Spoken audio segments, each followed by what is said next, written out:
ವಾರಣಾಸಿ ವರದಾಯಕ ಸನ್ನುದ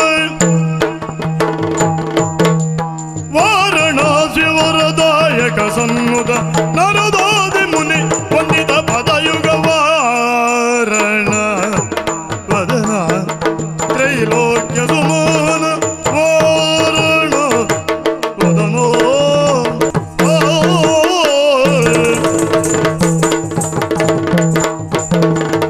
ಇತ್ತ ಹುಮಾಯೂನ ಪುತ್ರನು ಅಕ್ಬರ ಉತ್ತಮ ಎನಿಸಿ ತಾನು ಅಕ್ಬರ ಉತ್ತಮ ಎನಿಸಿ ತಾನು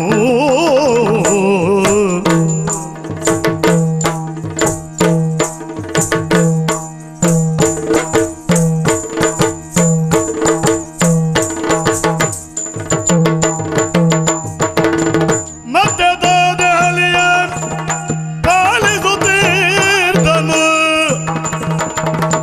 ಮತ್ತೆ ದೆಹಲಿಯ ಪಾಲಿಸುತ್ತೀರ್ದನು ಸತ್ಯ ಧರ್ಮದೋಳವನು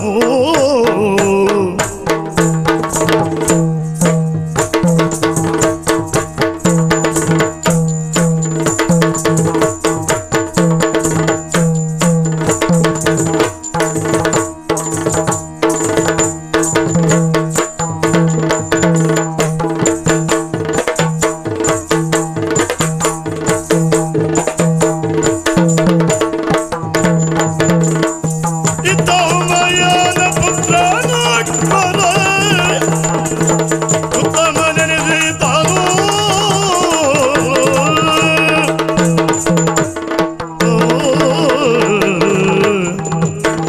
ದೆಹಲಿಯ ಸುಲ್ತಾನ ಅಕ್ಬರ ಚಕ್ರವರ್ತಿ ಹೀಗೆನ್ನುವುದಾಗಿ ಪ್ರತಿಯೊಬ್ಬರೂ ಕೊಂಡಾಡುತ್ತಾ ಇದ್ದಾರೆ. ಹಾಗಾದರೆ ದೆಹಲಿಯ ಚಕ್ರವರ್ತಿ ಪೀಠ ಈ ಅಕ್ಬರನ ಪಾಲಿಗೆ ಬಂದದ್ದು ತಂದೆಯಿಂದ ಎನ್ನುವುದು ಸತ್ಯ. ನನ್ನ ತಂದೆ ಹುಮಾಯೂನ ಈ ದೆಹಲಿಯನ್ನ ಪಾಲಿಸಿ ಆಳಿ ಬಾಳಿ ಬೆಳಗಿದವರು. ಅವರಿಂದಲೇ ಅಧಿಕಾರ ದತ್ತವಾಗಿ ಬಂದದ್ದಾದರು. ಅವರು ಗಳಿಸಿರುವಂತಹ ಕೀರ್ತಿಗೆ ಮತ್ತಷ್ಟು ಕೆರೆಯನ್ನ ಮತ್ತಷ್ಟು ಹೆಚ್ಚಿನ ಕೀರ್ತಿಯನ್ನ ತರಬೇಕು ಎನ್ನುವುದೇ ಈ ಅಕ್ಬರನ ಆಸೆ ಆಕಾಂಕ್ಷೆ. ಆ ಕಾರಣಕ್ಕಾಗಿ ಯಾರೊಬ್ಬರಲ್ಲಿಯೂ ವಿರೋಧವನ್ನ ಕಟ್ಟಿಕೊಳ್ಳದೆ ಯಾರನ್ನೂ ವಿರೋಧಿಸಿದವರನ್ನ ಬಗ್ಗು ಬಡಿಯದೆ ಬಿಡದೆ ನಮ್ಮ ಪೀಠವನ್ನ ಭದ್ರಗೊಳಿಸಿಕೊಂಡದ್ದು. ಅಕ್ಕ ಪಕ್ಕದವರೆಲ್ಲ ಮನಸ್ಸಿನಿಂದಲಾಗಿ ಸಂತೋಷದಿಂದ ಹಾಡಿ ಹೊಗಳುತ್ತಾ ಇದ್ದಾರೆ. ಯಾವ ರೀತಿಯಲ್ಲಿ ಆಡಳಿತ ನಡೆಸುವುದಿದ್ದರೆ ಅಕ್ಬರನ ಆದರ್ಶವನ್ನ ಪಾಲಿಸಬೇಕು ಎನ್ನುವುದು. ಪ್ರಜೆಗಳ ಪಾಲಿಗೆ ದೇವರಾಗಿ ನಮ್ಮನ್ನ ನಂಬಿದವರಿಗೆ ಯಾವತ್ತೂ ಕುಂದುಬಾರದ ಸಂತೋಷದ ಬದುಕನ್ನ ಕಲ್ಪಿಸಿಕೊಟ್ಟವ ನಾನು. ಹಾಗಾಗಿಯೇ ಇರಬೇಕು.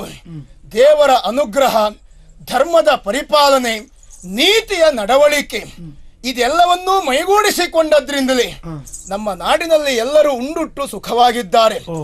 ಆಡಳಿತವನ್ನ ವಿರೋಧಿಸುವವರು ಯಾರೂ ಇಲ್ಲ. ಕಾರಣ ಪ್ರಜೆಗಳ ಪಾಲಿಗೆ ಯಾವುದೇ ತೊಂದರೆ ನ್ಯೂನತೆ ಎನ್ನುವುದು ಬರಲೇ ಇಲ್ಲ. ಅದಕ್ಕೆ ಕಾರಣ ಯಾವುದು? ನಾನು ಪಾಲಿಸಿಕೊಂಡು ಬಂದಿರುವಂತಹ ಒಂದು ಧರ್ಮ. ಜಾತಿ ಮಾದ ಭೇದಗಳ ಎಣಿಸುವುದು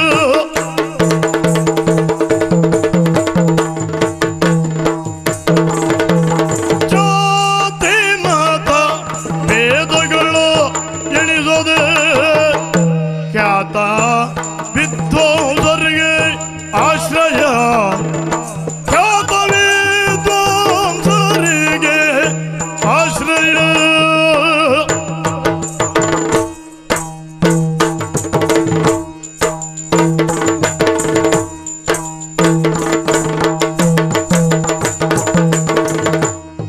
ದಾತನಾಗಿಯೇ ಮೆರೆಯುತ್ತೀರ್ದನು ದಾತನಾಗಿಯೇ ಮೆರೆಯುತ್ತೀರ್ದನು ನೀತಿಯುದನು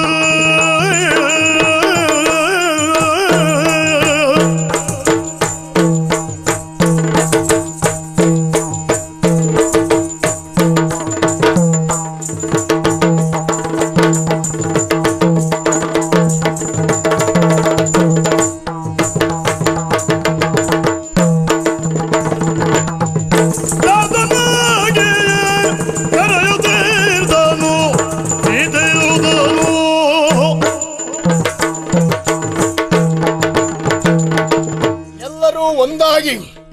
ನನ್ನನ್ನೇ ಹಾಡಿ ಹೊಗಳುವುದಕ್ಕೆ ಅಲ್ಲ, ನನ್ನ ಆಡಳಿತವನ್ನ ಕೊಂಡಾಡುವುದಕ್ಕೆ, ನಾನು ಅನುಸರಿಸಿರುವಂತಹ ಮಾರ್ಗದಲ್ಲಿ ಅವರು ನಡೆದು ಬರುವುದಕ್ಕೆ ಕಾರಣ ನಾನು ನಂಬಿಕೊಂಡಿರುವಂತಹ ಬದುಕಿನ ಸಿದ್ಧಾಂತ ತತ್ವ. ಈ ಲೋಕದಲ್ಲಿ ಜಾತಿ ಎನ್ನುವಂತ ಅರಿಷ್ಟ ಪಿಡುಗೊಂದು ಸಮಾಜವನ್ನೇ ಕುಕ್ಕಿ ಕುಕ್ಕಿ ತಿನ್ನುತ್ತಾ ಇದೆ. ಹಾಗಾದರೆ ಅದನ್ನು ಹೋಗಲಾಡಿಸಬೇಕಾದಂತಹ ವ್ಯಕ್ತಿಗಳು ಯಾರು? ಯಾರೋ ಒಬ್ಬ 10ರೊಟ್ಟಿಗೆ 11 ಅದನ್ನು ಹೋಗಲಾಡಿಸುವುದಕ್ಕೆ ಎಷ್ಟೇ ವಿರೋಧಿಸಿದರೂ ಅದಕ್ಕೊಂದು ಬೆಲೆ ಬರುವುದಕ್ಕೆ ಸಾಧ್ಯ ಇಲ್ಲ. ಹಾಗಾದರೆ ಒಬ್ಬ ಸ್ಥಾನಾಪನ್ನ ವ್ಯಕ್ತಿ, ಮತ್ತೊಬ್ಬರಿಗೆ ಹೇಳಿದಾಗ ಕೇಳಿಸುವಂತಹ ವ್ಯಕ್ತಿ ಈ ನಿಟ್ಟಿನಲ್ಲಿ ಮುಂದುವರಿದರೆ ಖಂಡಿತ ಅದರಲ್ಲಿ ಯಶವನ್ನ ಕಾಣಬಹುದು ಎನ್ನುವುದಾಗಿಯೇ ಮನಗಂಡಿರುವಂತ ನಾನು ನಮ್ಮ ನಾಡಿನಲ್ಲಿ ಯಾವುದೇ ಕಾರಣಕ್ಕಾಗಿಯೂ ಜಾತಿ ಮತ ಭೇದ ಇದನ್ನ ಖಂಡಿತ ಅವಲಂಬಿಸಬಾರದು, ಅನುಸರಿಸಕೂಡದು ಎನ್ನುವುದಾಗಿಯೇ ಕಟ್ಟಾಜ್ಞೆಯನ್ನು ಮಾಡಿದ್ದೇನೆ. ಹಾಗಾದರೆ ಸಾಮಾಜಿಕವಾಗಿ ಈ ಜಾತಿ ಮತ ಎನ್ನುವುದು ಹುಟ್ಟಿಕೊಂಡದ್ದು ಯಾಕಾಗಿ?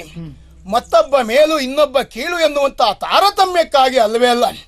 ನಾವು ಹೊಲಕ್ಕೆ ಬೇಲಿಯೊಂದನ್ನು ನಿರ್ಮಿಸ್ತೇವೆ, ಕಾರಣ ಊರಿನವರಿಗೆ ಉಪದ್ರ ಆಗಬೇಕು ಎನ್ನುವ ಕಾರಣಕ್ಕಾಗಿ ಅಲ್ಲವೇ ಅಲ್ಲ. ನಮ್ಮ ಹೊಲದ ರಕ್ಷಣೆಗಾಗಿ ಬೇಲಿಯನ್ನು ನಿರ್ಮಿಸುವುದು. ಅದರಿಂದಲಾಗಿ ಉಳಿದವರಿಗೆ ತೊಂದರೆ ಅಂತೂ ಖಂಡಿತ ಆಗುವುದಿಲ್ಲ, ನಮ್ಮ ಬೆಳೆಯು ನಾಶ ಆಗುವುದಿಲ್ಲ. ಹಾಗೆಯೇ ಜಾತಿ ಮತವನ್ನು ಹುಟ್ಟುಹಾಕಿದ್ದು ಸಮಾಜದ ಸುಸ್ಥಿತಿಗಾಗಿ, ಸಮಾಜದ ಏಳ್ಗೆಗಾಗಿ.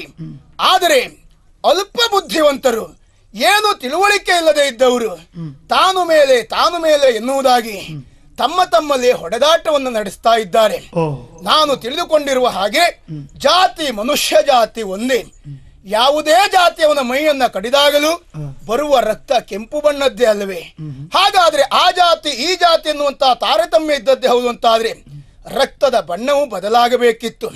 ಆದ್ರಿಂದಲೇ ನಮ್ಮ ಧರ್ಮದವರಿಗೆ ಉಳಿದ ಧರ್ಮದವರಿಗೂ ಎಲ್ಲ ಮನುಷ್ಯ ವರ್ಗಕ್ಕೂ ನಾನೊಂದು ನೀತಿಯ ಸಂದೇಶವನ್ನು ಸಾರಿದ್ದೇನೆ. ಸ್ವಧರ್ಮವನ್ನ ಪಾಲಿಸಿ ಪರಧರ್ಮವನ್ನ ಗೌರವಿಸಿ ಎನ್ನುವುದಾಗಿ. ಯಾಕೆಂದ್ರೆ ನಮ್ಮ ಧರ್ಮವನ್ನು ನಾವು ಪಾಲಿಸಬೇಕು, ಅಪರಾಧ ಅಲ್ಲ. ಅದರ ಅರ್ಥ ಮತ್ತೊಬ್ಬರ ಧರ್ಮವನ್ನ ಹೀಗಳೆಯಬೇಕು ಅಂತ ಅಲ್ಲವಲ್ಲ, ಆ ಧರ್ಮವನ್ನ ಗೌರವಿಸಬೇಕು. ಇದನ್ನೇ ಅರಿತಂತ ನನ್ನ ಪ್ರಜಾಸಮೂಹ ಎಲ್ಲವೂ ನಾನು ಹೇಳಿರುವಂತಹ ಮಾತನ್ನ ಚಾಚು ತಪ್ಪದೆ ಪಾಲಿಸ್ತಾ ಇದ್ದಾರೆ. ಕೇವಲ ಆಡುವುದಕ್ಕೆ ಮಾತ್ರ ನೀತಿಯನ್ನು ಹೇಳಿದ್ರೆ ಪ್ರಯೋಜನ ಆಗುವುದಿಲ್ಲ. ನಾವು ಸ್ವತಃ ಬದುಕಿ ತೋರಿಸಬೇಕು. ಹೇಳುವುದಕ್ಕೆ ಹಲವಾರು ಜನ ಹೇಳಬಹುದು, ಬದುಕು ಅಂದ್ರೆ ಹೀಗೆ ಬದುಕಬೇಕು. ಅದು ಹೇಳುವುದಕ್ಕೆ ಮಾತ್ರ ಅಲ್ಲ, ಸ್ವಂತ ಆಚರಣೆಗೂ ಇರಬೇಕೆನ್ನುವ ಕಾರಣಕ್ಕಾಗಿ ನಾಡಿನಲ್ಲಿ ಖ್ಯಾತರಾಗಿರುವಂತಹ ಅನೇಕ ವಿದ್ವಾಂಸರಿಗೆ ಆಶ್ರಯವನ್ನು ನೀಡಿದ್ದೇನೆ. ನಮ್ಮ ಸಭೆಯಲ್ಲಿ ಎಲ್ಲ ವಿದ್ವಾಂಸರು ಸಭಾವಲಯದಲ್ಲಿ ನೆರೆದಿರ್ತಾರೆ. ಹಾಗೆಯೇ ಬಂದಂತ ಅನೇಕ ಪ್ರಜಾಸಮೂಹಕ್ಕೆ ನೀತಿಯ ಉಪದೇಶವನ್ನು ನಡೆಸ್ತಾರೆ, ಪ್ರವಚನವನ್ನು ನಡೆಸ್ತಾರೆ. ಇಂಥ ಅನೇಕ ವಿಷಯಗಳನ್ನ ಪ್ರಜಾಸಮೂಹಕ್ಕೆ ಮನದಟ್ಟಾಗುವಂತೆ ವಿವರಿಸಿ ಹೇಳ್ತಾರೆ. ಇದನ್ನೆಲ್ಲ ಮಾಡಿಸಿದ್ಯಾಕಾಗಿ? ಬುದ್ಧಿಯನ್ನು ವೃದ್ಧಿಸಿಕೊಳ್ಳುವುದಕ್ಕೆ, ಜ್ಞಾನವನ್ನ ತುಂಬುವುದಕ್ಕಾಗಿ. ಒಬ್ಬ ಅಜ್ಞಾನಿಗೆ ಯಾವುದೇ ರೀತಿಯಲ್ಲಿ ನೀತಿಯ ಪಾಠವನ್ನ ದಂಡ ಸಂಹಿತೆಯಾಗಿ ಹೇಳಿದಾಗ ಅರ್ಥ ಆಗುವುದಕ್ಕೆ ಸಾಧ್ಯತೆ ಇಲ್ಲ. ಈ ಲೋಕದಲ್ಲಿ ಒಬ್ಬನಿಗೆ ಸರಿಯಾದ ರೀತಿಯಲ್ಲಿ ನೀತಿ ಅರ್ಥ ಆಗಬೇಕು ಅಂತಾದ್ರೆ ದಂಡ ಪ್ರಯೋಗ ಸಲ್ಲ, ಪ್ರೀತಿಯ ಪಾಠ ಆಗಿರಬೇಕು. ಅನುಕಂಪದ ನೆಲೆಯಲ್ಲಿ ನಾವು ನೋಡಬೇಕು. ಆ ದೃಷ್ಟಿಕೋನದಿಂದಲೇ ಪ್ರಜೆಗಳನ್ನೆಲ್ಲ ಪ್ರೀತಿಯ ಧಾರ ಎರೆದು ನಾನು ಪರಿಪಾಲಿಸಿದವ. ಮಾತ್ರ ಅಲ್ಲ, ಕೇವಲ ಅದನ್ನೇ ನಿಯುಕ್ತಿಗೊಳಿಸಿ ಆಡಿಕೊಳ್ಳುತ್ತಾ ಆ ಕಡೆಗೆ ಲಕ್ಷ್ಯ ವಹಿಸದೆ ಇರಬಾರದು ಎನ್ನುವ ಕಾರಣಕ್ಕಾಗಿ ನಾನು ಮಾಡುವಂತಹ ಕೃತ್ಯಗಳು, ನಾನು ಹೇಳಿರುವಂತಹ ಶಾಸನಗಳು ಉಳಿದವರಿಗೂ ಮನದಟ್ಟಾಗುವ ಹಾಗೆ ಶಾಶ್ವತ ನೆಲೆಗೊಳ್ಳುವುದಕ್ಕೆ ಒಂದು ಹೊಸ ಯೋಜನೆಯನ್ನು ಜಾರಿಗೊಳಿಸಿದವ ನಾನೀಗ. ಹಿಂದೂ ಇಸ್ಲಾಂ ಜನರು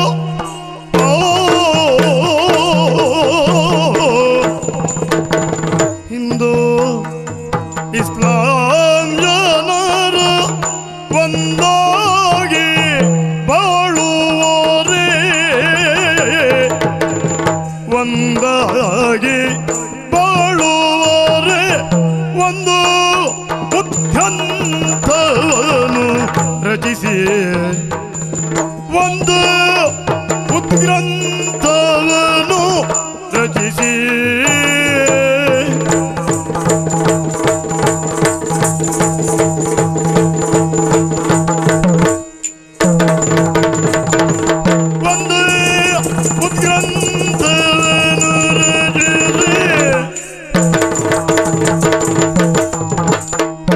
ಕುಂದು ಬಾರದ ತೆರದಿ ಸದೆಯ ಪದ್ಧತಿಯದ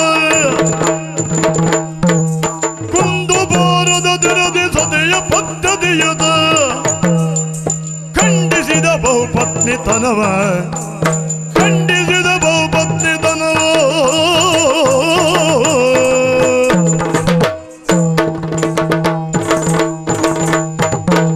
ಕೇವಲ ಆಡುವಂತ ಮಾತು ಕೇಳುವ ಸಮಯಕ್ಕಷ್ಟೇ ಸೀಮಿತ ಆಗಿರಬಾರದು. ನನ್ನ ಕಾಲಾನಂತರದಲ್ಲಿಯೂ ಲೋಕಕ್ಕೆ ಅದೊಂದು ನೀತಿಯಾಗಿ ಇರಬೇಕು. ಅಕ್ಬರನ ಆಡಳಿತದ ಕಾಲದಲ್ಲಿ ಇಂತಹ ಒಂದು ಹೊಸ ಯೋಜನೆಯನ್ನ ತರಿಸುವುದರ ಜೊತೆಯಲ್ಲಿ ತಾನು ಸ್ವತಃ ಬದುಕಿ ತೋರಿಸಿ ಸಮಾಜಕ್ಕೆ ಒಂದು ನೀತಿಯನ್ನ ಸಾರಿ ಅದನ್ನ ಶಾಶ್ವತವಾಗಿರಿಸಿದ್ದಾನೆ ಎನ್ನುವುದು ನನ್ನ ಕಾಲಾನಂತರದಲ್ಲಿಯೂ ಲೋಕವೇ ಕೊಂಡಾಡಬೇಕು ಎನ್ನುವ ಕಾರಣಕ್ಕಾಗಿ ಹಿಂದೂ ಇಸ್ಲಾಂ ಭಾವೈಕ್ಯತೆಯ ಸಂಕೇತ. ಹಿಂದೂಗಳು ಬೇರೆಯಲ್ಲ ಅಥವಾ ಇಸ್ಲಾಂ ಧರ್ಮದವರು ಬೇರೆಯಲ್ಲ, ಎಲ್ಲರೂ ಅಣ್ಣ ತಮ್ಮಂದಿರಂತೆ ಒಂದಾಗಿ ಬಾಳಬೇಕು ಎನ್ನುವುದನ್ನು ಲೋಕಮುಖಕ್ಕೆ ತೋರಿಸಿಕೊಡಬೇಕೆಂಬ ಉದ್ದೇಶದಿಂದಲೇ ಗ್ರಂಥವೊಂದನ್ನು ನಾನು ರಚಿಸಿದ್ದೇನೆ. ಅದನ್ನು ಲೋಕಾರ್ಪಣೆಗೊಳಿಸಿ ಲೋಕಕ್ಕೆ ನೀತಿಯಾಗಿ ಸಾರಿದ್ದೇನೆ. ಕೇವಲ ಭಾವೈಕ್ಯತೆ ಈ ವಿಷಯದಲ್ಲಿ ಮಾತ್ರ ಅಲ್ಲ, ಮತ್ತೊಂದು ತಲೆ ತಿನ್ನುತ್ತಿರುವಂತಹ ಸಮಸ್ಯೆ ಸತಿ ಸಹಗಮನ. ಈ ಲೋಕದಲ್ಲಿ ಅದೊಂದು ಅನಿಷ್ಟ ಪದ್ಧತಿ ಎನ್ನುವುದನ್ನು ನಾನು ಮನಗಂಡಿದ್ದೇನೆ. ಗಂಡನೊಬ್ಬ ಇಹಲೋಕವನ್ನು ತ್ಯಜಿಸಿದಾಗ ಹೆಂಡತಿಯಾದವಳು ಸಹಗಮನವನ್ನೇ ಮಾಡಿಕೊಳ್ಳಬೇಕು ಎನ್ನುವುದು ಎಂತಹ ಕೆಟ್ಟ ಸಂಪ್ರದಾಯ. ಹಾಗಾದ್ರೆ ಗಂಡ ಸತ್ತ ಎಂಬಲ್ಲಿಗೆ ಇವಳ ಬದುಕು ಕೊನೆಯಾಗಬೇಕು ಎನ್ನುವುದಾಗಿ ಬರೆದವರು ಯಾರು? ಇದೊಂದು ಮೂಢ ನಂಬಿಕೆ. ಲೋಕದಲ್ಲಿ ಉಂಟಾಗಿರುವಂತಹ ಈ ಮೌಢ್ಯವನ್ನು ಹೋಗಲಾಡಿಸಬೇಕೆಂಬ ಉದ್ದೇಶದಿಂದಲೇ ಯಾರು ಯಾವುದೇ ಕಾರಣಕ್ಕಾಗಿಯೂ ಸತಿ ಸಹಗಮನವನ್ನು ವಿರೋಧಿಸಬೇಕು, ಅದನ್ನ ಪಾಲಿಸಕೂಡದು ಎನ್ನುವುದಾಗಿ ಕಟ್ಟಾಜ್ಞೆಯನ್ನು ಹೊರಡಿಸಿದ್ದೇನೆ. ಅಂತ ಕೃತ್ಯಗಳು ಎಲ್ಲಿಯಾದರೂ ಕಂಡು ಬಂದರೆ ಅಂತ ವ್ಯಕ್ತಿಗಳಿಗೆ ಘೋರವಾದಂತಹ ಶಿಕ್ಷೆಯನ್ನೂ ಘೋಷಿಸಿದ್ದೇನೆ. ಹಲವಾರು ಜನರು ನನ್ನ ಮಾತನ್ನು ಅಂಗೀಕರಿಸಿದ್ದಾರೆ. ಮತ್ತೆ ಕೆಲವರು ನಮಗೆ ಗೊತ್ತಿಲ್ಲದೇ ಇದ್ದಂತೆ ಅಲ್ಲಲ್ಲಿ ಈ ಕೃತ್ಯಕ್ಕೆ ಒಳಗಾದಾಗ ಅಂತವರನ್ನ ಕಠೋರ ಶಿಕ್ಷೆಗೆ ಒಳಪಡಿಸಿ ಉಳಿದ ಜನಾಂಗಕ್ಕೆ ಎಚ್ಚರಿಕೆಯ ಸಂಕೇತವನ್ನು ನೀಡಿದ್ದೇವೆ. ಹಾಗೆಯೇ ನಮ್ಮಲ್ಲೊಂದು ಪದ್ಧತಿ ಎನ್ನುವುದು ಇದ್ದಿತ್ತು ಮೊದಲು. ಒಬ್ಬ ಗಂಡಾದವ ನಮ್ಮ ಜಾತಿಯಲ್ಲಿ ಎಷ್ಟೇ ಮದುವೆಯನ್ನಾದರೂ ಅದು ಚಿಂತೆಯಲ್ಲ, ಅದು ಅಪರಾಧವೂ ಅಲ್ಲ. ಸತಿಗೆ ವಿಚ್ಛೇದನವನ್ನು ನೀಡಿ ಮತ್ತೊಂದು ಸತಿಯನ್ನು ಕಟ್ಟಿಕೊಳ್ಳುವುದು, ಅವಳಿಗೆ ವಿಚ್ಛೇದನವನ್ನು ನೀಡಿ ಇನ್ನೊಬ್ಬಳನ್ನು ಕಟ್ಟಿಕೊಳ್ಳುವುದು, ಹಲವಾರು ಮದುವೆಯನ್ನಾಗಬಹುದು ಎನ್ನುವುದು. ನನ್ನ ಆಡಳಿತದಲ್ಲಿ ನಾನು ಅದನ್ನು ವಿರೋಧಿಸಿದ್ದೇನೆ. ಯಾವುದೇ ಕಾರಣಕ್ಕೂ ಏಕಪತ್ನಿ ವ್ರತಸ್ಥರಾಗಿರಬೇಕು. ಯಾವ ವ್ಯಕ್ತಿಯೂ ಎರಡು ಮದುವೆಯಾಗಕೂಡದು ಮತ್ತು ಹಲವು ಮದುವೆಯಾಗಕೂಡದು. ಇನ್ನು ಆಕಸ್ಮಿಕವಾಗಿ ಪತಿ ಸತ್ತ ಅಂತಾದರೆ ಅವಳ ಬದುಕಿಗೆ ನೆಲೆಯಾಗಿ ಬೇರೆ ವ್ಯವಸ್ಥೆಯನ್ನು ನಡೆಸಬಹುದು. ಅಥವಾ ಗಂಡಾದವನಿಗೆ ಸತಿಯೇ ಸತ್ತು ಹೋದಳು ಅಂತಾದರೆ ಅಂತಹ ಸಂದರ್ಭದಲ್ಲಿ ಒಂಟಿತನದ ಬದುಕು ಬೇಸರ ತರಿಸುವಂತಹ ಸಂದರ್ಭ, ಆಗ ಬೇರೊಂದು ಮದುವೆಯಾಗುವುದಕ್ಕೆ ಅವಕಾಶವನ್ನು ನೀಡಿದ್ದೇನೆ. ಇದು ಯಾವ ಕಾರಣಕ್ಕಾಗಿ? ಎಲ್ಲಿಯೂ ಅಧರ್ಮ ನೆಲೆಗೊಳ್ಳಬಾರದು, ಸತ್ಯದ ದಾರಿಯಲ್ಲೇ ಮುಂದರಿಯಬೇಕು, ಎಲ್ಲರೂ ಸತ್ಯದ ಬದುಕನ್ನೇ ನಡೆಸಬೇಕು, ಅದರಿಂದಲಾಗಿ ಬದುಕಿನ ಸಂತೋಷವನ್ನು ಕಾಣಬೇಕು ಎನ್ನುವ ನನ್ನ ಇಚ್ಛೆ, ನನ್ನ ಗುರಿ, ನನ್ನ ಎಲ್ಲ ನೇರ ನಡವಳಿಕೆ, ಇದೆಲ್ಲದಕ್ಕೂ ನನ್ನ ಪ್ರಜಾ ಸಮೂಹದ ಬೆಂಬಲ ಎಲ್ಲ ಇರುವುದರಿಂದಲೇ ಆ ಭಗವಂತ ನಮ್ಮನ್ನ ಈ ರೀತಿಯಾಗಿ ಸಂತೋಷದ ಬದುಕನ್ನು ಸಾಗಿಸುವುದಕ್ಕೆ ಅವಕಾಶ ಕೊಟ್ಟಿದ್ದಾನೆ. ಅದನ್ನು ಸದುಪಯೋಗಪಡಿಸಿಕೊಳ್ಳುವುದರ ಜೊತೆಯಲ್ಲಿ ನನ್ನ ಆಡಳಿತ ಇರುವಲ್ಲಿಯವರೆಗೆ ನನ್ನ ಕೈಲಾದ ಮಟ್ಟಿಗೆ ಸಮಾಜದ ಸುವ್ಯವಸ್ಥೆಗೆ, ಸುಭದ್ರ ಬದುಕಿಗೆ ಜೀವನವನ್ನು ಮುಡಿಪಾಗಿರಿಸ್ತೇನೆ ಎನ್ನುವುದಾಗಿ ಪ್ರತಿಜ್ಞೆಯನ್ನು ಕೈಗೊಂಡಿದ್ದೇನೆ. ನೋಡೋಣ ಮುಂದೇನಾದೀತು. ಇವತ್ತಿನ ಈ ಸಭೆಯನ್ನ ಇಲ್ಲಿಯೇ ಮುಕ್ತಾಯಗೊಳಿಸೋಣ.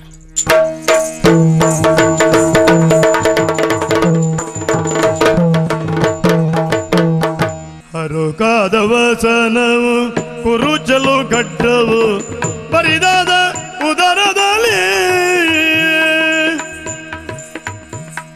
ಹರುಕಾದ ವಸನವು ಕುರುಚಲು ಗಡ್ಡವು ಬರಿದಾದ ಉದರದಲ್ಲಿ, ಆತ ಬರಿದಾದ ಉದರದಲ್ಲಿ ಮರುಗುದಲ್ಲಿ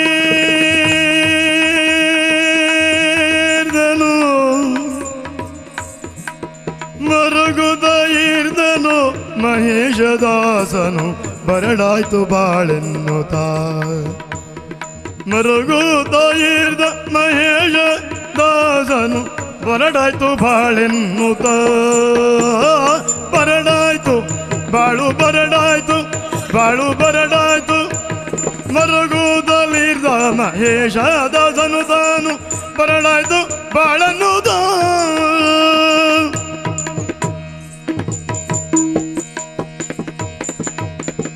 ನಮಸ್ಕಾರ ಸ್ವಾಮಿ. ನಮಸ್ಕಾರ. ನಮ್ಮ ಪರಿಚಯ ಐತಿ? ಇಲ್ವಲ್ಲ. ಮಹೇಶ ದಾಸ ಅಂತ ನನ್ನ ಹೆಸರು. ಮಹೇಶ ದಾಸ? ಹೌದು. ಎರಡು ಹೆಸರ? ಅಲ್ಲ, ಒಂದೇ ಹೆಸರು. ಓಹೋ. ನಾನು ದೇವರ ದಾಸ ಆದ್ದರಿಂದ ಮಹೇಶ ದಾಸ ಅಂತ ಹೆಸರಿಟ್ಟು. ಹೌದಾ? 3 ಲೋಕಕ್ಕೆ ಒಡೆಯ ಮಹೇಶ, 3 ಊರು ತಿರುಗುತ್ತಲೇ ಇರುವವನು ನಾನು, ಆದ್ದರಿಂದಲೂ ನನಗೆ ಮಹೇಶ್ ಅಂತಲೇ ಹೆಸರು. ಯಾವ ಜನ್ಮ ಆದರೂ ಬೇಕು, ಈ ಮಾನವ ಜನ್ಮ ಬೇಡ ಸ್ವಾಮಿ. ಯಾವುದೋ ಒಂದು ಜನ್ಮದಲ್ಲಿ ಮಾಡಿದ ಪುಣ್ಯದ ಫಲದಿಂದ ಮನುಷ್ಯನಾಗಿ ಹುಟ್ಟುತ್ತಾನೆ ಅಂತ ತಿಳಿದವರು ಹೇಳಿದ ಮಾತು. ಆದರೆ ಈಗ ನಾನು ಯಾಕೆ ಮನುಷ್ಯನಾಗಿ ಹುಟ್ಟಿದೆ ಅಂತಲೇ ನನಗೆ ಗೊತ್ತಾಗುವುದಿಲ್ಲ. ತಿಳಿದವರೆಲ್ಲ ಹೇಳಿದ್ದಾರೆ ಮಾನವ ಜನ್ಮ ದೊಡ್ಡದು, ಅದನ್ನು ಹಾನಿ ಮಾಡಿಕೊಡಬೇಡ ಅಂತ. ಆದರೆ ನನ್ನ ಜೀವನವೇ ಹೀಗಾಯ್ತು ಅಂತ ಒದ್ದಾಡ್ತಾ ಇದ್ದೀನಿ. ಯಾರ ಹತ್ರ ಒಬ್ಬರ ಹತ್ರ ಹೋಗಿ ಕೇಳಿದೆ, ಹಾಗಾದರೆ ನನಗೆ ಮಾನವ ಜನ್ಮ ದೊಡ್ಡದು ಅಂತಾದರೆ ಪೂರ್ವ ಜನ್ಮದ ಪುಣ್ಯದ ಫಲದಿಂದ ಮನುಷ್ಯನಾಗಿ ಹುಟ್ಟುವುದು ಹೌದಾಗಿದ್ರೆ ಈ ಜೀವನದಲ್ಲಿ ಈ ದುಃಖ, ಈ ನೋವು, ನಲಿವುಗಳು ಯಾಕೆ ಅಂತ ಕೇಳಿದೆ. 7 ಜನ್ಮದಲ್ಲಿ ಮಾಡಿದ ಪಾಪದ ಕರ್ಮದಿಂದ ಇದನ್ನು ಅನುಭವಿಸುವುದಕ್ಕೆ ಸಾಧ್ಯ ಅಂತ ಹೇಳಿದರು. ಯಾವ ಜನ್ಮದಲ್ಲಿ ನಾನು ಯಾರನ್ನು ಕೊಲೆ ಮಾಡಿದ್ನೋ, ಯಾವ ಜನ್ಮದಲ್ಲಿ ಯಾರ ಮನೆಗೆ ನಾನು ಬೆಂಕಿ ಕೊಟ್ಟಿದ್ನೋ, ಯಾವ ಜನ್ಮದಲ್ಲಿ ಯಾರ ಮನೆಯ ಮಕ್ಕಳವನ್ನು ಅನ್ನವನ್ನು ನಾನು ಕಸಿದಿದ್ನೋ, ಆದ್ದರಿಂದಲೇ ಈ ಜನ್ಮದಲ್ಲಿ ಈ ನೋವುಗಳನ್ನು, ಈ ಹಸಿವನ್ನು ದಿನನಿತ್ಯಲೂ ನಾನು ಅನುಭವಿಸ್ತಾ ಇದ್ದೀನಿ. ಯಾರ ಮನೆಗಾದರೂ 1 ಮುಷ್ಟಿ ಅನ್ನ ಕೊಡಿ ಅಂತ ಹೋಗಿ ಕೇಳಿದರೆ ಯಾರೂ ಕೊಡುವವರಿಲ್ಲ. ಕೆಲವರೆಲ್ಲ ಧರ್ಮಿಷ್ಠರು 1 ಮುಷ್ಟಿ ಅನ್ನವನ್ನು ಕೊಟ್ಟು ಹೋಗಪ್ಪ ಅಂತ ಹೇಳಿದವರಿದ್ದಾರೆ. ಮೊನ್ನೆ ನಡೆದಂಥ ಒಂದು ಪ್ರಕರಣ. ಮನೆಯ ಮುಂದೆ ಹೋಗಿ ಅಮ್ಮ ಅನ್ನ ನೀಡಿ ಅಂತ ಕೇಳಿದಾಗ ಮನೆಯ ಮುಂದೆ ಕಚ್ಚುವ ನಾಯಿಗಳಿದೆ, ಎಚ್ಚರ ಅಂತ ಬರೆದು ಹಾಕಿದ್ರು. ಮನೆಯಲ್ಲಿರುವುದು ನಾಯಿಗಳಾದರೆ ಮತ್ತೆ ನಾನು ಹೋಗುವುದು ಯಾಕೆ ಅಂತೇಳಿ ಅಲ್ಲಿಂದಲೇ ಹಿಂದೆ ಬಂದೆ. ಮತ್ತೊಂದು ಮನೆಯಲ್ಲಿ ನ್ಯಾಯವಾದಿಗಳ ಮನೆ ಅಂತ ಬರೆದಾಗಿತ್ತು. 1 ಮುಷ್ಟಿ ಅನ್ನ ಕೊಡಿ ಅಂತ ಹೋಗಿ ಕೇಳಿದೆ. ಒಬ್ಬರು ಮುದುಕ ಹೊರಗೆ ಬಂದು ಕೇಳಿದರು, ಅಯ್ಯ ಭಿಕ್ಷುಕನೇ, ಎಷ್ಟೊತ್ತಿಗೆ ನೀನು ಮನೆ ಬಿಟ್ಟಿದ್ದಿ, ಯಾರ್ಯಾರ ಮನೆಗೆ ಹೋಗಿ ಬೇಡಿದ್ದಿ, ಯಾರ್ಯಾರ ಮನೆಯಲ್ಲಿ ಎಷ್ಟೆಷ್ಟು ಕೊಟ್ಟರು, ನನ್ನ ಮನೆಯಿಂದ ಎಷ್ಟೊತ್ತಿಂದ ನೀನು ಅರಚಿತಾ ಇದೆ ಎನ್ನುವುದನ್ನು ಒಂದು ಸಣ್ಣ ಚೀಟಿಯಲ್ಲಿ ಬರ್ಕೊಡು, ಅದನ್ನು ಕಚೇರಿಗೆ ಕಳಿಸ್ತೇನೆ, ಅದು ತೇರ್ಗಡೆಯಾಗಿ ಬರುವಲ್ಲಿವರೆಗೆ ನೀನು ಜೀವಂತವಾಗಿ ಉಳಿದರೆ 1 ಮುಷ್ಟಿ ಅನ್ನವನ್ನು ಕೊಡಲ್ಪಡ್ತದೆ ಅಂತ ಹೇಳಿದರು. ನ್ಯಾಯವಾದಿಗಳು ನ್ಯಾಯವತ್ತವಾದ ಮಾತನ್ನೇ ಆಡಿದ್ದಾರೆ ಸ್ವಾಮಿ. ಆದರೆ ಏನು ಮಾಡಲಿ, ಯಾವ ಜನ್ಮದಲ್ಲಿ ನಾನು ಪಾಪ ಮಾಡಿದ್ದೇನೆ ಅದಕ್ಕೆ ಬೇಕಾಗಿ ಈ ನೋವನ್ನು ನಾನು ಅನುಭವಿಸ್ತಾ ಇದ್ದೇನೆ. ಇದಕ್ಕೆಲ್ಲ ಕಾರಣ ಏನು ಗೊತ್ತೇ? ಮಾತೆ ಪಿತರನು ಕಳೆದುಕೊಂಡೆ,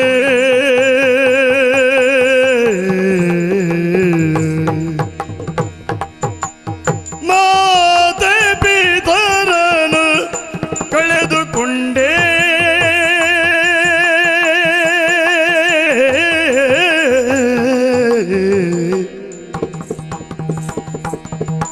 ಪೂತ ಪುಣ್ಯವದೆಲ್ಲ ಏನು ತಲೆ, ಪೂತ ಪುಣ್ಯವೇ ಇಲ್ಲ, ಪುಣ್ಯವದಿಲ್ಲ ತನಗಿಲ್ಲ ಇಲ್ಲ ಎನ್ನುತ್ತಲಿಯೇ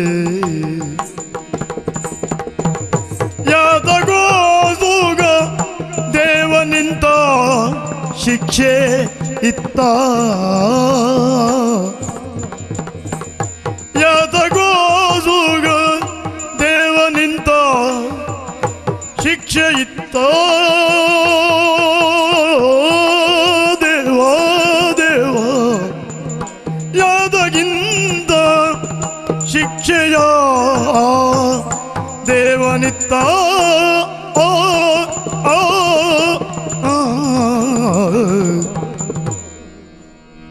ಮನೆಯಲ್ಲಿ ಮಕ್ಕಳು ವ್ಯವಸ್ಥಿತವಾಗಿ ಬದುಕಬೇಕಿದ್ರೆ ತಂದೆ ತಾಯಿಗಳ ಆಧಾರ ಬೇಕಂತೆ. ಆ ತಂದೆ ತಾಯಿಗಳ ಆಧಾರವೇ ನನಗಿಲ್ಲ. ಯಾರಿಗೆ ನಾನು ಹುಟ್ಟಿದ್ನೋ, ನನಗೆ ಜನ್ಮ ಕೊಟ್ಟ ತಾಯಿ ಯಾರು, ನನ್ನನ್ನು ಬೆಳೆಸಿದ ತಂದೆ ಯಾರು ಅಂತ ಕೇಳಿದರೆ ಯಾವುದಕ್ಕೂ ಉತ್ತರ ನನಗೆ ಸಿಗ್ತಾ ಇಲ್ಲ. ಯಾರ್ಯಾರ ಮನೆಯ ಮುಂದೆ ಹೋಗಿ ಅವರನ್ನೇ ಅಪ್ಪ ಅಮ್ಮ ಅಂತ ಕರೆದು 1 ಮುಷ್ಟಿ ಅನ್ನವನ್ನು ನಾನು ಊಟ ಮಾಡಿದವ. ಆದರೆ ತಂದೆ ತಾಯಿಗಳು ಇರ್ತಿದ್ರೆ ಈ ನತದಸ್ಥ ಬಾಲಕನ ಬದುಕು ಹೀಗಾಗುತ್ತಿತ್ತೇ? ಅಪ್ಪಮ್ಮ ಬೇಕು ಬೇಕು ಅಂತ ಕರೆದ್ರೆ ಎಲ್ಲಿ ನನ್ನ ಅಪ್ಪ ಅಮ್ಮ? ನನಗೆ ದಾರಿ ತೋರಿಸುವವರು ಯಾರು? ಯಾರ ಆಶ್ರಯದಲ್ಲಿ ನಾನು ಬದುಕಲಿ? ಅಯ್ಯೋ ನನ್ನ ಬದುಕೇ, ಅಯ್ಯೋ. ಎಂದು ಯೋಚಿಸುತ್ತಿರಲು ಗುರುವರ ಬಂದು ಹರಸುತ್ತಲಂದು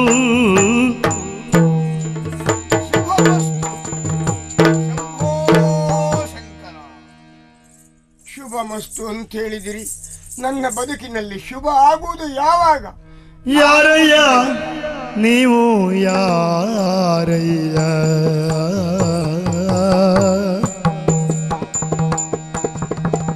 ಯಾರಯ್ಯ ನೀವು ಯಾರಯ್ಯ ನೀವು ಯಾರಯ್ಯ? ಹಸಿದ ಹೊಟ್ಟೆಯಲ್ಲಿ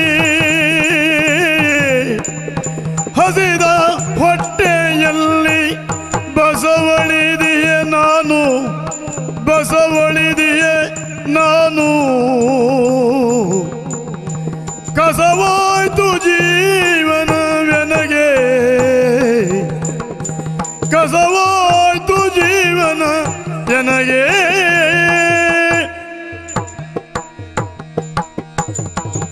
ಸ್ವಾಮಿ, ನನ್ನ ಬದುಕಿಗೆ ಮುಂದೇನು ನನಗೆ ದಾರಿ ತೋರಿಸುವವರು ಯಾರು ಅಂತ ನಾನು ದೇವರಲ್ಲಿ ಮೊರೆ ಇಡುವ ಹೊತ್ತಿನಲ್ಲಿ ನೀವು ಪಕ್ಕನೆ ಬಂದಿರಿ.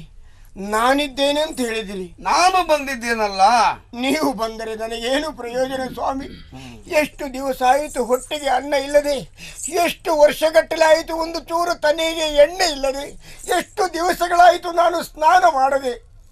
ಆದರೆ ನನಗೆ ಹೊಟ್ಟೆ ಹಸಿವಿದೆ, ನನಗೆ ಜ್ಞಾನದ ಹಸಿವಿದೆ, ವಿದ್ಯೆ ಕಲಿಬೇಕೆನ್ನುವ ಆಸೆ ನನಗಿದೆ. ನೀವಾದರೂ ವಯೋವೃದ್ಧರು, ನಾನಿದ್ದೇನೆ ಅಂತ ಹೇಳಿದ್ರೆ ನನ್ನ ಬದುಕನ್ನು ರೂಪಿಸುವವರು ಯಾರು ಸ್ವಾಮಿ? ನಾನಿದ್ದೇನೆ ಮತ್ತು ನೀನು ಇದ್ದೀಯ. ಹೌದು, ನೀವೀಗ ಬಂದದ್ರಿಂದ ಇದ್ದೀರಿ, ನಾನು ಮೊದಲೇ ಇಲ್ಲಿದ್ದೇನೆ. ಆ ಮಾತಿಗೆ ಈ ಮಾತಿಗೆ ಏನು ಸಂಬಂಧ? ಕಲಿಸುವೆ ವಿದ್ಯೆಯೇ ತಿಳಿದ ನೀ ಮುಂದೆ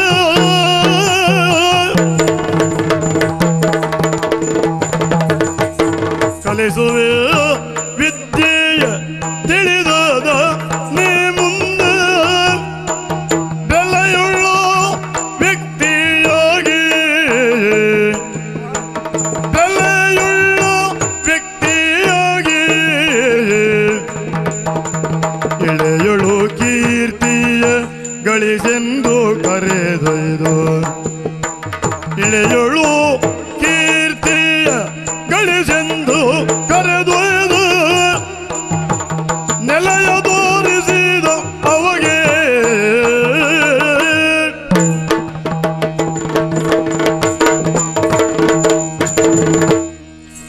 ಅಳುತ್ತಿರುವಂತಹ ನಿನ್ನನ್ನು ದೂರದಿಂದಲೇ ಕಂಡೆ.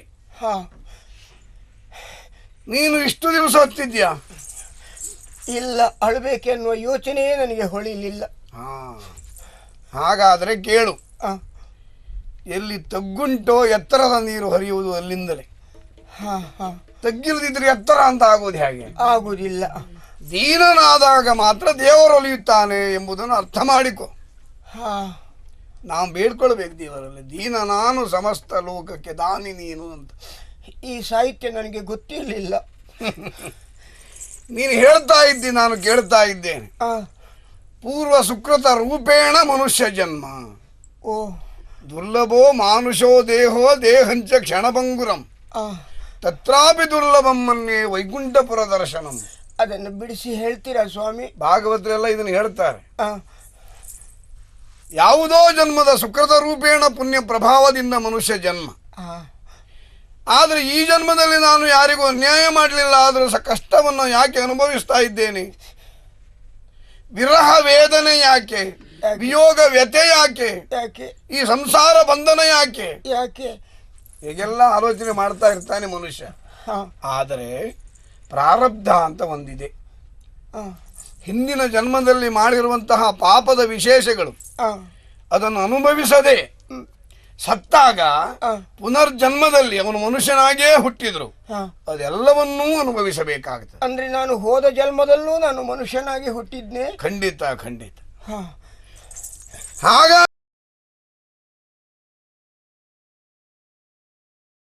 ಕೊಲೆ ಮಾಡಿದ್ನ, ನಾನು ಯಾರಿಗಾದ್ರೂ ಮೋಸ ಮಾಡಿದ್ನ, ನನಗದ್ ನೆನಪಾಗುದಾದ್ರೂ ಹೇಗೆ? ಮನುಷ್ಯನಿಗೆ ಪೂರ್ವ ಜನ್ಮದ ಸ್ಮರಣೆ ಬರುವುದಿಲ್ಲ. ಇಲ್ವಾ? ಅದಕ್ಕೆ ವಿಶೇಷ ಜ್ಞಾನ ಅಂತ ಹೆಸರು. ಹಾ, ಅದು ಬರಲಿಕ್ಕೆ ಸಾಧ್ಯ ಇಲ್ಲ, ನಮ್ಮಂಥವರಿಗೂ ಇಲ್ಲ. ಆ, ನಾನು ಎಲ್ಲ ಬಿಟ್ಟವನು. ನೀವೆಲ್ಲ ಬಿಟ್ಟವರ? ನಿಮ್ಗೆ ಯಾರು ಇಲ್ವೇ? ನೋಡು, ಯಜ್ಞೋಪವೀತ ಧಾರಣೆ ನಮಗೆ ಅವಶ್ಯಕತೆ ಇಲ್ಲ. ಇಲ್ಲ. ಸನ್ಯಾಸಿ, ಸನ್ಯಾಸಿಯಾದವನು ಮತ್ತೆ ಸಂಸಾರ ಬಂಧನಕ್ಕೆ ಒಳಪಡಬಾರದು. ನಿಮಗೆ ಹೆಂಡತಿ ಮಕ್ಕಳು ಇಲ್ವೇ? ಅದು ಎಲ್ಲ ಬಿಟ್ಟವನು ಅಂದ್ರೆ ಅಷ್ಟೇ ಅರ್ಥ ಅದಕ್ಕೆ. ಹೌದಾ? ಹೌದೌದು, ಮಾನ ಮರ್ಯಾದೆ ಬಿಟ್ಟವನು ಅಂತ ಅರ್ಥ ಅಲ್ಲ. ಹಾಗೆ ನಾನು ಕೇಳಲಿಕ್ಕೆ ಆಗ್ತದ?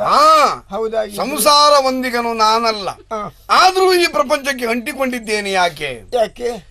ಈ ಭರತ ಖಂಡದಲ್ಲಿ ಆಗುವಂತ ಕೆಲವು ಬದಲಾವಣೆಗಳ ಬಗ್ಗೆ ಆಲೋಚಿಸುತ್ತಾ ಇದ್ದೆ. ಹೌದಾ? ಮಣಿಕರ್ಣಿಕಾ ಎಂಬ ಪವಿತ್ರವಾದಂತಹ ಸ್ಥಳದಲ್ಲಿ ಬಂಡೆಯ ಮೇಲೆ ಕುಳಿತು ಆಲೋಚನೆ ಮಾಡುವಾಗ ಯಾವುದೋ ಒಂದು ದಿವ್ಯ ಶಕ್ತಿ ನನ್ನನ್ನು ಇತ್ತ ಎಳೆಯಿತು. ನೀವು ನಿಮ್ಮ ಬಗ್ಗೆ ಯಾವತ್ತೂ ಯೋಚಿಸಲಿಲ್ಲ? ಖಂಡಿತ ಇಲ್ಲ. ಪ್ರಪಂಚದ ಬಗ್ಗೆ ಯೋಚಿಸುವವರೇ? ಹೌದು. ಈ ಭರತ ಖಂಡದಲ್ಲಿ ಹಿಂದೂಗಳ ಒಳಜಗಳದ ಕಾರಣವಾಗಿ ಕಾಬೂಲಿನಿಂದ ಬಂದಿರುವಂತಹ ಮ್ಲೇಚ್ಛರು ಇಲ್ಲಿ ಅಧಿಕಾರವನ್ನ ಪ್ರತಿಷ್ಠಾಪಿಸಿ ಹಿಂದೂಗಳು ಸಂಪಾದಿಸಿದಂತಹ ಸಂಪತ್ತನ್ನ ಎಲ್ಲ ಅವರು ದೋಚಿಕೊಂಡು ಏನೆಲ್ಲ ವೈಭವವನ್ನು ಅನುಭವಿಸುತ್ತಿದ್ದಾರೆ ಹೀಗೆಲ್ಲ ತರ್ಕಿಸಿದೆ. ಆದರೆ ಇಲ್ಲೇ ಹುಟ್ಟಿದಂತ ನಾವು ಕಷ್ಟ ಕೋಟಲೆಗಳನ್ನು ಅನುಭವಿಸ್ತಾ ಇದ್ದೇವೆ. ಕಾರಣ ಅದೇ, ನಮ್ಮ ಸಂಸ್ಕೃತಿ ಕಳೆದು ಹೋಗುತ್ತಾ ಇದೆ, ಇನ್ನೊಬ್ಬರ ವಶವಾಗುತ್ತಾ ಇದೆ. ಹಾಗಾದ್ರೆ ಉದ್ಧಾರ ಯಾರಿಂದ? ಯಾರಿಂದ? ನಮ್ಮ ಒಬ್ಬರಿಂದೆಲ್ಲ ಸಾಧ್ಯವೇ ಮಗು? ಆಗುದಿಲ್ಲ. ಇದೆಲ್ಲ ನಿನಗೆ ಅರ್ಥ ಆಗುದಿಲ್ಲ. ಯಾಕೆ? ಹೊಟ್ಟೆಗೆ ಹಸಿವಾಗಿದೆ. ಹೌದು. ಹೊಟ್ಟೆಯ ಹಸಿವನ್ನು ಮೊದಲು ನೀಗಿಸಬೇಕು, ಅದಕ್ಕೆ ಆಹಾರವನ್ನು ಒದಗಿಸಬೇಕು. ಈ ಲೋಕದಲ್ಲಿ ಅತಿ ತೀಕ್ಷ್ಣವಾದ ಆಯುಧ ಅಂದ್ರೆ ಹರಿತವಾದ ಆಯುಧ ಅಂತ ಹೇಳಿದ್ರೆ ಹಸಿವು, ಹೊಟ್ಟೆ ಹಸಿವು. ಅದನ್ನು ಮಾಣಿಸಬೇಕು, ಆಮೇಲೆ ಮಾತಾಡಬೇಕು. ಅಲ್ಲ, ಹಸಿವಾದಾಗ ಜ್ಞಾನದ ಮಾತುಗಳೆಲ್ಲ ನಿನಗೆ ಕೇಳಿಸ್ತದ? ಇಲ್ಲ. ಆಗ ನಿಂತ್ಕೊಂಡಿದ್ದೀಯಲ್ಲ, ಯಾಕೆ ನೀನು ಗೊತ್ತಾ? ನಿನಗೆ ನಿನ್ನ ಜನ್ಮ ಬ್ರಾಹ್ಮಣ ಜನ್ಮ. ನೀನು ದೇವರು ಅನುಗ್ರಹಿಸಿದ್ದಾನೆ. ಎಷ್ಟು ಸಾರಿ ದಿವಸಕ್ಕೆ ಸಂಧ್ಯಾ ವಂದನೆ ಮಾಡಿದ್ಯಾ? ಯಾರಿಗೆ ಗೊತ್ತು. ನಿನಗೆ ಉಪನಯನವೇ ಆಗಲಿಲ್ಲ, ಮತ್ತೆ ಸಂಧ್ಯಾ ವಂದನೆ ಮಾಡುವುದೆಲ್ಲಿಂದ ಬಂತು ನೀನು? ಹೌದು ಅಲ್ಲವೇ? ಸಂಧ್ಯಾ ವಂದನೆಗೆ ಒಂದು ಮಹತ್ತಿದೆ. ಬ್ರಾಹ್ಮಣ ಒಬ್ಬನೇ ಮಾಡುವುದಲ್ಲ ಸಂಧ್ಯಾ ವಂದನೆ. ಮತ್ತೆ ಯಾಂ ಸದಾ ಸರ್ವಭೂತಾನಿ ಸ್ಥಾವರಾಣಿ ಚರಾಣಿ ಚ ಸಾಯಂ ಪ್ರಾರ್ಥನಾ ಮತ್ಸ್ಯಂತಿ ಸಾಮಾ ಸಂಧ್ಯಾಭಿರಕ್ಷತು. ದಯಮಾಡಿ ಅದನ್ನು ಬಿಡಿಸಿ ಹೇಳ್ತೀರಾ? ಈ ಲೋಕದಲ್ಲಿ ಹುಟ್ಟಲ್ಪಟ್ಟಂತ ಎಲ್ಲಾ ಜೀವಿಗಳು ಕೂಡ, ಚರಾಚರ ವಸ್ತುಗಳು ಕೂಡ ಸಂಧ್ಯಾ ಎಂಬ ದೇವತೆಯನ್ನು ಅಭಿವಂದಿಸುವುದಕ್ಕೆ ಸಂಧ್ಯಾ ವಂದನೆ. ಆ ಹೊತ್ತಿಗೆ ಕೈ ಮುಗಿಯುವುದಲ್ಲ, ಅಲ್ಲ, ಸಂಧ್ಯಾ ಎಂಬ ದೇವತೆ ಅವಳನ್ನು ಸ್ಮರಿಸುವುದು. ಯಾಕೆ? ಆ ಕಾಲಕ್ಕೆ ಬದಲಾಗುವಂತಹ ವೇಳೆಯಲ್ಲಿ ಅನುಭವಿಸಬೇಕಾದಂತಹ ಸಂಕಟಗಳನ್ನ ಆ ಮಹಾತಾಯಿ ದೂರ ಮಾಡುತ್ತಾಳೆ ಎಂಬುದೇ ಉದ್ದೇಶ. ಬ್ರಾಹ್ಮಣನಾಗಿ ಹುಟ್ಟಿ ಉಪನಯನ ಸಂಸ್ಕಾರ ಇಲ್ಲದೆ ನೀನು ಸತ್ತರೆ ಮುಂದೊಂದು ಜನ್ಮದಲ್ಲಿ ನೀನು ಶೂದ್ರನಾಗಿಯೇ ಹುಟ್ಟಬೇಕಾಗ್ತದೆ. ಮುಂದೊಂದು ಜನ್ಮ ಉಂಟ ನನಗೆ? ಖಂಡಿತ ಇದೆ, ಖಂಡಿತ ಇದೆ. ಮನುಷ್ಯ ಜನ್ಮ ಅಷ್ಟೊಂದು ಬೇಗ ತೀರ್ಮಾನಕ್ಕೆ ಬರುವುದಿಲ್ಲ. ಆದ್ರಿಂದ ಆ ಜನ್ಮದಲ್ಲಿ ನೀನು ಸುಕೃತ ಮಾಡಿದ್ರೆ ಮತ್ತೆ ಪುನಃ ಉತ್ತಮವಾದ ಜನ್ಮಕ್ಕೆ ಬರಲಿಕ್ಕೆ ಸಾಧ್ಯ. ಆದ್ರಿಂದ ಬ್ರಾಹ್ಮಣ ಭ್ರೂ ನೀನು ಆಗಬಾರದು. ಬ್ರಾಹ್ಮಣ ಭ್ರೂ ಅಂದ್ರೆ ಬ್ರಾಹ್ಮಣನಾಗಿ ಹುಟ್ಟಿ ಸಂಧ್ಯಾ ವಂದನೆ ಮಾಡದೇ ಇದ್ದವನು, ನಿತ್ಯ ಕರ್ಮಗಳನ್ನು ಮಾಡದೇ ಇದ್ದವನು. ನಿತ್ಯ ಮತ್ತೆ ನೈಮಿತ್ತಿಕ ಅಂತ ಎರಡು ವಿಧಾನ ಉಂಟು. ಯಜ್ಞಯಾಗಾದಿಗಳು ಕೂಡ ನೈಮಿತ್ತಿಕ ಕರ್ಮಗಳು, ನಿತ್ಯ ಕರ್ಮಗಳು ಈ ಸಂಧ್ಯಾ ವಂದನೆ ಇತ್ಯಾದಿಗಳು. ಇದನ್ನ ಮಾಡದೇ ಇದ್ರೆ ಅವೇನಾಗ್ತಾನೆ? ಬ್ರಾಹ್ಮಣ ಭ್ರೂ ಆಗ್ತಾನೆ. ಅದು ನೀನು ಆಗಬಾರದು. ನೀನು ನನ್ನ ಜೊತೆಗೆ ಬಾ. ಬಂದ್ರೆ ನಿನ್ನ ಹೊಟ್ಟೆ ತಣ್ಣಗಾಗ್ತದೆ. ನನಗೆ ಹೊಟ್ಟೆಕ್ಕಿಂತಲೂ ನನಗೆ ಜ್ಞಾನದ ಹಸಿವು ಹೆಚ್ಚಾಗಿದೆ. ಅದಕ್ಕಾಗಿಯೇ ಬಂದವನು ನಾನು. ಕರುಣಿಸ್ತೀರ ನನಗೆ? ನಾನು ಸನ್ಯಾಸಿ, ಬ್ರಾಹ್ಮಣನೂ ಕೂಡ. ಬ್ರಾಹ್ಮಣನು ಶಿಲೋಂಚ ವೃತ್ತಿಯಿಂದ ಹಿಂದೆ ಜೀವಿಸುತ್ತಿದ್ದರು ಕೃತಯುಗದಲ್ಲಿ. ರೈತನು ಪೈರುಗಳನ್ನೆಲ್ಲ ಕತ್ತರಿಸಿಕೊಂಡು ಮನೆಗೆ ಹೋದ ಮೇಲೆ ಅಲ್ಲಿ ಬಿದ್ದಂತಹ ಕಾಳುಗಳನ್ನು ಹೆಕ್ಕಿ ತಂದು ಅದನ್ನ ಬೇಯಿಸಿ ಅನ್ನ ಮಾಡಿ ಊಟ ಮಾಡಬೇಕು. ಅದು ಶಿಲೋಂಚ ವೃತ್ತಿ ಅಂದ್ರೆ ಹಾಗೆ. ಬ್ರಾಹ್ಮಣ ಹಾಗೆ ಬದುಕುತ್ತಿದ್ದ. ಅದಕ್ಕೆ ಎಲ್ಲ ಬದಲಾಗಿದೆ. ಈಗ ಬೇಡ್ಕೊಂಡೇ ಬದುಕಬೇಕವನು, ಅಲ್ಲವೇ? ಸನ್ಯಾಸಿಯಾದ ನಾನು ಯಾರದ್ದಾದ್ರೂ ಮನೆಯಲ್ಲಿ ನಿಂತು ಭಿಕ್ಷಾಂತಿ ಅಂತ ಹೇಳಿದ್ರೆ ಕೊಡ್ತಾರೆ. ನೀನು ಕೊಡ್ತಾರ? ಕೊಡುವುದಿಲ್ಲ. ದಾಂಡಿಗನ ಹಾಗೆ ಬೆಳ್ಕೊಂಡಿದ್ಯಾ? ಏನಾದ್ರೂ ಕೆಲಸ ಮಾಡಬೇಕಿತ್ತು ನೀನು, ಹಾಗೆ ಹೇಳುದಿಲ್ವ ನಿನಗೆ? ಎಷ್ಟು ಜನ ಬೈದಿದ್ದಾರೆ. ಆದ್ರಿಂದ ಛೀಮಾರಿ ಹಾಕಿಸಿಕೊಂಡವನು ನೀನು. ಅಲ್ಲ, ನೀನು ಶಟರು ನಿಲ್ಲಬೇಕು. ಈ ಸಮಾಜದಲ್ಲಿ ನಾನೊಬ್ಬ ಅಗ್ರವರ್ಣೀಯ ಜ್ಞಾನ ಸಂಪನ್ನ ಅಂತ ತೋರಿಸಿಕೊಳ್ಳಬೇಕಾದ್ರೆ ನನ್ನ ಬದುಕಿನಲ್ಲಿ ಅದು ಸಾಧ್ಯವೇ? ಗುರು ಒಬ್ಬ ಬೇಕು. ಗುರುವಿಲ್ಲದ ವಿದ್ಯೆ ಪ್ರತಿಫಲಕ್ಕೆ ಬರುವುದಿಲ್ಲ. ಗುರು ಅಂದ್ರೆ ಅಂಧಕಾರವನ್ನು ನಿವಾರಿಸುವವನು. ನಿನ್ನ ಬುದ್ಧಿಗೆ ಕವಿದಿರುವಂತ ಅಂಧಕಾರವನ್ನು ನಿವಾರಿಸಿ ಜ್ಞಾನದ ಬೆಳಕನ್ನು ನಾನು ಕೊಡ್ತೇನೆ. ನಹಿ ಜ್ಞಾನೇನ ಸದೃಶಂ ಪವಿತ್ರಮಿಹ ವಿದ್ಯತೆ. ಅದಕ್ಕಿಂತ ಮಿಗಿಲಾದದ್ದು ಈ ಲೋಕದಲ್ಲಿ ಯಾವುದೂ ಇಲ್ಲ. ಹಾಗಾದ್ರೆ ಜ್ಞಾನ ಪಡಿಬೇಕು ಅಂತಾದ್ರೆ ಏನ್ ಮಾಡಬೇಕು? ತದ್ವಿದ್ಯೆ ಪ್ರಣಿಪಾತೇನ ಪರಿಪ್ರಶ್ನಾಯ ಸೇವೆಯ. ನನ್ನಂತಹ ಒಬ್ಬ ಯೋಗ್ಯ ಗುರುಗಳನ್ನ ಸೇವಿಸಿಯೇ ಆ ವಿದ್ಯೆಯನ್ನು ಪಡಿಬೇಕು. ಹೀಗೆ ಹೇಳಿದ್ದಾರೆ. ಅದಕ್ಕೆ ನಿನ್ಗೆ ಹೇಳ್ತೇನೆ, ಯಾಕೆ ಈ ಮೊದಲ ಮೆಟ್ಟಲಲ್ಲೇ ನೀನು ಇದೆಲ್ಲ ಅಭ್ಯಾಸ ಮಾಡಬೇಕು. ನನ್ನ ಸೇವೆಯನ್ನ ಮಾಡುತ್ತಾ ನನ್ನಿಂದ ಉಪನಯನ ಸಂಸ್ಕಾರವನ್ನು ಹೊಂದುತ್ತಾ ಮುಂದೆ ನಿನಗೆ ಆಗಬೇಕಾದದ್ದೇನು ಮಹತ್ತಾದಂತಹ ವಿದ್ಯೆ. ಈ ಲೋಕದಲ್ಲಿ ವಿದ್ವಾನ್ ಸರ್ವತ್ರ ಪೂಜೆ. ನಿನ್ನಲ್ಲಿ ಧನ ಬೇಡ, ಕನಕ ಬೇಡ, ವಸ್ತು ವಾಹನಾದಿಗಳು ಏನು ಬೇಡ. ನೀನು ವಿದ್ವಾಂಸನಾದರೆ ನಿನ್ನ ವಾಗ್ವೈಖರಿಯನ್ನ ಕೇಳಿದಂತಹ ಜನರು ನಿನಗೊಂದು ಸ್ಥಾನಾಪನ್ನ ವ್ಯಕ್ತಿತ್ವವನ್ನು ಅನುಗ್ರಹಿಸುತ್ತಾರೆ. ನಿನಗೊಂದು ಮಾನ ಸಿಗ್ತದೆ. ಬದುಕಲಿಕ್ಕೆ ನೀನು ಹುಡುಕುವುದು ಬೇಡ, ಬದುಕು ನಿನ್ನನ್ನೇ ಹುಡ್ಕೊಂಡು ಬರ್ತಾ ಇದೆ. ಸಂಪತ್ತೆಲ್ಲ ನಿನ್ನ ಬಳಿಗೆ ಬರ್ತದೆ. ಆ ದೃಷ್ಟಿ ಇಟ್ಟೇ ಇಲ್ಲಿಗೆ ಬಂದವನು ನಾನು. ಯಾರನ್ನಾದ್ರೂ ಒಬ್ಬರನ್ನ ಸಿದ್ಧ ಮಾಡಬೇಕು ಅಂತ ಮನಸ್ಸಿತ್ತು ನನಗೆ. ನೀನೇ ಸಿಕ್ಕಿದೆಯಲ್ಲ, ಬಹಳ ಸಂತೋಷವಾಯಿತು. ಬ್ರಾಹ್ಮಣ ಕುಮಾರ, ನನಗೆ ಮೊದಲು ಉಪನಯನ ಮಾಡಿ ಆಮೇಲೆ ನೀವು ಹೇಳಿದ ಸಂಧ್ಯಾ ವಂದನೆಯನ್ನು ಹೇಳಿಕೊಡಿ. ಆ ಸಂಧ್ಯಾ ದೇವತೆ ನನಗೆ ಒಲಿದು ಪ್ರಸನ್ನಳಾದರೆ ನೀವು ಹೇಳಿದ ಎತ್ತರಕ್ಕೆ ನಾನು ಏರುವುದಕ್ಕೆ ಸಾಧ್ಯ ಗುರುಗಳೇ. ಏರುವುದಕ್ಕೆ ಸಾಧ್ಯ. ನಿಜವಾಗಿ ಅಷ್ಟಾಂಗ ಯೋಗವನ್ನು ಬಲಿದು ಸಮಾಧಿ ಸ್ಥಿತಿಯಲ್ಲಿದ್ದು ದೇವರನ್ನ ಧ್ಯಾನಿಸಿದವರಿಗೆ ದೇವರು ಕಾಣಿಸಿಕೊಳ್ಳಲಿಲ್ಲ. ವೇದಗಳು ಹೊಗಳಿದ್ರು ಸಿಕ್ಕಲಿಲ್ಲ. ಹಾಗಾದ್ರೆ ದೇವರು ಯಾರು, ಏನು, ಎಷ್ಟು, ಹೇಗೆ, ಎಲ್ಲಿದ್ದಾರೆ ಯಾರಿಗೂ ಗೊತ್ತಿಲ್ಲ. ಆದ್ರೆ ದೇವರು ಇದ್ದಾನೆ ಒಬ್ಬ ಅಂತ ನಾವು ಅರಿತುಕೊಳ್ಬೇಕಷ್ಟೇ. ಅವನೇ ಜ್ಞಾನದ ಮೂಲ ಶ್ರೀಮನ್ನಾರಾಯಣ ಅಂತ. ಮಹೇಶ್ವರನು ಶ್ರೀಮನ್ನಾರಾಯಣನು ಎಲ್ಲವೂ ಒಂದೇ. ಏಕಂ ಸತ್ ಬಹುದಾ ವಿಪ್ರಾವದಂತಿ. ಒಂದೇ ಸತ್ಯ. ನಾನಾ ವಿಧದ ಜಾತಿ ಮತದವರು ಬೇರೆ ಬೇರೆ ಕರೀತಾರೆ. ಅದನ್ನು ನೀನು ತಿಳ್ಕೊಳ್ಬೇಕು. ಎಲ್ಲಿಗೆ ಹೋದ್ರು ಈ ತತ್ವವನ್ನು ಬಿಡಬಾರದು. ನೀನು ಯಾರ ಆಶ್ರಿತನೇ ಆಗಿರು, ಅವ ಎಂತ ಮತೀಯನೇ ಆಗಿರು, ಅಲ್ಲಿ ನಿನ್ನದ್ದಾಗಿರುವಂತಹ ಈ ವಾಗ್ವೈಖರಿಯನ್ನ ಈ ವಿಧವಾಗಿ ಏಕಂ ಸತ್ ಇದನ್ನು ಬೋಧಿಸುತ್ತಿರಬೇಕು. ನಿನ್ನಿಂದ ಹಲವಾರು ವಿದ್ವಾಂಸರು ಕೂಡ ಕಲಿಯುವಂತಹ ಪಾಠ ಇದೆ.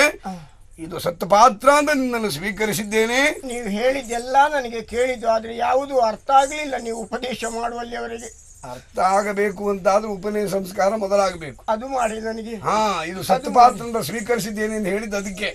ಬಾ, ಈ ಪಾತ್ರೆ ಕಲ್ಮಶ ಹೇಳ್ದಿದ್ದೆ, ತೊಳಿತೇನೆ. ಬಾ ಬಾ, ಹೇಳು, ಶುಭವಾಗಲಿ.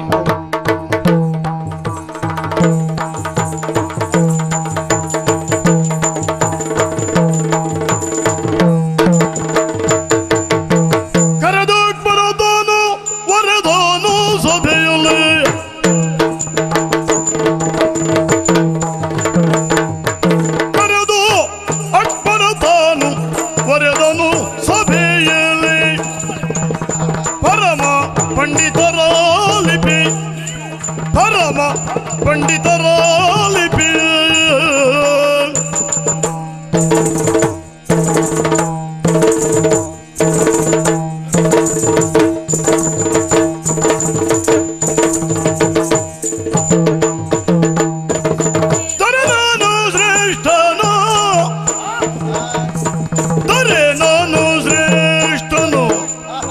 ಸುರಪತಿ ಗಣ್ಯನು, ಸುರಪತಿ ಗಣ್ಯನು ಅರಿತೋರೆ ಇರಿ ಬೇಗದಿ.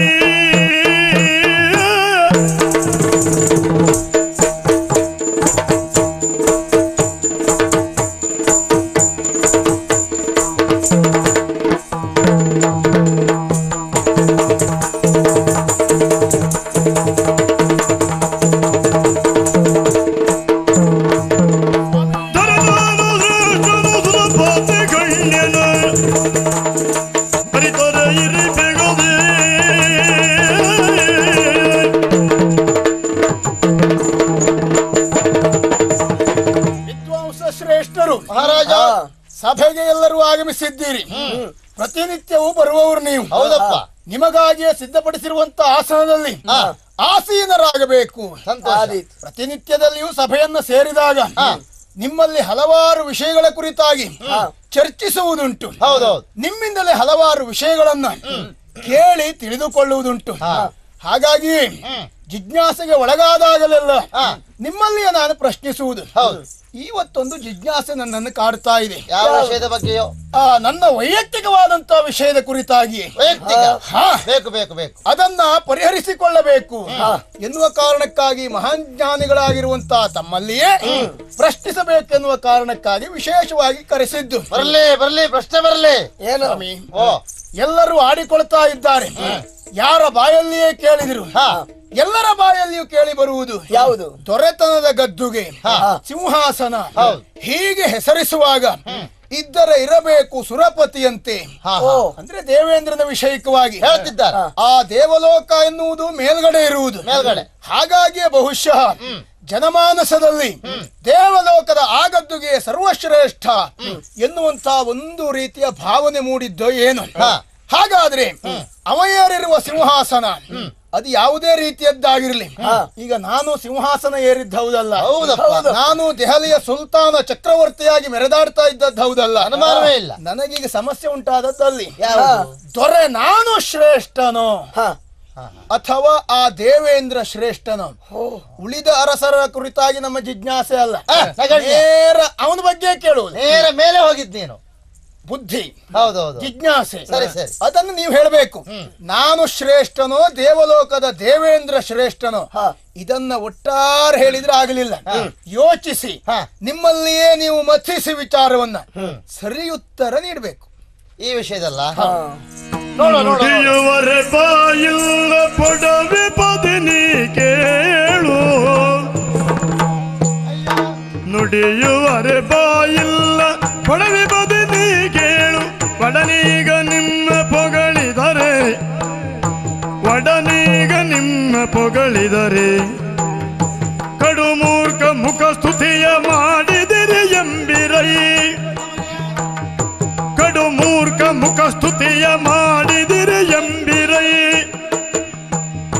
ಬಿಡುಗಣ್ಣರೊಡೆಯನನು ಸ್ತುತಿಸಲಿನ್ನೆಂದು.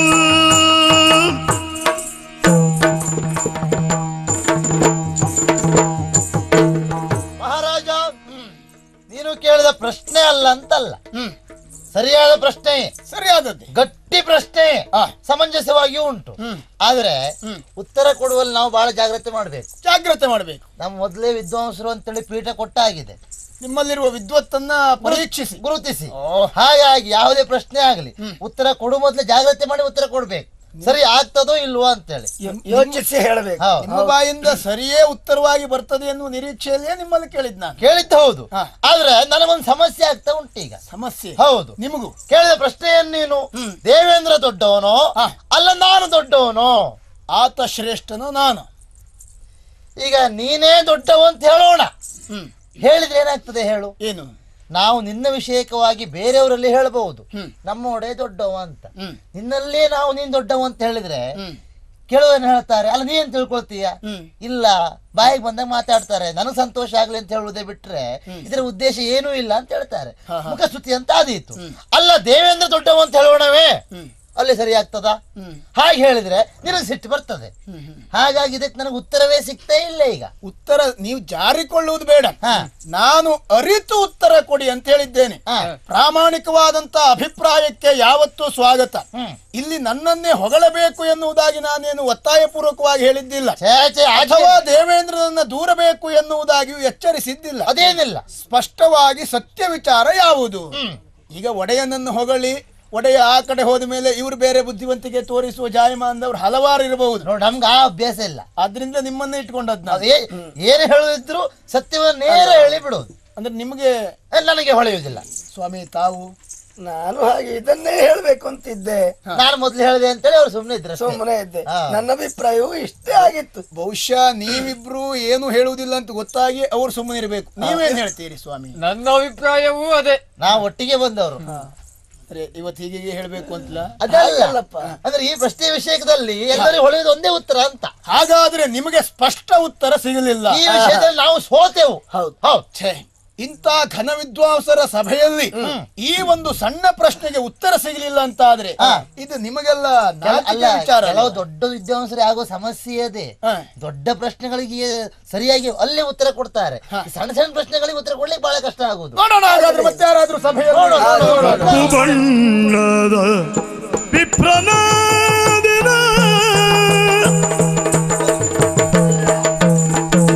ಕಪ್ಪು ಬಣ್ಣದ ವಿಪ್ರನಾದಿನ ಕ್ಷಿಪ್ರದಿಂದಲೇ ಮಣಿದು ಕ್ಷಿಪ್ರದಿಂದಲೇ ಮಣಿದು ಹೇಳಿದೆ ತಪ್ಪ ಆಡುವುದಿಲ್ಲ ತಪ್ಪ ಆಡುವುದಿಲ್ಲ ನಿಮ್ಮಲ್ಲಿ ಅಪ್ಪ ಓ ಅಪ್ಪ ಅಪ್ಪ ಕ್ಷಮಿಸಿ. ಸಕಲ ಕಲಾ ಚತುರ್ಮುಖ ಸಮಸ್ತ ವೈಭವ ಶತಮಕ ದಿಕ್ಪಾಲಕ ಕಾಂಕ್ಷೀಭೂತ ಶರೀರ ರೂಪು ಲಾವಣ್ಯ ವಿಜಿತಾ ಶರೀರ ಕಾಶ್ಮೀರ ರಾಜ ಕಮಲ ಕಲಾಧಾರ ಮಹಾರಾಜ ಭೋಪರಾಕ್ ಭೋಪರಾಕ್ ಭೋಪರಾಕ್. ಕಳೆದ ವರ್ಷ ಇದನ್ನೇ ಹೇಳ್ತಾ ಇದ್ದೆ ನಾನು, ಎಲ್ಲೋ ಕೇಳಿಸ್ಕೊಂಡವ. ಮಹಾರಾಜರೇ, ತುಂಬಿದ ಸಭೆಯಲ್ಲಿ ವಿದ್ವಾಂಸರ ಮುಂದೆ ಕೇಳಿದಂತ ಪ್ರಶ್ನೆ ದೇವೇಂದ್ರ ಮೇಲೋ ಚಕ್ರವರ್ತಿಯಾದಂತಹ ನಾನು ಮೇಲೋ ಎನ್ನುವ ಪ್ರಶ್ನೆಯನ್ನು ಹೌದು ತಾವಿಟ್ಟಿದ್ದೀರಿ. ವಿದ್ವಾಂಸರೆಲ್ಲರೂ ಕಂಗಾಲಾಗಿದ್ದಾರೆ. ಮುಂದೇನಂತ ಯೋಚಿಸ್ತಾ ಇದ್ದಾರೆ. ತಕ್ಷಣ ನಾನು ಪ್ರವೇಶವನ್ನು ಮಾಡಿದ್ದೇನೆ. ನಿಮ್ಮ ಪ್ರಶ್ನೆಗೆ ಸಮರ್ಪಕವಾದ ಉತ್ತರವನ್ನು ನಾನು ಕೊಡ್ತೇನೆ. ದೇವೇಂದ್ರನಿಗಿಂತ ಒಂದು ತೂಕ ನೀವೇ ಹೆಚ್ಚು. ಯಾರು ನೀ ಎಲ್ಲಿಂದ ಬಂದೆ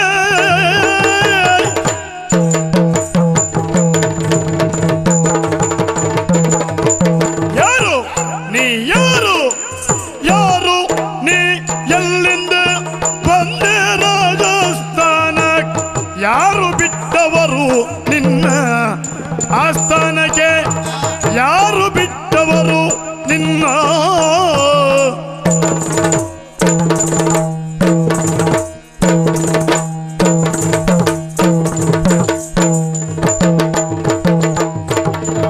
ಬೋರನೆ ಉದುರುತ್ತ ಸಾರತ್ತ ಎನ್ನಲಾಗ ಬೋರನೆ ಉಸುರುತ್ತ ಸಾರತ್ತ ಎನ್ನಲಾಗ ಚಾರು ಗುಣ ಜಗಂದ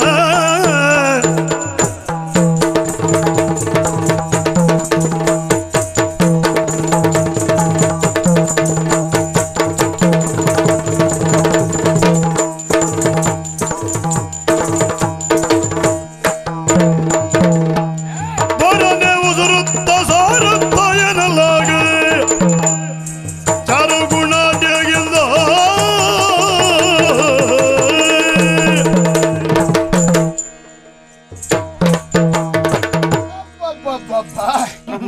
ಘನ ವಿದ್ವಾಂಸರು ಸೇರಿರುವ ಸಭೆ ಇದು.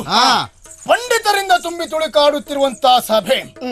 ನಾನು ಕೇಳಿರುವಂತಹ ಘನ ಪ್ರಶ್ನೆಗೆ ಉತ್ತರ ನೀಡುವುದು ಹೇಗೆ, ಸರಿಯಾದಂತ ಉತ್ತರ ಯಾವುದು ಎನ್ನುವುದಾಗಿ ಎಲ್ಲರೂ ಉತ್ತರಿಸುವುದಕ್ಕೆ ಅಸಾಧ್ಯರಾಗಿ ತಲೆ ತಗ್ಗಿಸಿ ಕುಳಿತಿದ್ದಾರೆ. ಪಕ್ಕನೆ ದೂರದಲ್ಲೆಲ್ಲಿಯೋ ಕುಳಿತಿರುವ ನೀನು ರಾಜಸಭೆಯಲ್ಲಿ ಎದ್ದು ಬಂದು ನಿಂತಿದ್ದೀಯ. ಹೌದು, ಅದು ನನ್ನ ಎದುರುಗಡೆಯಲ್ಲಿ ಬಂದು ನಿಮ್ಮ ಪ್ರಶ್ನೆಗೆ ಸರಿಯಾದಂತ ಉತ್ತರವನ್ನು ತಾನು ನೀಡ್ತೇನೆ ಎನ್ನುವ ಧೈರ್ಯದ ಅಹಂಕಾರದ ಮಾತು ಅಲ್ಲ. ಸಭೆಯಲ್ಲಿ ತಾವು ಘಂಟೋಘೋಷವಾಗಿ ಹೇಳಿದ್ದೀರಿ, ನನ್ನ ಪ್ರಶ್ನೆಗೆ ಉತ್ತರ ಕೊಡುವವರು ಯಾರಾದ್ರೂ ಇದ್ರೆ ಎದ್ದು ಬರುವುದು ಎನ್ನುವ ಮಾತನ್ನು ಕೇಳಿಯೇ ಇಲ್ಲಿಯವರೆಗೆ ಬಂದಿದ್ದೇನೆ ಪ್ರಭು. ನಾನು ಹೇಳಿದ್ದು ವಿದ್ವಾಂಸರ ಕುರಿತಾಗಿ. ಅಂತಹ ವಿದ್ವಾಂಸರು ಯಾರಾದ್ರೂ ಉತ್ತರಿಸುವುದಿದ್ರೆ ಎದ್ದು ಬರಬೇಕು. ನಿಮ್ಮ ಪ್ರಶ್ನೆಗೆ ಸಮರ್ಪಕವಾದ ಉತ್ತರವನ್ನು ಕೊಟ್ಟರೆ ಅವರನ್ನು ವಿದ್ವಾಂಸರೆಂದು ತಾವು ಮಾನಿಸ್ತೀರಲ್ಲವೇ? ನಿನ್ನನ್ನು ನೋಡಿದ್ರೆ ವಿದ್ವಾಂಸ ಅಂತ ಹೇಳುವುದಕ್ಕೆ ಸಾಧ್ಯವೇನೋ? ಇಲ್ಲೇನು ಅನ್ನ ಸಂತರ್ಪಣೆ ಉಂಟು ಅಂತ ಬಂದಿಯಾ? ಯಾಕೆ ಪ್ರಭು? ಅಲ್ಲದೆ ಇದ್ರೆ ಕುರುಚಲು ಗಡ್ಡ, ಕೆದರಿದ ಕೂದಲು, ಹರಕು ಬಟ್ಟೆ, ನಿನ್ನ ಮುಖ ನೋಡಿದ್ರೆ ಸ್ನಾನ ಊಟ ಇಲ್ಲದೆ ಎಷ್ಟು ದಿವಸ ಆಯ್ತೇನೋ, ಸೋತು ಸುಣ್ಣವಾಗಿ ಹೋಗಿದ್ದೀಯ.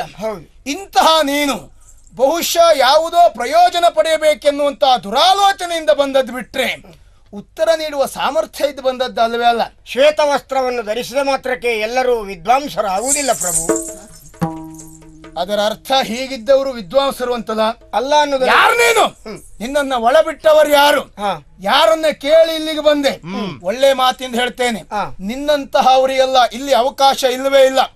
ಹೆಚ್ಚು ಮಾತನ್ನಾಡದೆ ಹೋಗಿಲಿಂದ. ನೀವೇ ದೊಡ್ಡವರು. ಇಂದ್ರತ ನಿಮಗಿಂತ ಅಧಿಕ ತಾನೇನಲ್ಲ. ಇಂದ್ರತ ನಿಮಗಿಂತ ಅಧಿಕ, ನಿಮಗಿಂತ ಅಧಿಕ, ನಿಮಗಿಂತ ಅಧಿಕ ತಾನೇನಲ್ಲ. ಇಂದು ನೀವೇ ಗಣ್ಯರು, ಸಂದೇಹ ಬೇಡೆಂದು ತಲೆಬಾಗಿ ನಿಂದಿರಲು. ಸಂದೇಹ ಬೇಡೆಂದು ತಲೆಬಾಗಿ ನಿಂದಿರಲು. ಹೊಂದಿದಾಶ್ಚರ್ಯದಿಂದ ರಸ.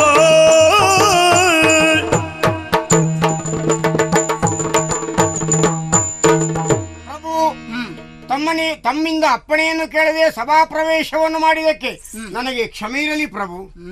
ಯಾಕಂತ ಹೇಳಿದ್ರೆ ಇದು ತುಂಬಿದ ಸಭೆ. ಈ ಸಭೆಯನ್ನು ಕಂಡಾಗಲೇ ನನಗೆ ವಿಚಿತ್ರವಾಗುತ್ತಾ ಇದೆ. ಪಳಕುಗಳ ನೆಲೆಕಟ್ಟು, ಮರಕತಂಗಳ ಜಗುಳಿ, ಹೊಳೆವ ನೀಲದ ಬಿತ್ತಿ, ಬೆಜ್ಜರದ ಕಂಬ, ಮರೆತೊಳೆಪ ವೈಡೂರ್ಯದ ಮದನ ಕೈ, ಸಳೆ ಪುಷ್ಯರಾಗದ ತೊಳೆಗಳು, ಎಸೆವ ಮಾಣಿಕಂಗಳ ಲೋವೆ, ಪೊನ್ನ ಪದಕ್ಕೆ ರಂಜಿಸಿತು ಈ ಚಾವಡಿಯ ಚೌರಸದೆಡೆಯಲು. ಅಂತ ಚಾವಡಿಯ ಮಧ್ಯದಲ್ಲಿ ದೇವತೆಯಂತೆ ಕಂಗೊಳಿಸುವ ನೀವು ನಿಜವಾಗಿಯೂ ಆ ದೇವೇಂದ್ರನಿಗಿಂತ ದೊಡ್ಡವರಂತೆ ನಾನು ಹೇಳಲಿಕ್ಕೆ ಬಯಸ್ತೇನೆ. ಮುಖಕ್ಕೆ ತಕ್ಕ ಮಾತು ಎಂದೇ, ಮುಖಕ್ಕೆ ತಕ್ಕ ಮಾತನೆಂದೆ, ಯುಕುತಿ ಬೇಡ ಎನ್ನೋಳಿಂದೆ, ಯುಕುತಿ ಬೇಡ ಎನ್ನೋಳಿಂದೆ. ಶಕುತನೋದರಿ ಸಭೆಯಳು ವ್ಯಕ್ತಗೊಳಿಸೋ ಬೇಗ. ಪ್ರಭು ಬಹಳ ಜಾಣ ನೀನು. ಯಾಕೆ? ಅಲ್ಲದೇ ಇದ್ರೆ ಬಂದ ನಿನ್ನನ್ನ ನಾನು ವಿರೋಧಿಸಿದೆ.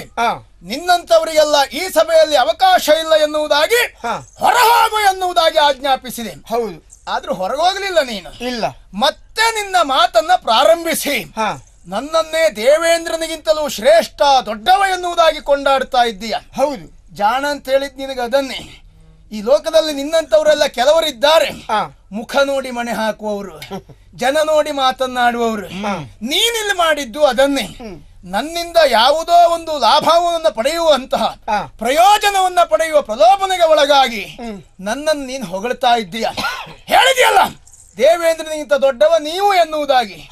ಅದು ನಿನ್ನ ಅನುಭವವು ಅಥವಾ ಆ ರೀತಿಯಾಗಿ ಹೇಳುವುದರಲ್ಲಿ ಯಾವ ತೀರ್ಮಾನದಿಂದ ಹೇಳಿದ್ದೀಯ? ಯಾವ ಯುಕ್ತಿಯೂ ಇಲ್ಲಿ ನಡೆಯುವುದಿಲ್ಲ. ನಿನ್ನ ಉಪಾಯ ಎಲ್ಲವೂ ಫಲಿಸ್ತದೆ ಎನ್ನುವಂತ ಭ್ರಮೆಗೆ ಒಳಗಾಗಬೇಡ.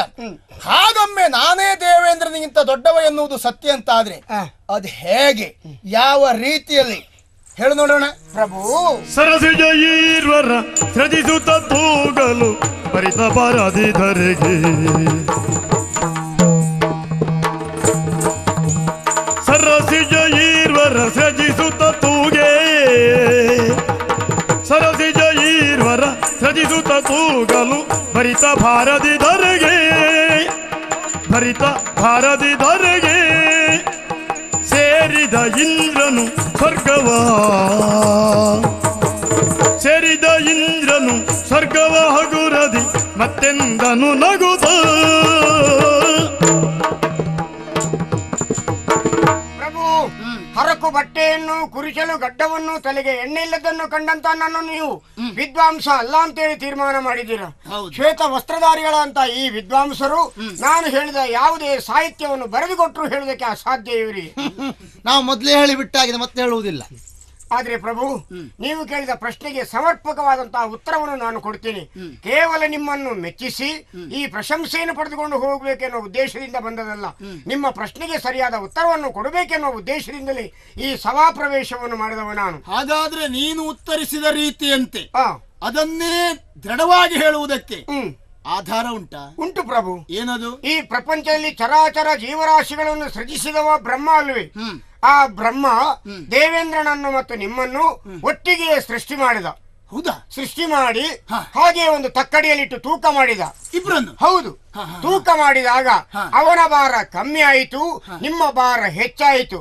ಆದ್ದರಿಂದ ಅವ ಮೇಲೋದ, ನೀವು ಈ ದೆಹಲಿಯ ಸುಲ್ತಾನನಾಗಿ ಈ ದೇಶವನ್ನು ಆಳ್ತಾ ಇದ್ದೀರಿ ಪ್ರಭು. ಭಾರ ಹೆಚ್ಚಾಗಿ ನಾನು ಕೆಳಗೆ ಬಂದೆ. ಹೌದು. ಭಾರ ಕಡಿಮೆಯಾಗಿ ಅವ ಮೇಲೆ ಹೋದ. ಕೇಳಿ ಹರುಷವಂತೋ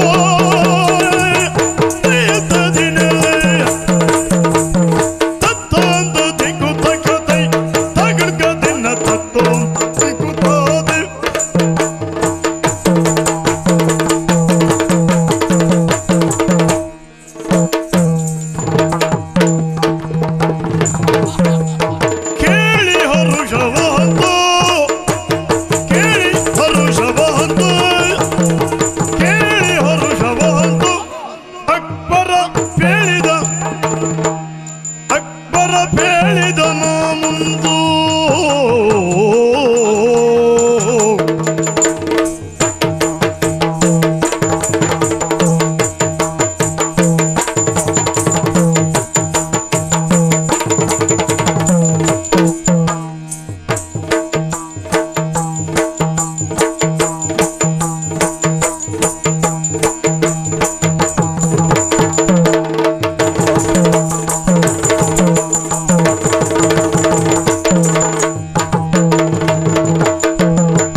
ಆಪ್ತನು ನೀನೇ, ಆಲಯದೊಳಗಿರೋ ಆಪ್ತನು ನೀನೇ.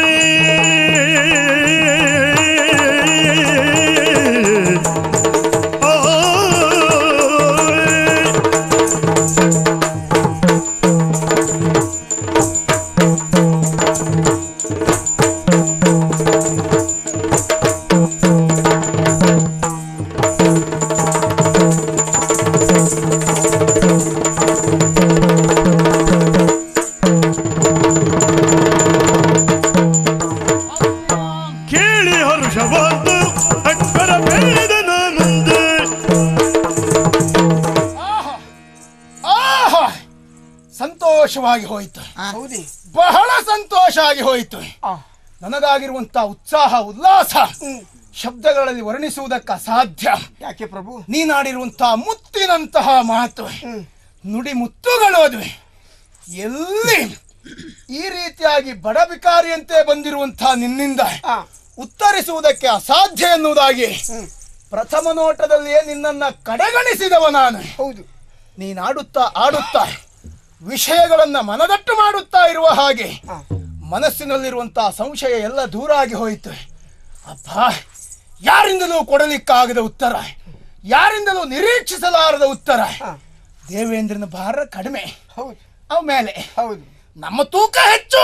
ಈ ನಾಡಿನ ಭಾಗ್ಯ ದೇವತೆ ತಾವಲ್ಲವೇ ಪ್ರಭು? ತಕ್ಕಡಿಯಲ್ಲಿ ತೂಕ ಹೆಚ್ಚಿದ್ದದ್ದು ಕೆಳಗಿರುವುದು, ಹೌದು. ಕಡಿಮೆ ಆದದ್ ಮೇಲೆ ಹೋಗುದು. ಮತ್ತೆ ಮೇಲಿದ್ದವ್ರು ದೊಡ್ಡವರು ಅನ್ನೋದು ಸುಳ್ಳೆ, ಸುಳ್ಳೆ. ಅಲಂಕಾರಕ್ಕಷ್ಟೇ. ಅದರಲ್ಲಿಯೂ ನೀವು ನಿಮ್ಮ ಸ್ವಂತ ಸಾಮರ್ಥ್ಯದಿಂದ ಹಾ. ಇಡೀ ಸಾಮ್ರಾಜ್ಯವನ್ನು ಪಾಲಿಸ್ತಾ ಇದ್ದೀರಾ. ಅವನಿಗೆ ದೇವಲೋಕ ಮೂರು ಮೂರ್ತಿಗಳು ಮನುಮುನಿಗಳು ಒಂದಾಗಿ ಕರುಣಿಸಿದ ಭಿಕ್ಷೆ ಅದು. ಅವನಿಗೆ ಯಾರೋ ಕೊಟ್ಟದ್ದು, ಯಾರೇ ಕೊಟ್ಟದ್ದು? ನಾವು ಸ್ವಂತಿಕೆಯಿಂದ ಉಳಿಸಿಕೊಂಡದ್ದು, ಗಳಿಸಿಕೊಂಡದ್ದು. ಆದ್ದರಿಂದಲೇ ಈ ನಾಡಿನ ಭಾಗ್ಯ ದೇವತೆ ತಾವು ಪ್ರತ್ಯಕ್ಷ ದೇವತೆ ಪ್ರಭು. ಫಲ ಅಯ್ಯ, ಓ, ಇದು ನಿನ್ನ ಹೆಸರು? ನನ್ನ ಹೆಸರು ಮಹೇಶ ಅಂತೇಳಿ.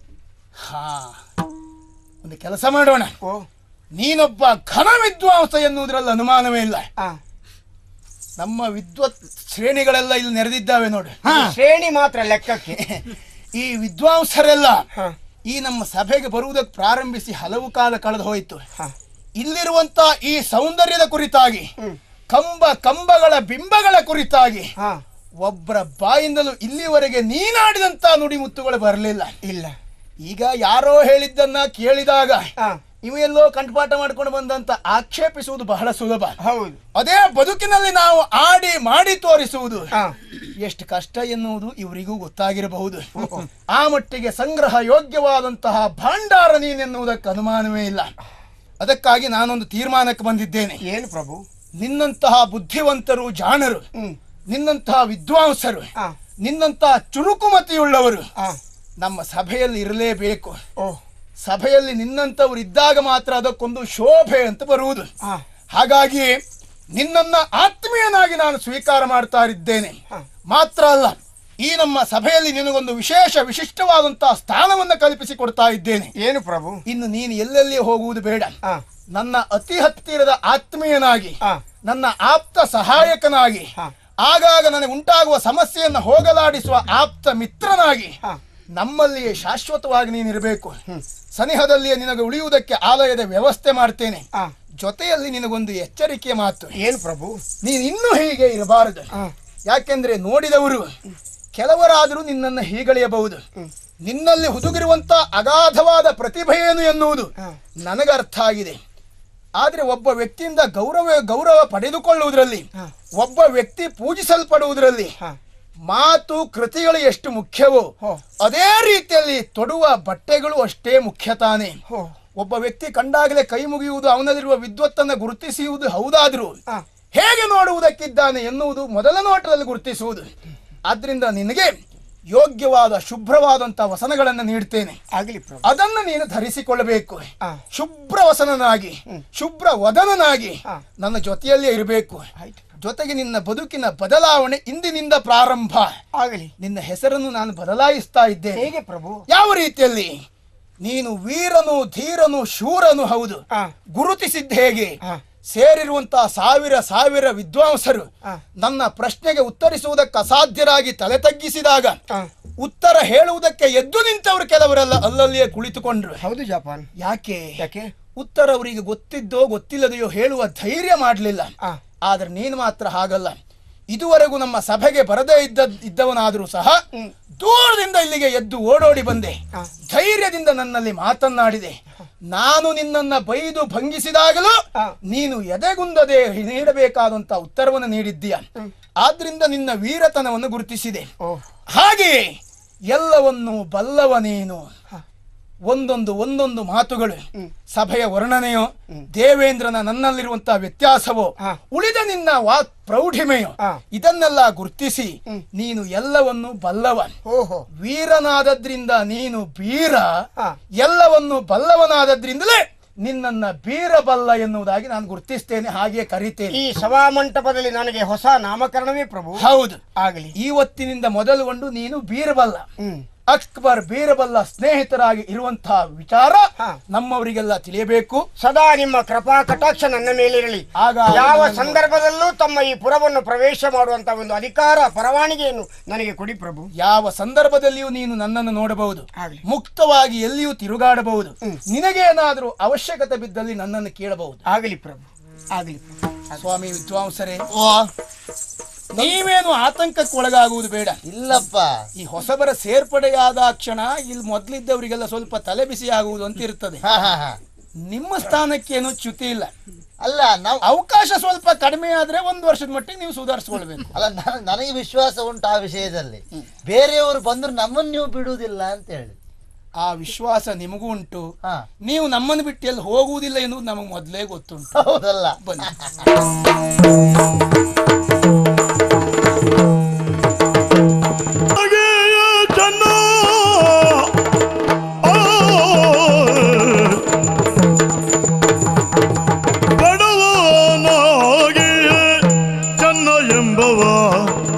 ನಡೆದು ಬರುತ್ತಿರೆ ಪದದೋಳ್ ಅಂದಿಲಿ ಕಡುದರದೆ ಚೆಲುವೆಯನು ದೂರದಿ ಕಂಡನವನು.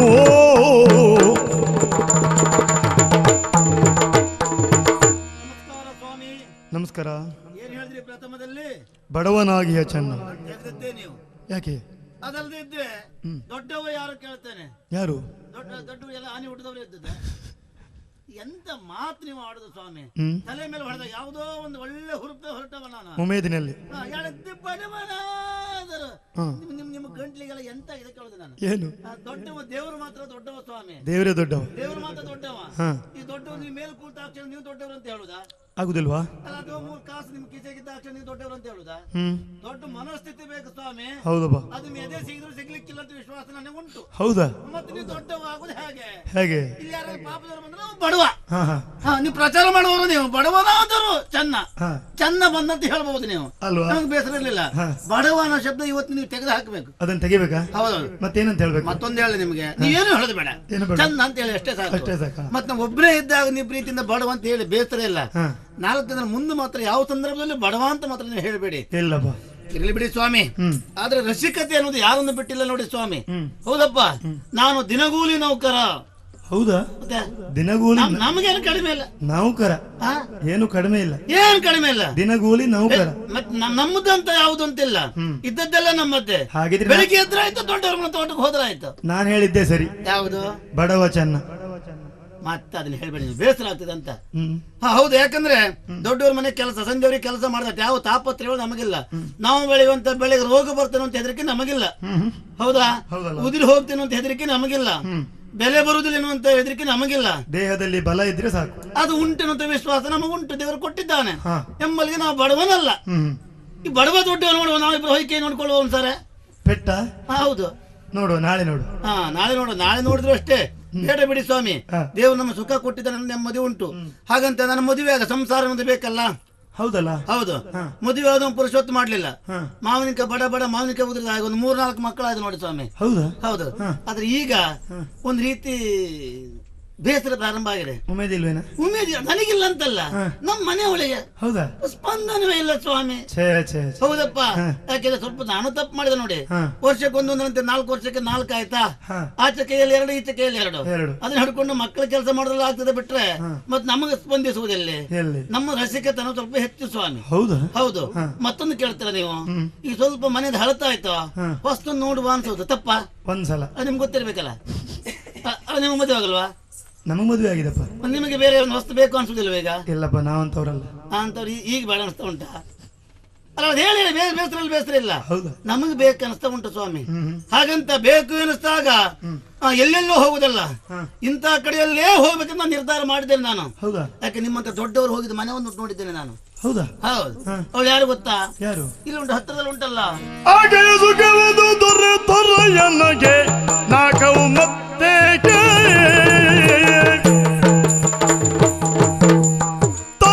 ತಯತ್ತ ದಿನ ತೈ ತಕತ ದಿನ ತೈ ತಯತ್ತ ದಿನ ತೈ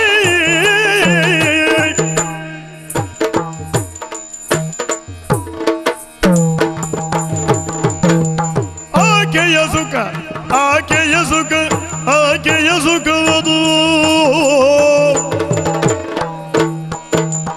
ಆಕೆಯ ಸುಖವದು ಆಕೆಯ ಸುಖವದು ಆಕೆಯ ಸುಖವದು ಆ ಮುತ್ತು ಮುತ್ತಮ್ಮ ಮುತ್ತು ಸುಖವದು ದೊರೆಯಲು ನನಗೆ ನಾಕವು ಇನ್ನೇಗೆ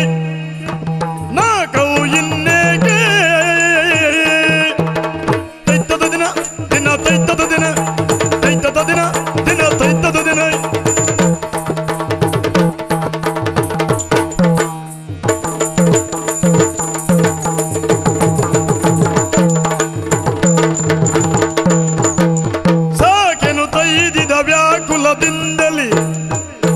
ಸಾಕೆನು ತೊಯ್ದಿದ ವ್ಯಾಕುಲದಿಂದಲೇ ಆ ಪೋಕ ಪೋಕ ಪೋಕ ಬಡವನು ತಾ ಮತ್ತೆ ಆ ಬಡವ ಹಣ ಇಲ್ಲದೆ ಹೊರಟ ಬಡವನು ತಾ ಬರಡೆ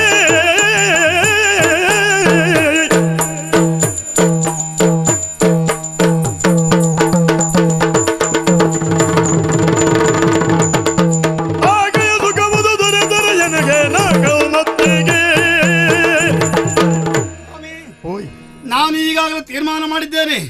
ಈ ನಿಮ್ಮಂತ ದೊಡ್ಡವರೆಲ್ಲವರು ಹೋಗಿ ಬರುವಂತ ಮನೆ ಒಂದುಂಟು. ಯಾರ ಮನೆ? ನಿಮ್ಗೆ ಗೊತ್ತಿಲ್ವಾ? ಮುತ್ತು. ಹಾಕೊಳ್ಳಿ, ನೀವು ನಿನ್ನೆ ಹೋಗಿ ಬಂದ ಮನೆ ಅಲ್ವಾ? ಪಕ್ಕ ನೆನಪಾಯ್ತಮ್ಮ ನಿಮಗೆ. ಅಲ್ಲೋ, ಅವಳ ಹೆಸರು ಪ್ರಚಾರದಲ್ಲಿ ಉಂಟಲ್ಲ. ಹಾ ಅವೆಲ್ಲ ಬೇಡ, ಅದೇ ಮನೆ ಇರ್ಬಹುದು ಅಂತ. ನಾವು ತೋಟದಲ್ಲಿ ತೆಂಗಿನ ಮರ ತಲೆಯಲ್ಲಿ ಕುಳಿತುಕೊಂಡು ಕೆಲಸ ಮಾಡ್ತಾ ಇರುವಾಗ ನಿಮ್ಮ ಕೆಂಪು ಪೇಟ ಆ ಕಡೆ ಹೋಗ್ತಿದ್ದು ನೋಡಿದ್ದೇನೆ ನಾನು. ಹೋಯ್, ಹೌದಾ? ಇದೆಲ್ಲ ನಮಗೆ ಹೇಳುದು ಬೇಡ ನೀವು. ಆದುದರಿಂದ ಮನೆ ದಾರಿ ಸರಿಯಾಗಿ ಕಂಡುಕೊಂಡಿದ್ದೇನೆ ನಾನು. ಒಂದೆರಡು ರೀತಿ ಮುಂಡಾಸ ಹೋಗುದಲ್ಲ ಅಲ್ಲಿಗೆ. ಒಂದು ಮುಂಡಾಸ ಬಂತ, ಮತ್ತೊಂದು ಮುಂಡಾಸ ಹೋಗುತ್ತೆ ಅಲ್ಲಿಗೆ. ಎಲ್ಲ ಒಂದೇ ಬಣ್ಣವ. ಆದುದರಿಂದ ಇವತ್ತು ಆಲೋಚನೆ ಮಾಡಿದ್ದೇನೆ. ಹಾಯ್, ನೋಡ್ಲಿಕ್ಕೆ ಬಹಳ ಚಂದ ಇದ್ದಾಳೆ. ಮನೆಯವರು ತವರು ಮನೆ ಹೋಗಿದ್ದಾರೆ. ವಯಸ್ಸು ಎಷ್ಟಾಗ್ಬೋದಾ? ವಯಸ್ಸು ಎಷ್ಟು ಹಾಳ್ಬಿದ್ದು ಹೋಗಿ ನಮಗೆ ವಯಸ್ಸಾಯ್ತು. ನಮಗೆ ಅಲ್ವಾ? ಸುಖ ಸಿಕ್ಕಿದ್ರೆ ಸಾಕು. ಮುತ್ತುವಿನ ಸುಖ ಅಂತ ಹೇಳಿದ್ರೆ ನಾವು ಮತ್ತೆ ಸ್ವರ್ಗಕ್ಕೆ ಬೇರೆ ಹೋಗುದು ಬೇಡ. ಹೌದಾ? ಆದುದರಿಂದ ಒಮ್ಮೆ ಸ್ವರ್ಗಕ್ಕೆ ಹೋಗ್ಬೇಕಂತ ಆಲೋಚನೆ ಮಾಡಿದ್ದೇನೆ. ಸ್ವರ್ಗ ಅಂದ್ರೆ ಮುತ್ತಿನ ಮನೆ ಬಾಗಿಲು. ನಿಮ್ಮ ಪ್ರಯಾಣ ಅಲ್ಲಿ ನಾನು ಪ್ರಯಾಣ ಬೆಳೆಸ್ತೇನೆ. ದಯವಿಟ್ಟು ನೀವು ಅಲ್ಲೆಲ್ಲರೂ ನಾನು ಹೋದಾಗ ಆ ಮೊದಲು ಹೇಳಿದ ವಾಕ್ಯವನ್ನು ಹೇಳ್ಬೇಡಿ, ಆಯ್ತಾ? ಬಡವ ಅಂತ ಹೇಳ್ಬಾರ್ದು. ಅದು ಹೇಳ್ಬೇಡಿ. ಹಾಗಿದ್ರೆ ನಿಮ್ಮ ಪ್ರಯಾಣ ಮುತ್ತುವಿನ ಮನೆಗೆ, ಸೂಳೆ ಮನೆಗೆ. ಯಾಕೆ ಹಾಗೆ ಹೇಳ್ತಾ ಇದ್ದೀರಾ ನೀವು? ಅಲ್ಲಿಗೆ ಹೊರಟದಲ್ವಾ ನೀವು? ಇವತ್ತು ನಮ್ದೇ ಅದು, ಇವತ್ತು ಸೂಳೆ ಅಲ್ಲ ಅವಳು. ಇವತ್ತು ನಿಮ್ಮದೇ. ಇವತ್ತು ಒಂದ್ ದಿವಸ. ಆದ್ದರಿಂದ ಹಣ ಹಿಡ್ಕೊಂಡಿದ್ದೀರಾ? ಹಣ ನೀವು ಬರ್ತೀರಾ? ಬೇಕಾ? ಅಲ್ಲ, ಇಲ್ಲಿ ಬೇಡ, ಹೆಚ್ಚು ಕೊಡಿ ಮತ್ತೆ ಹೇಳ್ಕೊಳ್ಬೋದು ನೀವು ಅಲ್ಲಿ. ಹೌದು, ನಾನಿದ್ದೇನೆ, ಕೊಡ್ತೇನೆ ಮತ್ತೆ.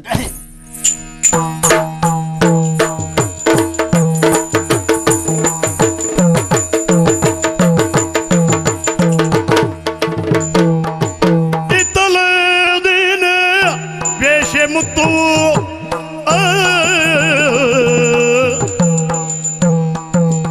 ಇತ್ತ ಆ ದಿನ ವೇಷ ಮುತ್ತವು ಮತ್ತೆ ಸಿಂಗಾರದೊಳು ಹೊರಟಳು, ಮತ್ತೆ ಶೃಂಗಾರದಲ್ಲಿ ಹೊರಟಳು.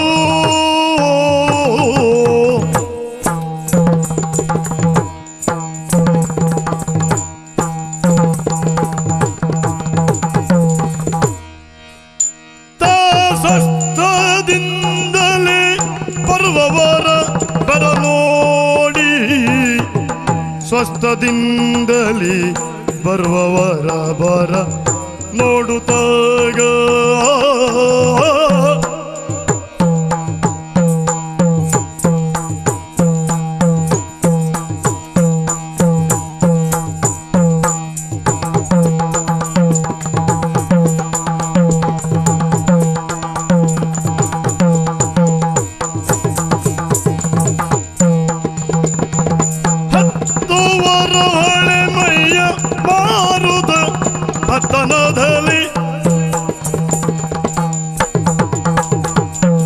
ನಮಸ್ಕಾರ ಸ್ವಾಮಿ. ನಮಸ್ಕಾರ. ಪರಿಚಯ ಆಯ್ತಾ? ಯಾರು ಇವಳು ಹೊಸ ಹುಡುಗಿ ಅಂತ? ಅಯ್ಯೋ ಶಿವ, ನಾನಲ್ವಾ, ನೀನಂದ್ರೆ ಮುತ್ತು. ಮುತ್ತು? ಯಾವ ಮುತ್ತು? ಮುತ್ತು ಹಾರ ಅಂತ ಕಳಿಸಿದ್ರ? ಮತ್ತೆ ವೇಶ್ಯ ಮುತ್ತು. ನಾನ್ಯಾರೋ ಒಳ್ಳೆ ಹೆಂಗಸು ಒಳ್ಳೆ ಹುಡುಗಿ ಅಂತ ಮಾಡಿದ್ದು. ಮತ್ತೆ ಹೋಗಿ ಹೋಗಿ ಸಿಕ್ಕಿದ್ ಜನ ಆಗ್ಬೋದು ಇವತ್ತು ಏನು ಮಾತಾಡ್ಲಿಕ್ಕೆ. ಏನು ಏನು ಏನು ಸುಳ್ಳೆ ಅಲ್ವಾ? ದೇವ್ರೆ, ಸುಳ್ಳು ಅಂತ ಹೇಳಿದ್ರೆ ಏನ್ ಗೊತ್ತಾ ನಿಮ್ಗೆ? ಏನು ಸೂ ಅಂತ ಹೇಳಿದ್ರೆ ಒಳ್ಳೇದು. ಒಳ್ಳೇದು. ಯಾರ ಹೆಸರಿನಲ್ಲಿ ಪ್ರಥಮ ಸೂ ಅಂತ ಉಂಟು ಉಂಟು ಒಳ್ಳೆಯವರ ವಿಮರ್ಶೆ ಮಾಡೋದಕ್ಕೆ ಹೋಗ್ಬೇಡಿ. ಹೌದಾ? ಸೂ ಅಂದ್ರೆ ಒಳ್ಳೇದು, ಹಾ. ಇಳೆ ಅಂದ್ರೆ ಭೂಮಿ. ಭೂಮಿ. ಸೂಳೆ ಇದು ಒಳ್ಳೆ ಭೂಮಿ ಅಂತ ಯಾರಾದ್ರೂ ಬೀಜ ಬಿತ್ತಬಹುದು, ಹ್ಮ್ ಫಲ ಮಾತ್ರ ಸಿಗುದು ಕಷ್ಟ ಬಿಡಿ. ಹಾ ಹಾಗಾದ್ರೆ ನನ್ನ ಜೀವನದಲ್ಲಿಯೂ ಉದ್ಯೋಗದಲ್ಲಿ ಒಂದು ಪ್ರಾಮಾಣಿಕತೆ ಅಂತ ಉಂಟು ಸ್ವಾಮಿ. ನೀವು ಬೇಕಾದ್ರೆ ನೀವು ಬನ್ನಿ. ಅಲ್ಲ, ಬಂದವ್ರೆ, ಆ ಪ್ರಶ್ನೆ ಬೇರೆ. ಹಾ ಬಂದ್ರೆ ಹೆಚ್ಚಿಗೆ ತಗೊಳ್ಳೋ ಪ್ರಶ್ನೆ ಇಲ್ಲ. ನಾನು ಹೆಚ್ಚಿಗೆ ಇಲ್ಲ. ಇಲ್ಲಪ್ಪ. ಎಷ್ಟು? 10 10? 10 ಬರೀ 10? ಬರೇ 10. ಹಾ ಯಾರು ಬೇಕಾದ್ರೆ ಬರ್ಲಿ. ಹಾ. ಕೆಲವರೆಲ್ಲ ಉಂಟು, ಹ್ಮ್ ರಾತ್ರಿ ಆದ್ರೆ ನಮ್ಮ ಮನೆ ಬರ್ತಾರೆ, ಬೆಳಿಗ್ಗೆ ದಾರಿಯಲ್ಲಿ ಹೋದ್ರೆ ದೇವರಾಣೆ ಮಾತಾಡುದಿಲ್ಲ. ಹ್ಮ್ ಮನೆಗ್ ಬಂದಾವ್ ನೋಡ್ಬೇಕು, ಅಯ್ಯ ಭಯಂಕರ. ಮತ್ತೆ ನನ್ನ ವಿಷಯ ಹೇಳಿದ್ರೆ ನೀವು ಹಾಗೆ ಮುಖ ಸಿಡಿರಿಸ್ತೀರಿ. ಎಲ್ಲ ಹಾಗೆ ಸ್ವಾಮಿ. ವಚನದೊಳೆಲ್ಲ ಶುಚಿವೀರ ಸಾಧುಗಳು, ಕುಚ ವಸ್ತ್ರ ಹೇಮ ಸೋಕಿದೊಡೆ ಅಚಲರಾಗದವರಾರು ಅಲ್ವೇ? ಈ ಪ್ರಪಂಚದಲ್ಲಿ ಯಾರು ಇಲ್ಲ. ಕಾಮನೆ ಇಲ್ಲದ ಎಲ್ಲರಿಗೂ ಇದ್ದದ್ದೇ. ಹೌದು. ಹಸಿವಿಲ್ದೆ ಊಟ ಇಲ್ಲ, ಕಾಮ ಇಲ್ದೆ ಪ್ರೇಮ ಇಲ್ಲ. ಹೌದು ಅಲ್ವಾ? ಹಾಗಾಗಿ ಜೀವನ ಮಾಡ್ತಾ ಇದ್ದೇನೆ ಹೇಗೋ. ನನ್ನ ಈ ರೂಪವೇ ನಮ್ಮದು ಬಂಡವಾಳ. ಹೌದಾ? 10 ಅನ್ನಿಗೆ ತೊಂದ್ರೆ ಇಲ್ಲ. ಬಂದವರು 10 ಅಂತ ತಗೊಂಡೆ ವ್ಯವಹಾರ ನನ್ನದು. ಹೌದಾ? ಯಾರು ಬರ್ಲಿಲ್ಲಲ್ಲ? ಹಾ, ಯಾರೋ ಬಂದ್ರು. ಬಂದನು ಬಂದನು ಬಂದನು ಚೆನ್ನ ಬಂದನು ಬಂದನು ಬಂದನು ಬಡವ ಬಂದನು ಬಂದನು ಬಂದನು.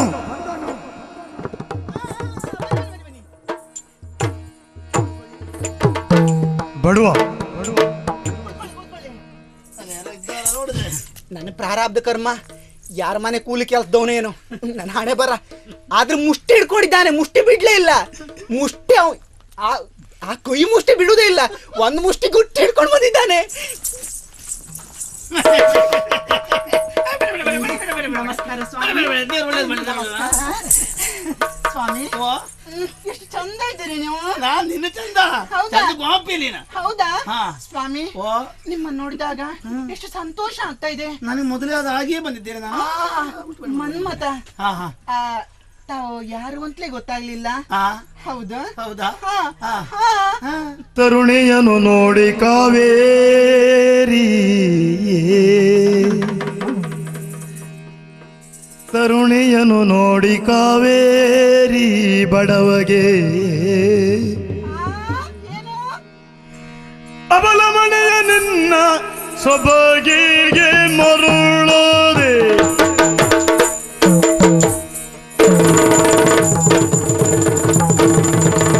ಅವಳ ಮಣಿಯೇ ನಿನ್ನ ಸೊಬಗಿಗೆ ಸೊಬಗಿಗೆ ನಿನ್ನ ಸೊಬಗಿಗೆ ಮರುಳಾದೆ. ಅಬಲಾಮಣಿಯೇ ನಿನ್ನ ಸೊಬಗಿಗೆ ಮರುಳಾದೆ ಮರುಳಾದೆ ಮರುಳಾದೆ. ಸುಬಗೆಯೇ ಸುಖವ ನೀಡೆ ಸುಬಗೆಯೇ ಸುಖವ ನೀಡೆ ಸುಖವ ಸುಖವ ಸುಖವ ಸುಖವ ನೀಡೆ ಹಣವಿಲ್ಲ ನೀಡೆ ಸುಬಗೆಯೇ ಸುಖವ ನೀಡೆ.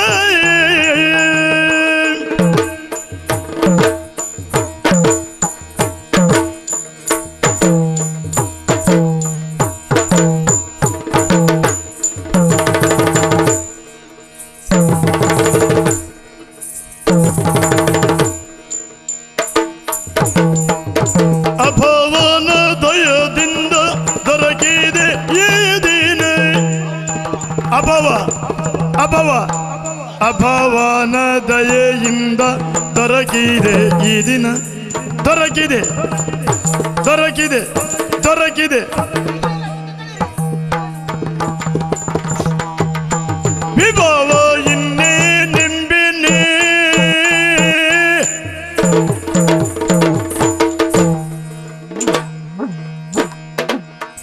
ಮುತ್ತು ಮುತ್ತು ಮುತ್ತು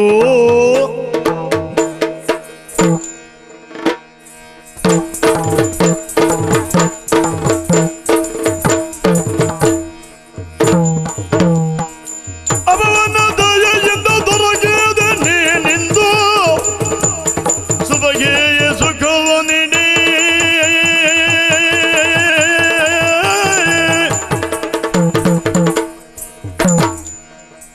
ಮುತ್ತು ಮುತ್ತು ಮುತ್ತು. ಕಾಲು ನೋವಾದೀತು, ಕುಡಿತೀರಾ? ಕುತ್ಕೊಳ್ಳಿಕ್ಕೆ ಆಗುದಿಲ್ಲ.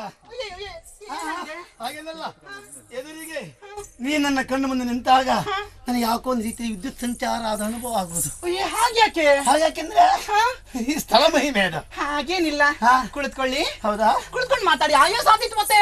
ಅಲ್ಲ, ಮಂಚದಲ್ಲಿ ಏನೋ ತೊಂದರೆ ಉಂಟಾ? ಹಾಗೇನಿಲ್ಲಪ್ಪ, ಗಟ್ಟಿ ಇದೆ ಮಂಚ. ಮಂಚ ತೊಂದರೆ ಇಲ್ಲ. ಇದು ಯಾವುದು? ಕುಡಿತೀರಾ? ಅಯ್ಯೋ, ಕುಡಿಬೇಕೆಂದು ಮನಸ್ಸುಂಟೆ. ಸದ್ಯ ಈಗೇನು ಬೇಡ. ಬೇಡವಾ? ಹಾಲು ಕುಡಿತೀರಾ? ಕುಡಿತಿದ್ದೆ. ಕುಡಿತಿದ್ದೆ. ಕುಡಿತೀರಾ? ಬೇಡ. ತಗೊಂಡ್ ಬರ್ಲಾ? ಬೇಡ. ಬೇಡವಾ? ಬೇಡವೇ ಬೇಡ. ಓ ಮುತ್ತು, ಏನು ಏರಿದೆ ನನಗೆ ಮುತ್ತು. ಹೌದಾ? ಹೌದೇ? ಇಲ್ಲ, ಇನ್ನು ಹೆಚ್ಚೊತ್ತು. ಯಾವುದಕ್ಕೆ? ಮತ್ತೆ ಹೆಚ್ಚೊತ್ತು ಮಾಡಬಾರ್ದು ನೀನು. ತೊಂದ್ರೆ ಇಲ್ಲ, ಸಮಯ ಹಾಳು ಮಾಡಬಾರದು. ಯಾಕಂದ್ರೆ ಇವತ್ತಿನವರೆಗೆ ಬಂದಿದ್ದೇನೆ ನಾನು. ಎಷ್ಟು ಕಷ್ಟದಲ್ಲಿ ಬಂದಿದ್ದೇನೆ ಗೊತ್ತುಂಟಾ? ಅಪರೂಪಕ್ಕೆ ಬಂದದ್ದು. ನಮ್ಮ ಗ್ರಾಚಾರವೋ ಏನು ಗೊತ್ತಿಲ್ಲ, ಇಲ್ಲಿವರೆಗೆ ಬರ್ಲಿಕ್ಕೆ ಆಗ್ಲಿಲ್ಲ. ಹೌದಾ? ನಮ್ಮ ಯೋಗ ಯಾರು ಇಲ್ಲಿಗೆ ಬರ್ಲಿಲ್ಲ. ನತದ್ರಷ್ಟಳು ನಾನು ನಿಮ್ಮ ನಿಷ್ಠಂಕ ನಾನು ನೋಡ್ಲಿಲ್ಲ ಅಲ್ವಾ? ಹೌದಲ್ವಾ? ಸಂತೋಷ ಆಯ್ತು ಬಂದಾಗ. ಮೊದಲು ಬಂದವರು ಯಾರು ಇಲ್ಲವಲ್ಲ? ಇಲ್ಲ, ತೊಂದರೆ ಇಲ್ಲ. ಇದ್ರು ಓಡಿಸ್ಬಿಡಿ. ಹಾಗೆಲ್ಲ ಮಾಡ್ಬೇಡಿ ನೀವು. ಅಲ್ಲ, ನೀವಿದ್ದಾಗ ಯಾರು ಬರುದಿಲ್ಲ ಬಿಡಿ. ಅಲ್ಲ, ಇದ್ರು ನಾಯಿ ಓಡಿಸಿ ಬಿಡ್ತೇನೆ ಅಂದೆ. ನಾ ಯಾರಿಗೆ ಹೆಸರು ನಾನಲ್ಲ. ನಾನು ಕಡಿಮೆ ಜನ ತಿಳ್ಕೊಳ್ಬೇಡ. ನೋಡಿದ್ರೆ ಗೊತ್ತಾಗ್ತದೆ. ಮತ್ತೆ ಭಯಂಕರ ಇದ್ದೀರಿ. ಮತ್ತೆ ಒಂದ್ ಕಾಲದಲ್ಲಿ ಭೀಮ ಇದ್ದ ಹಾಗೆ ಹೊಲ ಭೀಮನ ಕತೆ ಕೇಳಿದ್ಯಾ ನೀನ? ವಲಾಲ್ ಭೀಮನ್ ಕತೆ? ಕೀಚಕನ್ ಕೊಂದಿದ್ದಂತೆ. ಹಾಗೆ ಹೆಚ್ಚುಕೊಳ್ಮೆ ಬಂದ್ಬಿಟ್ಟೆಲ್ಲ ಕೀಚಕನ ಕೊಂದು ಹಾಕ್ಬೇಕು ಅಂತ ಹಾಕ್ಬಿಡ್ತೇನೆ. ನೀನ್ ಹೆದ್ಕೊಳ್ಬೇಡ ನೀನ. ಹೌದಾ? ನನ್ನ ಮೇಲೆ ಅದಕ್ಕಾಗಿ ಪ್ರೀತಿ ಸ್ವಾಮಿ ನಿಮ್ಗೆ. ನಿಜವಾಗಿ ಹೇಳ್ತೇನೆ ನಾನು, ನಿನ್ನ ಕಣ್ಣ ಮೇಲೆ ಬ್ರಹ್ಮದೇವನೇ ಅನುಗ್ರಹ ಮಾಡಿದ್ದು. ಇವತ್ತೊಂದು ದಿವಸ ಚೆನ್ನಾಗಿ ಉಪಯೋಗಿಸಿಕೊ ಅಂತ. ಇಂಥ ಅವಕಾಶವನ್ನು ನೀನು ಕಳ್ಕೊಳ್ಬೇಡ. ಅದಕ್ಕಾಗಿ ಏನ್ ನೋಡ್ತಾ ಇದ್ದೀಯ? ಎಲ್ಲೇ ಎಂತದ್ದು? ತಡೀರಿ ಸ್ವಾಮಿ. ಸ್ವಾಮಿ ಸಾಕು ನಿನ್ನೆ ಕಾಕು ನುಡಿಯು ಹೋಗ ಹೋಗಲ ತೈತದ ತಾಂದ್ರನದೇ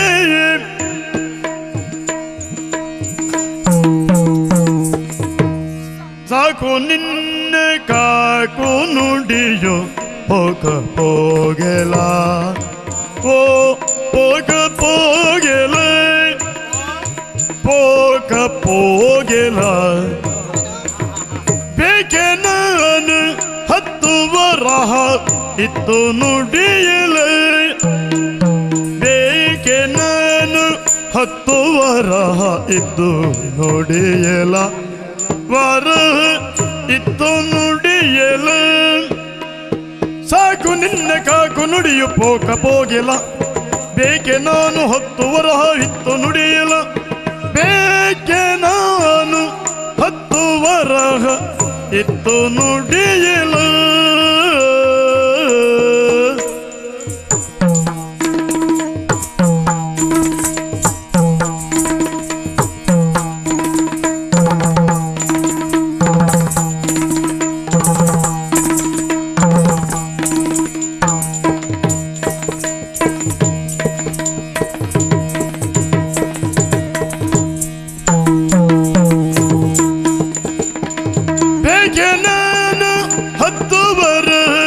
ಇತ್ತು ನುಡಿಯಲ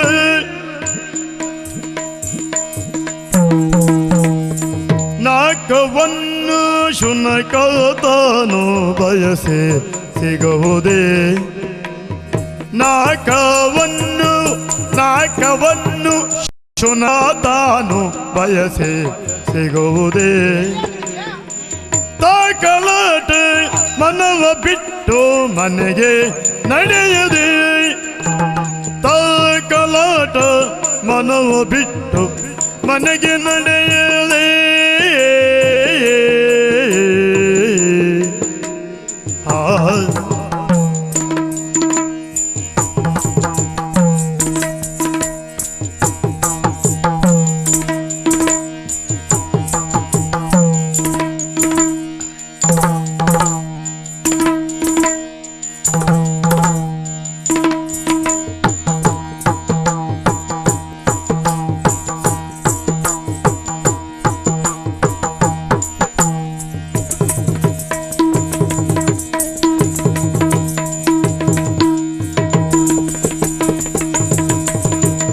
ನಾಕವನ್ನು ಶುನಕ ತಾನು ಬಯಸೆ ಸಿಗುವುದೇ ಶುನಕ ಬಯಸೆ ಸಿಗುವುದೇ ತಾಕಲಾಟ ಮನವ ಬಿಟ್ಟು ಮನೆಗೆ ನಡೆಯದೆ ಮನೆಗೆ ನಡೆಯದೆ ನೀ ಮನೆಗೆ ನಡೆಯದೆ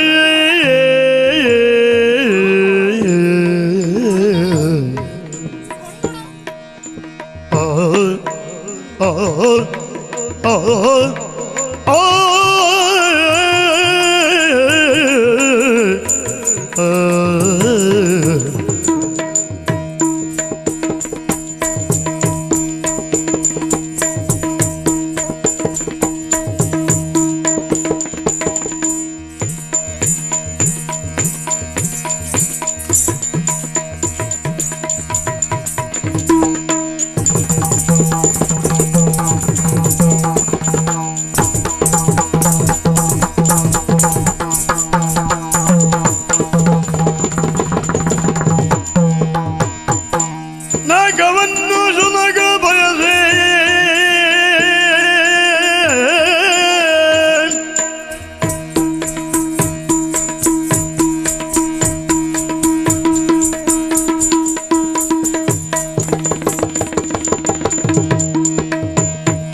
ಸಾಕು ನಿನ್ನ ಕಾಕು ನುಡಿಯೋ ಪೋಕ ಹೋಗಲು ಇದು ಹೊಸ್ತಾ? ಹೌದು ಹೊಸ್ತೆ. ಇದು ಹೊಸದ ಉಂಟಾ? ಹೌದೇ? ಹೌದಾ? ಯಾರು ಕೊಡ್ತಿದ್ದು? ಇದಾ ಹಾ. ಶೆಟ್ರು. ಇದು ಭಟ್ಟದ್ದ? ಅಲ್ಲ, ಹಾ. ಕುಂಬಾರದ್ದು. ಹೌದಾ? ಅವರು ಬರ್ತಾರಾ? ಇಲ್ಲಡಿ. ಹಾ. ನಿಮ್ಮ ಹೆಸರೇನು? ಹಾ. ಹೆಸರು ಚೆನ್ನ. ಚೆನ್ನ. ಹಾ. ಚೆನ್ನಾಗಿಲ್ವಾ? ಚೆನ್ನಾಗಿದೆ. ಚೆನ್ನ. ಹಾ. ಚೆನ್ನಾಗಿದೆ. ಹಾ. ಮತ್ತೆ ಯಾಕೆ ತಡ ಮಾಡ್ತಾ ಇದ್ಯಾ? 10. ನಾನು ಅದಕ್ಕೆ ಹೇಳಿದ್ದ. ಎಂತದು? ಏನು ನೀ ಹೇಳಿದ್ಯಲ್ಲ. ಹೌದು. ಹಾ. 10. ಹಾ. 10. ಬಾ ಮುತ್ತು. ಇವನ್ ಸಲ ಹಾ. 10 ಹೊನ್ನು. ಯಾರದ್ದು? ನಮ್ಮ ಅಪ್ಪನದ್ದು. ಹಾ. 10 ಹೊನ್ನು ಕೊಡ್ಬೇಕು. ನಾನು ಯಾವ ತಗೊಂಡಿದ್ದ? ತಕೊಂಡಿದ್ದಲ್ಲ. ಹಾ. ನನ್ನ ಮನೆಗೆ ಬಂದಾಗ ಹಾ. ನನ್ನನ್ನು ಅನುಭವಿಸ್ಬೇಕು ಅಂತಂದ್ರೆ ಹಾ. 10 ಹೊನ್ನು ಕೊಡ್ಬೇಕು.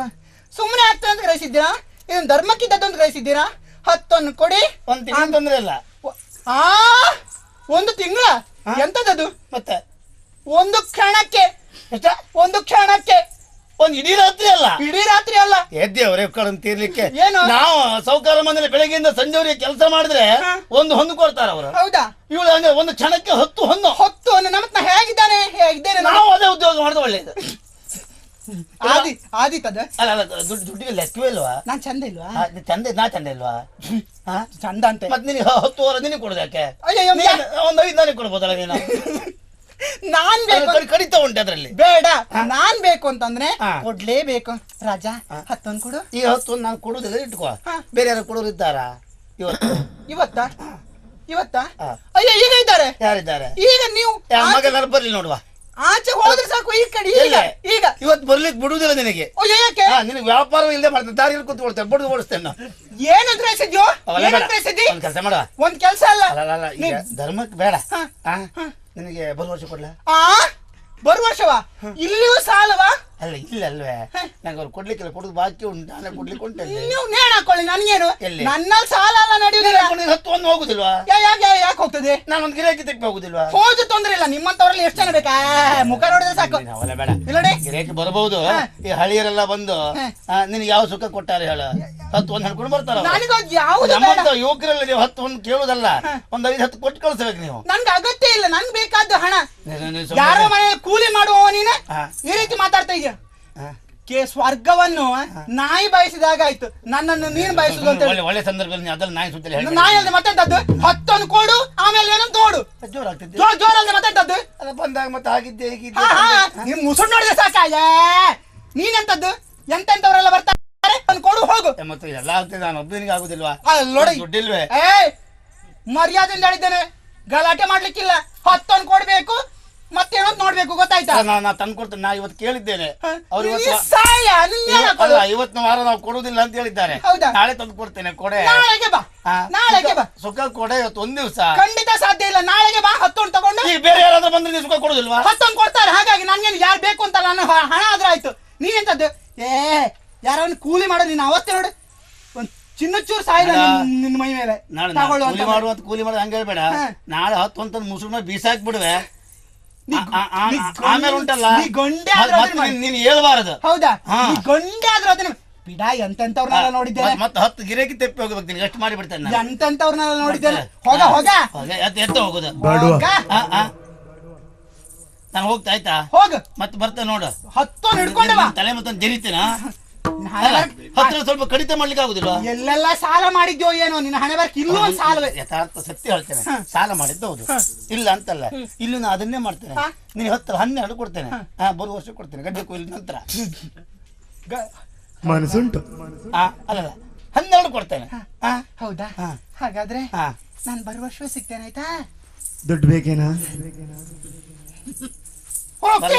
ಬರಲ್ಲ ಬರುದಲ್ಲ, 10 ತಗೊಂಡ. ಯಾವ್ದೋ ಶ್ರೀಮಂತ ಗಿರಿ ಒಳಗಡೆ ಬಂದಿದ್ದಾನೆ, ಗೊತ್ತು ನನಗೆ. ಹಂಚು ಜೋರ್ ಕಾದ್ಕೊಂಡು ಉಂಟು ಈಗ. ನೋಡಿ ಅಲ್ಲ ದೇವ್ರೆ, ಹೋಗ ಹೋಗ. ಪ್ರಾರಂಭ ಕರ್ಮ. ಏನಾಯ್ತು ಇವತ್ತೆದ್ದು ಬೆಳಿಗ್ಗೆ ಯಾರ ಮುಖ ನೋಡಿದೇನೋ? ಪ್ರಥಮ ಯಾರೋ ಅವರು ಬಂದ್ರ ಸತ್ರ ಬಂದ್ರಪ್ಪ. ನಿನ್ ಮುಖವನ್ನು ನೀನ್ ನೋಡ್ಕೊಂಡ್ಯಾ? ಇಲ್ಲಪ್ಪ, ಖಂಡಿತ ಅದನ್ನ ಮಾಡುದಿಲ್ಲ ನಾನು. ಯಾರ ಮುಖ ನೋಡಿದ್ದೇನೆ ನಾನು? ಪ್ರಾರಬ್ಧ ಕರ್ಮ. ಬತ್ತಿ ಊದ್ಬತ್ತಿ ಆಗಿದ್ದವ್ರು ಒಬ್ರು ಬಂದ್ರು. ಪ್ರಥಮ ಅವರೇ ಇವತ್ತು. ಅವ್ರು ಬಂದದ್ರಿಂದಲೇ ಹೀಗಾಯ್ತೇನು ನನ್ನ ಅವಸ್ಥೆ. ಏನಾಗ್ತದೆ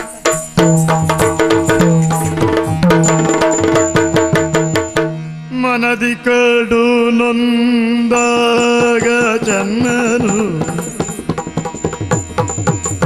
ಮನದೇ ಕಡು ನೊಂದಾಗ ಚನ್ನನು, ಮನೆಗೆ ನಡೆ ತಂದು ಬಡವ, ಮನೆಗೆ ನಡೆ ತಂದಾಗ ಹೊರಗೆ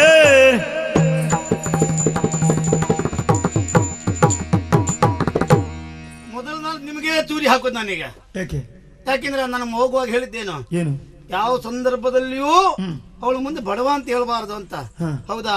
ನಾನು ಮರ್ಯಾದೆ ತೆಗೆದಿದ್ದೆ. ನೀವು ಯಾವ್ದಿತ್ತೇನೇನಾದ್ರು ನಾನು ಆವಾಗ್ಲೇ ಹೇಳ್ದೆ ನಿನ್ನ ಹತ್ರ ಹಣ ಬೇಕಾ ಅಂತ ಕೇಳ್ದೆ. ಹಣ ಬೇಕಂದ್ರೆ ಮೇಲೆ ಕೇಳ್ತೇನೆ, ಗೊತ್ತುಂಟು. ಅದು ಹೌದಾಗಿದ್ರೆ ನೀವು ಹೇಳ್ಕೊಳ್ಬೋದಿತ್ತಲ್ಲ. ಏನು ಹುಡುಗ ತೊಂದರೆ ಎಲ್ಲ ಕೊಡ್ತಾನೆ, ಅವನಿಗೆ ಬದಲಿ ಬೇಕಂದ್ರೆ ನಾನೇ ಮುಂಗಡವಾಗಿ ಕೊಟ್ಟಿರ್ತೇನೆ ಅಂತ ಹೇಳ್ಬೋದಿತ್ತಲ್ಲ. ನಿನ್ ತಪ್ಪಾದದ್ದೇ ಅಲ್ಲಿ. ಯಾವ ತಪ್ಪಾದ ನಮಗ್ ಗೊತ್ತುಂಟು. ಯಾಕೆ ಗೊತ್ತಾ? ನೀನ್ ಹೇಳಿದ್ಯಲ್ಲ ನನ್ನ ಹತ್ರ, ಹಾಗಾಗಿ ನಾನು ಕೊಡ್ಲಿಲ್ಲ. ನನ್ನ ಮೊದಲು ನೀನೇ ಹೋಗ್ತೀಯಲ್ಲ ಅಂತ. ಅದೇ ಗೊತ್ತಾಯ್ತು ನನಗೆ. ಎಲ್ಲಾದ್ರೂ ಇವನಿಂದ ಹಣ ಕೊಟ್ರೆ ಮತ್ತೆ ಅವಳು ನಮ್ಗೆ ಸಿಗುದಿಲ್ಲ ಅನ್ನೋ ಕಾರಣಕ್ಕಾಗಿ ನೀವು ಇಲ್ದಿದ್ದು ಹೇಳಿ ನಾನು ಹೊರಗೆ ಹಾಕಿದ್ದೀವಿ. ಸ್ವಾಮಿ ಎಂತಾದ್ರೂ ತೊಂದ್ರೆ ಇಲ್ಲ. ನೋಡುವಾಗಿದ್ದಾಳಲ್ಲ? ನೋಡುವಾಗೆ ಅಲ್ಲ, ಒಂದು ಸಾಲ ನಮ್ಗೆ ಸಿಗಬೇಕು ಅನಿಸ್ತಾ ಇತ್ತು. ಅವಳ ಸುಖ ಸ್ವರ್ಗದ ರಂಬೆಯೂ ಊರ್ವಶಿಯೂ ಇನ್ನೇನೋ ಅನಿಸ್ತಾ ಉಂಟು. ಏನ್ ಮಾಡೋಣ ಹೇಳಿ? ಶ್ರೀಮಂತನಾಗಿ ಹುಟ್ಟಿದ್ದಾಗಿದೆ, ನಮ್ಮ ಅಪ್ಪ ಏನಾರ ಮಾಡಿಟ್ಟಿದ್ರೆ ಅಂತದ್ದೆಲ್ಲ ನೋಡ್ತಿದ್ದೆ ನಾನು. ಆ ಯೋಗ ಭಾಗ್ಯ ನಮಗಿಲ್ಲ. ನೀವಂತೂ ತಾಳದ ಕಡೆ ಹಿಡ್ಕೊಂಡು ಅಂತ ಯೋಗದಲ್ಲಿ ಮುಂದುವರಿತಾ ಇದ್ದೀರಾ. ಮನೆಗೇನು ಮಾಡ್ತಿದ್ರು ಕೂಡ ಇಂಥವ್ರ ಮನೆ ಉದ್ಧಾರ ಮಾಡಿದಿರ ನಾನು ಕೇಳಿದ್ದೇನೆ. ಏನ್ ಮಾಡ್ಲಿಕ್ಕಿಲ್ಲ ಸ್ವಾಮಿ ದೇವ್ರೆ.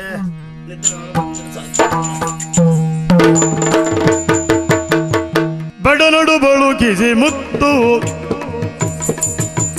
ಬಡನಡು ಬಳುಕಿಸಿ ಮುತ್ತು ಆ ಕ್ಷಣ ತಟ್ಟನೆ ಎಬ್ಬಿಸುತ್ತ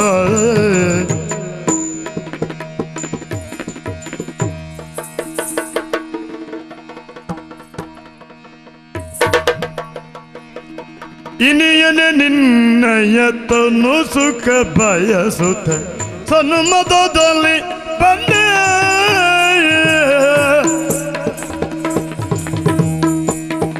ಇನಿಯನೆ ನಿನ್ನಯತನು ಸುಖ ಬಯಸುತ್ತ ಇನಿಯನೆ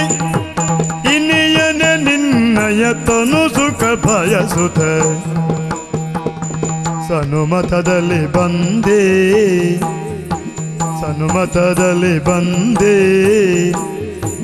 ಸನುಮತದಲ್ಲಿ ಬಂದೆ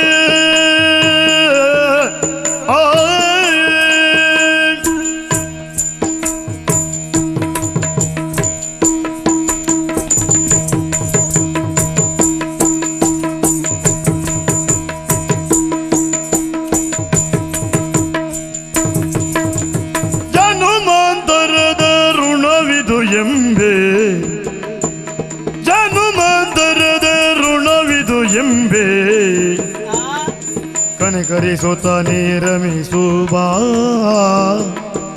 ಕನಿಕರಿಸುತ್ತ ನೀ ರಮಿಸಲು ಬಾ ರಮಿಸಲು ಬಾ ರಮಿಸಲು ಬಾ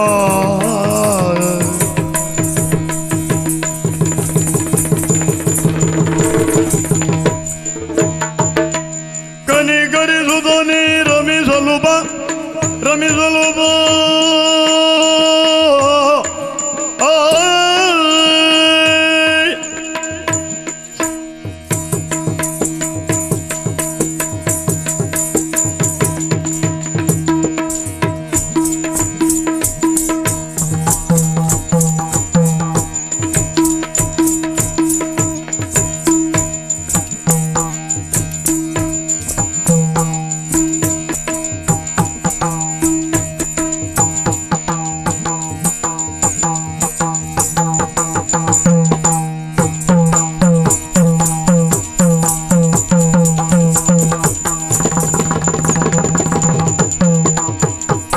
ಇನಿಯನೆ ನಿನ್ನಯ ತನು ಸುಖ ಬಯಸುತ್ತ ಸನುಮತದಲ್ಲಿ ಬಂದೇ ಸ್ವಾಮಿ ಸ್ವಾಮಿ ನೀವೇ ಬೇಕು ನಿಮ್ಮನ್ನು ಒಡಗೂಡಬೇಕು ಎನ್ನುವ ಕಾರಣಕ್ಕಾಗಿ ನಾ ಬಂದಿದ್ದೇನೆ. ಹೌದಾ? ನಿಮ್ಮನ್ನು ನೋಡಿದ ಮೇಲೆ ನಂಗೆ ಅರಕ್ಷಣವು ನಿಮ್ಮನ್ನು ಬಿಟ್ಟಿರುವ ಮನಸ್ಸಾಗ್ತಾ ಇಲ್ಲ ಸ್ವಾಮಿ. ಎಂತ ಚಂದ ಇದ್ದೀರಿ. ಅವತ್ತು ಮನೆಗೆ ಬಂದು ಹೋದ್ಮೇಲೆ ನಿಮ್ಮದ್ದೇ ಕನಸು. ಹೌದಾ? ನಿಮ್ಮದ್ದೇ ನನಸು. ಹಾಗಾಗಿ ಜೊತೆಗೂಡೋದಕ್ಕಾಗಿ ಬಂದಿದ್ದೇನೆ. ಜನ್ಮ ಜನ್ಮಾಂತರದ ಬಂಧನ ಅಂತ ಗ್ರಹಿಸೋಣ. ಬನ್ನಿ ಬನ್ನಿ. ನೀನು ಹೌದು. ಅದಕ್ಕಾಗಿ ನಾನು ಪುಣ್ಯವಂತನು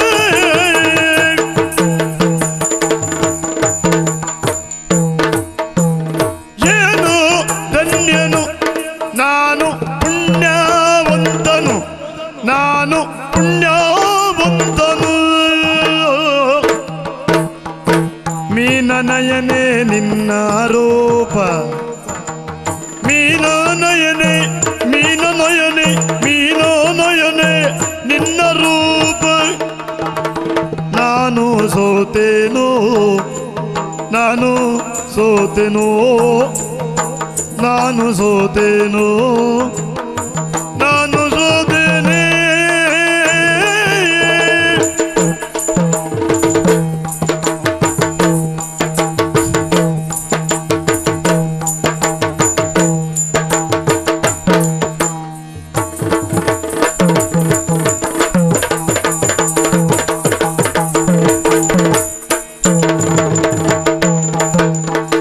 ಮಾಡದೀಗ ಎನ್ನ ಕೂಡಿ ಬಾಳು ಬಾಲೆಯೇ ಮಾಡದೀಗ ಎನ್ನ ಕೂಡಿ ಬಾಳು ಬಾಲೆಯೇ ಏನ ನಯನೆ ನಾಕ ಸುಖವು ದೊರಕಿತ ಬಲೆಯೇ ಏನ ನಯನೆ ನಾಕ ಸುಖವು ದೊರಕಿತ ಬಲೆಯೇ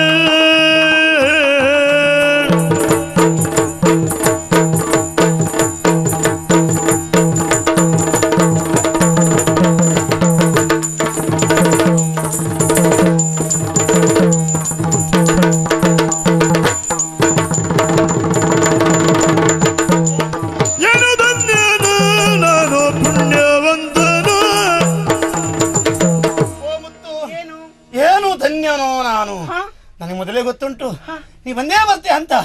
ಆದ್ರಿಂದ ಇವತ್ತು ನೀನು ಹೆಚ್ಚು ಹೊತ್ತಿನ ಕಾಲ ಕಳಿಬೇಡ. ಇಲ್ಲ. ನನ್ನನ್ನು ದಣಿಸಬೇಡ. ನಿಂತ್ಕೊಳ್ಳಿಕ್ಕೆ ಆಗ್ತಾ ಇಲ್ಲ. ನನಗೂ ಹಾಗೆ. ಸುಖವನ್ನು ನೀಡುವುದರ ಜೊತೆಯಲ್ಲಿ ಸ್ವರ್ಗ ಸುಖವನ್ನು ಅನುಭವಿಸೋಣ. ನನಗೊಮ್ಮೆ ಸ್ವರ್ಗ ಕರ್ಕೊಂಡು ಹೋಗೆ.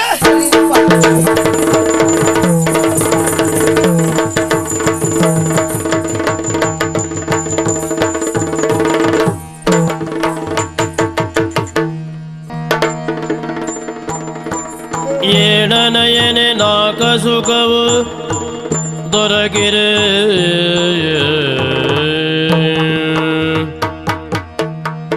ಏನು ಧನ್ಯನೋ ನಾನು ಪುಣ್ಯವಂತನು, ಏನು ಧನ್ಯನೋ ನಾನು ಪುಣ್ಯವಂತನು. ಮೀನನನೆಯನ್ನು ರಮಿಸಿ ಮೀನನಯನೆಯನ್ನು ರಮಿಸಿ ಸೋತು ಹೋದೆನು ನಾ ಸೋತು ಹೋದೆನು ನಾ ಸೋತು ಹೋದೆನು. ಮೀನನಯನೆಯನ್ನು ರಮಿಸಿ ಸೋತು ಹೋದೆನು ಏನು ಧನ್ಯನೋ ನಾನು ಪುಣ್ಯವಂತನು. ಸ್ವಾಮಿ, ಏನು ಧನ್ಯನೋ ನಾನು ಪುಣ್ಯವಂತನು. ಯಾಕೆಂದ್ರೆ ಕಾಸಿಲ್ಲ ದೋಣಿ ಆಡಿದೆ ನೋಡಿ. ಗೊತ್ತಾಗಲ್ಲ ನಿಮಗೆ? ಅಯ್ಯ ಮೊನ್ನೆ ಅಲ್ಲಿ ಹೋಗಿದ್ದಲ್ಲ, ಅದೇ ನಮ್ಮ ಮುತ್ತು ಮನೆಗೆ. ಮುತ್ತು ಮನೆ ಹೋದ್ರಲ್ಲ ನೀವು ಹೋಗಿದ್ರಲ್ಲ, ನೀವು ಪೆಟ್ಟಿನ ಮೊದಲ ನಿಮ್ಗೆ ನಿಮ್ದೆಲ್ಲ ದೊಡ್ಡದು ನಮ್ಗೆ ಗೊತ್ತುಂಟು ಸ್ವಾಮಿ. ದೊಡ್ಡವ್ರ ವ್ಯವಹಾರ ಅಲ್ಲ, ದೊಡ್ಡ ರೀತಿಯಲ್ಲಿ ಇರ್ತದೆ. ಆದ್ರೆ ಈಗ ಮುತ್ತು ಮನೆ ಮೇಲಂತಸ್ತು ಕಟ್ಟಿಸ್ತವ್ರು ನೀವು. ಮುತ್ತು ನಮ್ಮನೆಗೆ ಬಂದದಲ್ವಾ? ಹೌದಾ? ಹೌದಪ್ಪ. ಮೊನ್ನೆ ಕಾಲಿಡ್ಕೊ ಬೇಡ್ಕೊಂಡ್ರಲ್ಲ? ಹೌದು, ನಾವು ಕಾಲು ಹಿಡ್ಕೊಂಡು ಬೇಡ್ಕೊಂಡದ್ದು ಕೇಳ್ಕೊಂಡದ್ದು ಹೌದು. ದುಡ್ಡು ಭಾಗವತರು ಕೊಡ್ತಾರೆ, ನೀವು ಇದ್ರೆ ಕೊಡ್ತಿದ್ರೆ ಏನು? ಕೊಡ್ತಾರ ಅಥವಾ ಬರುವ ವರ್ಷ ಕೊಡ್ತಾರೆ. ಎಷ್ಟು ಕೇಳ್ಕೊಂಡ್ರು ಒಪ್ಪಲಿಲ್ಲ. ಖಾಲಿ ಒಳ್ಳೆ ಓಡಿ ಬಂದದ್ದಲ್ವಾ? ನಮ್ಮ ಅಂದ ಚಂದ ನೋಡಿ ನಮ್ಮನೆ ಬಂದದ್ದಲ್ವಾ? ಒಂದು ಕ್ಷಣ ಅಲ್ಲ, ರಾತ್ರಿ ನಮ್ ಜೊತೆ ಇದ್ದದ್ದು ಸ್ವಾಮಿ. ಅದೆಲ್ಲ ಕಲ್ಸಿ ಕೊಡ್ತೇವೆ. ನಮ್ಗೆ ಮಿತ್ರ ಇದ್ದಾನೆ.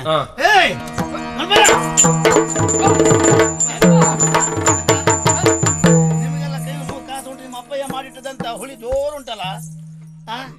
ಎಂತ ಆಯ್ತಾ ಕತೆ? ಎಂತ ಮೊನ್ನೆ ಎಂತ ಹೇಳ್ದೆ ನೀನು? ಅಲ್ಲ ಪುಣ್ಯಾತ್ಮ, ನಿಮ್ ಮುತ್ತು ವಿಷಯ. ಹೌದು. ಅಲ್ಲ ನಿನ್ನೆ ನಾನು ಸಂಜೆ ಬಂದಿದ್ದೆ. ಬಂದಾಗ ನಿನ್ ಹೀಗಿಲ್ಲವಾಗಿತ್ತು, ಮುಖದಲ್ಲಿ ಯಾವ್ದು ಸುಖ ಇಲ್ಲ ಆಗಿತ್ತು. ಹೌದಾ? ಈಗ ಬೆಳಗ್ಗೆ ಸ್ವಂತ ಸಂಪಾದನೆ ಮಾಡಿ ಏನಾದ್ರು ಮಾಡೋದು. ನೀನ್ ಅಪ್ಪಾಯಿ ಮಾಡಿಟ್ಟಿದ್ ಬೇಕೆಷ್ಟು ಉಂಟು ಎಷ್ಟು ಕಳ್ಕೊಳ್ತಾರೆ ದಿವಸ. ಹೌದಾ?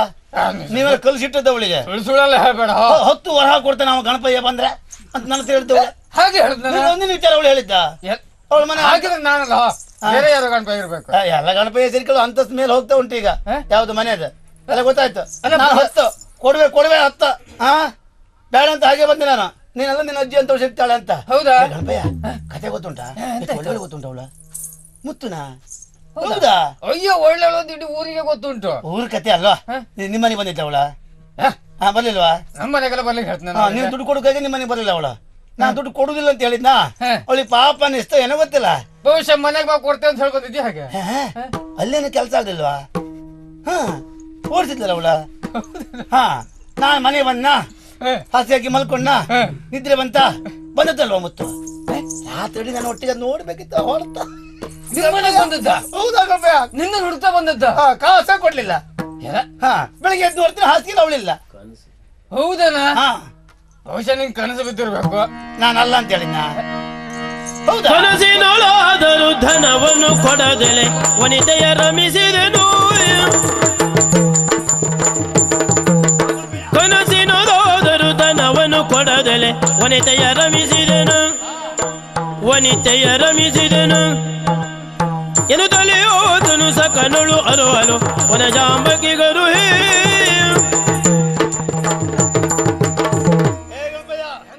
ಕನಸಲ್ಲ ಅಂತ ನಾನು ಹೇಳಿದ್ದೇನಾ?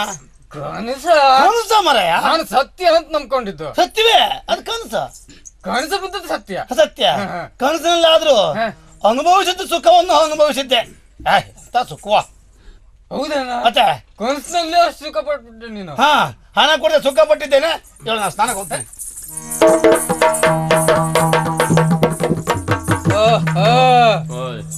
ಈಗ ಯಾವ್ದಕ್ಕೂ ಮೊದ್ಲು ಮುತ್ತನ್ ಕಾಣ್ತೇನೆ ನೋಡ.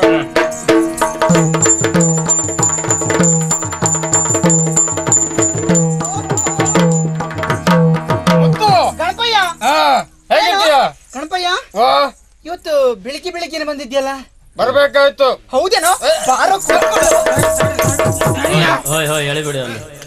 ಜೀವದಲ್ಲಿ ಏನಿಲ್ಲ ಮೊದ್ಲು ಬಿಸಾಕಿದ್ರೆ ಮತ್ತೆ ನನ್ನ ಪ್ರಾಣ ಹೋದಿತ್ತು. ಹಾಗೇನಿಲ್ಲ ಗಣಪಯ್ಯ. ಏನು ಎಷ್ಟು ಚಂದಾಗಿದ್ಯೋ. ತಡಿಯ ನಿನ್ ಒಯ್ಯಾರ ಆಮೇಲೆ. ಹೌದಾನ? ನನಗೆ ನ್ಯಾಯ ಬೇಕು. ನಾನು ನ್ಯಾಯಸ್ಥಾನವ ಇದು? ಯಾಕೆ ಅಲ್ಲ, ಈಗ ನಿನ್ ನ್ಯಾಯ ಕೊಡ್ಬೇಕು ನನಗೆ. ನಾನ್ ಏನ್ ತೊಂದ್ರೆ ಯಾರಿಂದ ಏನಾಯ್ತು? ಯಾರಿಂದಲೋ ತೊಂದ್ರೆ ಆದ್ರೆ ಇಲ್ಲಿ ಬರೋದಿಲ್ಲ ಆಗಿತ್ತು, ನಿನ್ನಿಂದಲೇ ತೊಂದ್ರೆ ಆದದ್ದು. ನನ್ನಿಂದ ಹಾ. ಏನಾಯ್ತು? ಹೌದೇನೆ? ನಿನ್ನ ದೇಹ ಸುಖ ಬೇಕು ಅಂತ ಆದ್ರೆ ಹೊತ್ತು ಹಣ್ಣು ಕೊಡ್ಬೇಕು. ಹೌದು ಅಲ್ವಾ? ಎಲ್ಲರೂ ಹಾಗೆ. ಕೊಡ್ದಾಗಿದ್ದವ್ರಿಗೆ ನಿನ್ನ ದೇಹ ಸುಖ ಕೊಡುವುದಿಲ್ಲ. ಖಂಡಿತ ಇಲ್ಲ. ಅಲ್ಲ? ಹೌದು. ನಿನ್ನೆ ಬೆಳಿಗ್ಗೆ ನಾನು ಬಂದು ಹೋಗಿದ್ದೆ. ಹೌದು. ಹೊತ್ತು ಹಣ್ಣು ಕೊಟ್ಟು ಹೋಗಿದ್ದೆ. ನಿನ್ನೆ ಬೆಳಿಗ್ಗೆ ಅಂದ್ರೆ ಏನು? ದಿನಕ್ಕೊಂದ್ 2 ಬಾರಿ. ತಿಂಗಳು ಪೂರ್ತಿ ದುಡ್ದು ಪೂರ್ತಿ ನಿನಗೆ ಹಾಕಿದೆ ನಾನು. ಏನ್ ಮಾಡ್ಲಿಕ್ಕೆ ನೋಡು, ಹೊಟ್ಟೆ ಆಗಿಲ್ಲದೆ ಹೊಟ್ಟೆ ಆಗ್ತಿರಿಂದ ಎಲ್ಲಾ ದುಡ್ದು ಪೂರ್ತಿ ನಿನ್ಗೆ ಹಾಕ್ನಲ್ಲ ನಾನು. ನಾನಿಲ್ಲ ಗಣಪಯ್ಯ. ನೀನಿದ್ದಿ. ಹೌದೇನೆ? ಆ ಚೆನ್ನಿಗೆ ಮಾತ್ರ ನೀನು ಧರ್ಮಕ್ಕೆ ಸುಖ ಕೊಡ್ತೀಯ. ಮೊನ್ನೆ ಬಂದಾಗ ಬಾಯಿ ಬಂದಾಗ ಹೇಳಿ ಕಳಿಸಿದ್ದೇನೆ. ಹೌದಾ?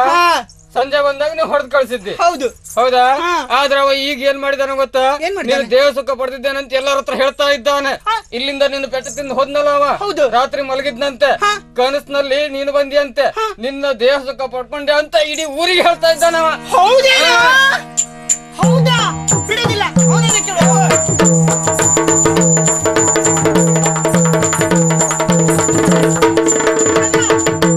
ಮೋಸವಿದೆ ನೈ ಚಲ್ಲನೆ ಮನಸ್ಸಿಗೆ, ಮೋಸವಿದೆ ನೈ ಚಲ್ಲನೆ ಮನಸ್ಸಿಗೆ. ಘಾಸಿಯ ನೀಗೈದೆ, ಘಾಸಿಯ ನೀಗೈದೆ, ಹೇಸಿಗೈದು ನೀ 10 ವರಹಗಳ ಲೇಸಲಿ ನೀಡೀಗ.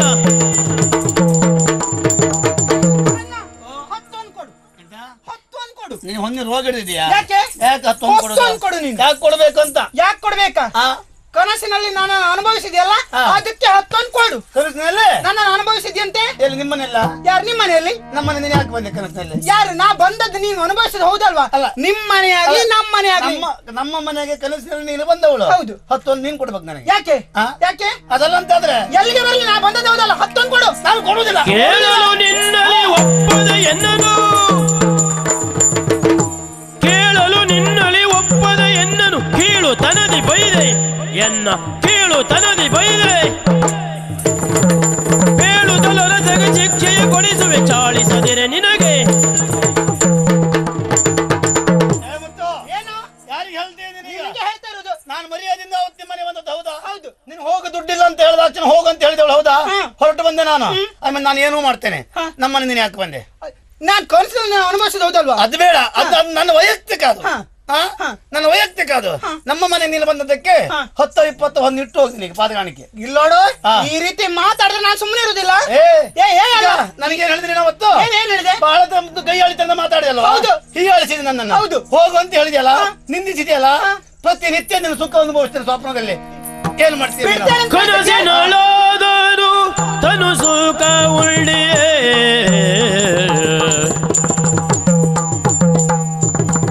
ಕನಸಿನೊಳಾದರೂ ತನು ಸುಖ ಉಳ್ಳಿಯೇ.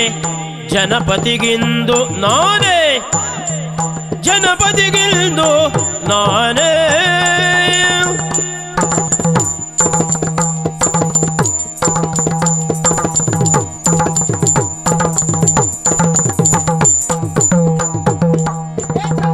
ಮನವರಿಕೆಯ ಮಾಡಿ ವಿಧಿಸದಿರೇನು ಶಿಕ್ಷೆ, ಮನವರಿಕೆಯ ಮಾಡಿ ವಿಧಿಸದಿರನು ಶಿಕ್ಷೆ. ಇನುತು ನೀ ಬಾವುದಲ್ಲಿಗೆ.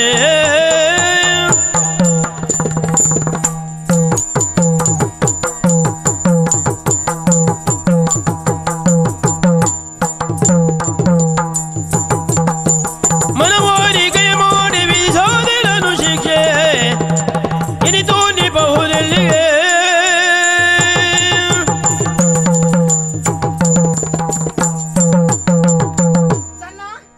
ಕನಸಿನಲ್ಲಿ ಆದ್ರೂ ಸಹ ನನ್ನನ್ನು ಅನುಭವಿಸಿದ ಹೌದಾ ಸುಳ್ಳ? ಅದೌದು ಅಲ್ವಾ? ಈಗ ಮಲ್ಕೊಂಡ್ರೆ ಒಂದು ಕನಸು ಬಿದ್ರೆ ಬಿತ್ತು. ಆ ಸಂತೋಷವನ್ನು ಅನುಭವಿಸಿದ್ಯಲ್ವಾ? ಹಾಗಾಗಿ ನೀನ್ 10 ಕೊಡ್ಲೇ. ತಲೆ ಕೆಟ್ಟು ಮಾತಾಡ್ಬೇಡ. ಏನು? ಕನಸು ಕಂಡದಕ್ಕೆಲ್ಲ ಹಣ ಕೊಡ್ಲಿಕ್ಕೆ ಆಗ್ತದ? ಹೌದು. ಕನಸಿನಲ್ಲಾದ್ರೂ ಹೌದಲ್ವಾ? ಆದದ್ದು ಹೌದಲ್ವಾ? ಹೇಳ್ಕೊಳ್ಲಿಕ್ಕೆ ನೀನ್ ಒಂದ್ ವಿಷಯ ಆಯ್ತು ಹೌದಲ್ವಾ? ಎಲ್ಲರೂ ಅಂದ್ರೆ ಅದೇ ತಟ್ಟಿಕೊಂಡು ಹೇಳ್ಕೊಳ್ತಿ ಅಂತ ಏನಂತ ತಿಳಿಸಿದ್ಯೋ? ಕನಸಿನಲ್ಲಿ ಒಬ್ಬ ಬಡವ ಹೋಳಿಗೆ ತಿಂದಿರ್ತಾನೆ, ಹೊಟ್ಟೆ ತುಂಬತದ? ಅದೆಲ್ಲ ನನಗೆ ಪ್ರಶ್ನೆ ಅಲ್ಲ. ಮನೆ ಚಾಪಿ ಹರ್ಕೊಳ್ತಾನೆ ಬಿಟ್ರೆ ನನಗೆ ಅದೆಲ್ಲ ಪ್ರಶ್ನೆ ಅಲ್ಲ. ನನ್ನ ಕನಸಿನಲ್ಲಿ ನೀನು ಅನುಭವಿಸಿದ್ದಿ. 10 ಕೊಡದೆ ಇದ್ರೆ ಏನ್ ಮಾಡ್ತೇನೆ ಕೇಳು. ನೀ ಮಾಡದಂತ ಬದನೆಕ್ಕೆ ನಮ್ಗೆ ಗೊತ್ತುಂಟು. ಏನು ಮಾಡ್ತೇನೆ? ಒಂದ್ ಬೊಬ್ಬೆ ಹಾಕ್ತಿ ಅಷ್ಟೇ. ಬೊಬ್ಬೆ ಹಿಡಿಯುವುದಲ್ಲ. ಅದೇ ಮಾಡ್ತೇನೆ. ನ್ಯಾಯಸ್ಥಾನಕ್ಕೆ ಹೋಗ್ತೇನೆ. ಮಹಾರಾಜರಲ್ಲಿ ಮಾತ್ರ ನನಗೂ ಉಂಟ. ಹೌದಾ? ಬಾರ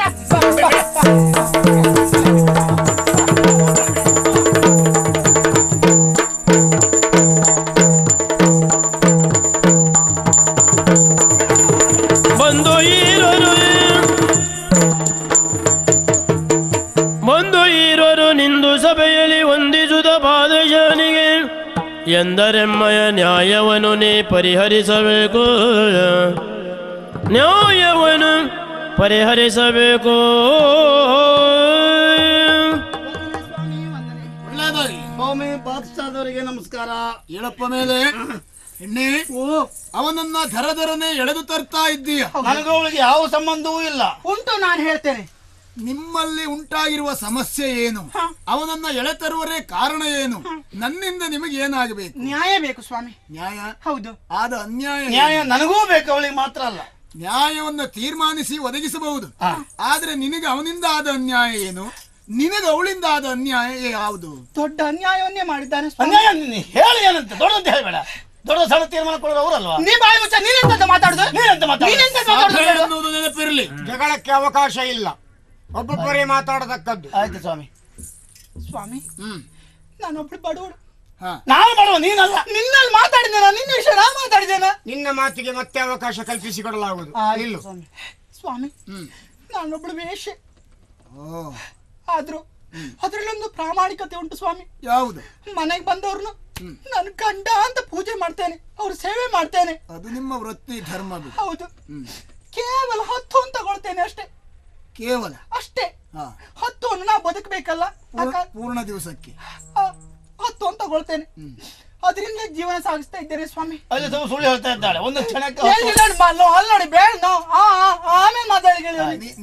ನೀನು ನಿನ್ನ ಮಾತೇನು ಅಂತ ಸ್ವಾಮಿ, ಅದರಿಂದ ಜೀವನ ಸಾಗಿಸ್ತಾ ಇದ್ದೆ. ಒಂದ ನೀನು ಅಳಬೇಕು, ಇಲ್ಲಾಗಿ ಸ್ಪಷ್ಟವಾಗಿ ವಿಷಯ ಹೇಳಬೇಕು. ಸ್ವಾಮಿ, ನಿನ್ನೆ ದಿನ ರಾತ್ರಿ ಕನಸಿನಲ್ಲಿ ನನ್ನನ್ನು ಅನುಭವಿಸಿದ್ದಾನೆ. ಅದಕ್ಕಾಗಿ 10 ಕೊಡ್ಬೇಕು ಅಂತ ಕೇಳ್ತಾ ಇದ್ದೇನೆ, ಅವ್ನು ಕೊಡುದಿಲ್ಲ ಅಂತ ಹೇಳ್ತಾ ಇದ್ದೇನೆ. ನ್ಯಾಯವೇ ಸ್ವಾಮಿ? ಕನಸಿನಲ್ಲಿ ನಿನ್ನನ್ನ ಅನುಭವಿಸಿದ್ದಾನೆ, ಹಾಗಾಗಿ 10 ಕೊಡ್ಬೇಕು. ಅರಸನಾಗಳು ಬೀರಬಲ್ಲನ ಮೊಗ ನೋಡಿ ಹರುಷದಳು ಇಂತೆಂದನು,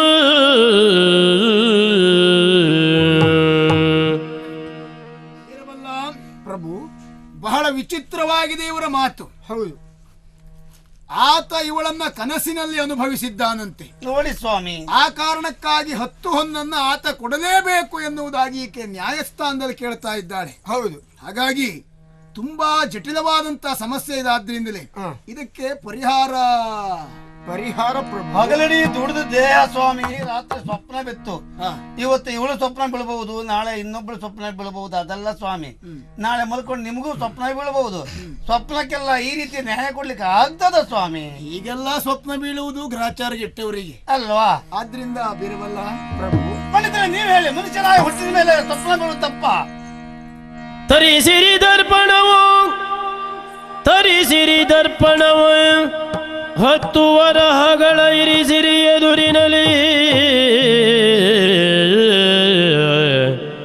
10 ವರಹಗಳ ಇರಿಸಿರಿ ಎದುರಿನಲಿ.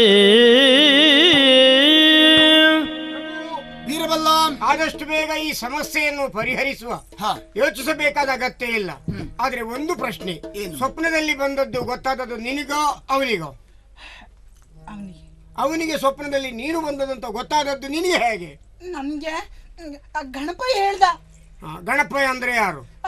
ಗಣಪಯ್ಯ ಅಂದ್ರೆ ಇವಳು ಮನೆ ಉದ್ಧಾರ ಮಾಡಿದವ. ಅವಳಿಗೆ ಇವನಿಗೆ ಎಂಟೆಂಟ್ಲಿ. ನನ್ನನ್ನು ಕಾಯ್ತಾ ಇರ್ಬೋದು ಯಾರಾದ್ರೂ. ನಂಗೆ 10 ಅನ್ಕೊಟ್ರೆ ನಾನ್ ಮನೆ ಸೇರ್ಕೊಳ್ತಿದ್ದೆ. 10 ಪ್ರಭು, ನಿಜವಾಗಿ ಇವಳಿಗೆ 10 ಕೊಡಲೇಬೇಕು. ಹೌದೇ? ಏಕಂದ್ರೆ ಎಷ್ಟಾದ್ರೂ ಈಕೆ ಹೆಣ್ಣಲ್ಲವೇ? ಹೆಣ್ಣಾದಂತ ಇವಳ ದೇಹ ಸುಖವನ್ನು ಯಾವುದೋ ರೂಪದಲ್ಲಿ ಅವ ಪಡೆದಿದ್ದಾನೆ ಅಂತ ಅವನೇ ಊರಿಡಿ ಪ್ರಚಾರ ಮಾಡಿದ್ದರಿಂದ ಇದನ್ನು 100ಕ್ಕೆ 100 ನಂಬುವಂತ ವಿಚಾರವೇ. ಆದ್ದರಿಂದ ನೊಂದಂತ ಬೆಂದಂತ ಇವಳಿಗೆ ತಾವು 10 ಹೊನ್ನನ್ನು ಕೊಡಬೇಕಾದ್ದು ನ್ಯಾಯಸಮ್ಮತ ಪ್ರಭು. ಒಂದು ಕಾಸಿಲ್ಲ. 10 ಈಗ ಕನಸು ಬಿದ್ದದ್ದು ಅವನಿಗೆ, ಕನಸಿನಲ್ಲಿ ಹೋದವಳು ಅವಳು. ಹೌದು. ನ್ಯಾಯ ತೀರ್ಮಾನಕ್ಕೆ ಕುಳಿತವ ನಾನು. ನಾನು ಯಾಕೆ 10 ಹೊನ್ನನ್ನು ಕೊಡಬೇಕು? ಯಾಕಂದ್ರೆ ಈ ಆಸ್ಥಾನದಲ್ಲಿ ನ್ಯಾಯ ತೀರ್ಮಾನ ಹಾಗಲ್ಲದೆ ಬೇರೆ ಯಾವುದೇ ದಾರಿ ಕಾಣುವುದಿಲ್ಲ ಪ್ರಭು. ಆದ್ದರಿಂದ 10 ಹೊನ್ನನ್ನು ನನಗೆ ತೊಂದರೆ ಇಲ್ಲ ಸ್ವಾಮಿ, ನೀವು ಕೊಟ್ಟರು ಆದೀತು. ನನ್ನ ಹೊಟ್ಟೆಗೆ ಪ್ರಭು ಈ 10 ಹಣ್ಣನ್ನು ಕೊಡಿ. ಈ ಕನ್ನಡಿಯನ್ನು ಅವಳ ಕೈಯಲ್ಲಿ ಕೊಡಿ. ಅದರ ಮುಂದೆ ಹಿಡ್ಕೊಳ್ಳಿ ಪ್ರಭು. ಚೆನ್ನನು ವಂಚನೆ ಗೈದುದು ನಿಜವು, ಕನ್ನೆಯೇ ಅಳಲದಿರೆ. ಚೆನ್ನನು ವಂಚನೆ ಗೈದುದು ನಿಜವು, ಕನ್ನಡಿಯೊಳಗಿನ ಧನವನ್ನು ಪಡೆಯುತ್ತ ಕನ್ನಡಿಯೊಳಗಿನ ಧನವನ್ನು ಪಡೆಯುತ್ತ ಮುನ್ನವೇ ಸಾರಬಲೆ. ಪ್ರಭು ಈಗ ಹೀಗೇಕೆ ಮಾಡಿದೆ ಅನ್ನೋ ಸಮಸ್ಯೆ ನಿಮ್ಮನ್ನು ಕಾಡ್ತಿರ್ಬೋದು. ನನಗೆ ಅರ್ಥ ಆಗಲಿಲ್ಲ ಇನ್ನು. ಸ್ವಪ್ನದಿಂದ ಇವಳ ದೇಹ ಸುಖವನ್ನು ಅವ ಅನುಭವಿಸಿದ್ರಿಂದ ಇವಳಿಗೆ 10 ಹೊನ್ನನ್ನು ನಾವು ಕನ್ನಡಿಯ ಒಳಗಿಟ್ಟಿದ್ದೇವೆ, ಅದನ್ನೇ ಅವಳು ತೆಗೆದುಕೊಳ್ಳಲಿ. ಅದ್ರ ಒಳಗುಂಟು ಹಿಡ್ಕೊಂಡು ಹೋಗು.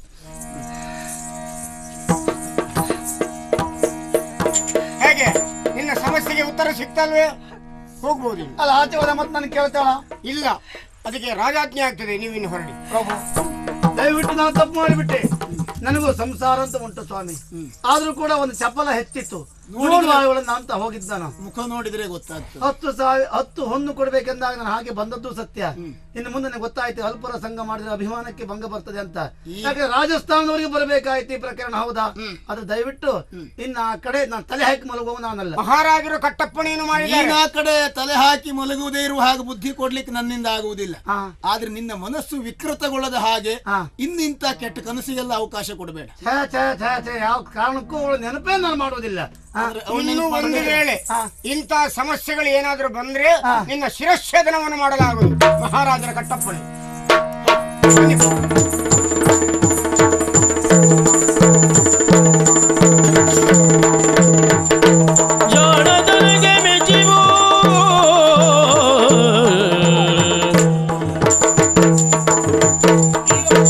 ಪ್ರಭು, ಎಂತೆಂತಹ ಸಮಸ್ಯೆಗಳನ್ನೆಲ್ಲ ಲೀಲಾಜಾಲವಾಗಿ ಪರಿಹರಿಸ್ತಾ ಇದ್ದೀಯ ನೀನು.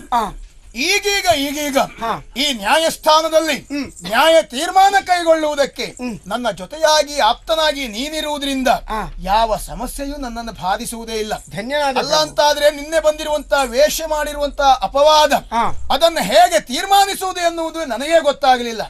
ಅದನ್ನ ಎಷ್ಟು ಸುಲಭವಾಗಿ ಪರಿಹರಿಸಿ ಬಿಟ್ಟಿದ್ದೀಯ. ಹೌದು, ನಿನ್ನ ಜಾಣತನಕ್ಕೆ ನಾನು ಮೆಚ್ಚಿದ್ದೇನೆ. ಮಾತ್ರ ಅಲ್ಲ, ನಿನ್ನನ್ನ ಇನ್ನೂ ಹೆಚ್ಚಾಗಿ ಹಚ್ಚಿಕೊಂಡಿದ್ದೇನೆ. ಅದು ಕೇವಲ ನನಗೆ ಮಾತ್ರ ತಿಳಿದರೆ ಸಾಕಾಗುವುದಿಲ್ಲ. ನಮ್ಮ ನಾಡಿನಲ್ಲಿರುವಂತಹ ಪ್ರತಿಯೊಬ್ಬರು ಅರ್ಥ ಮಾಡಿಕೊಳ್ಳಬೇಕೆನ್ನುವ ಕಾರಣಕ್ಕಾಗಿ ಈ ದಿವಸ ಒಂದು ವಿಶೇಷವಾದಂತಹ ಸಭೆಯನ್ನು ಏರ್ಪಡಿಸಬೇಕು. ನಮ್ಮ ವಿದ್ವಾಂಸರೆಲ್ಲ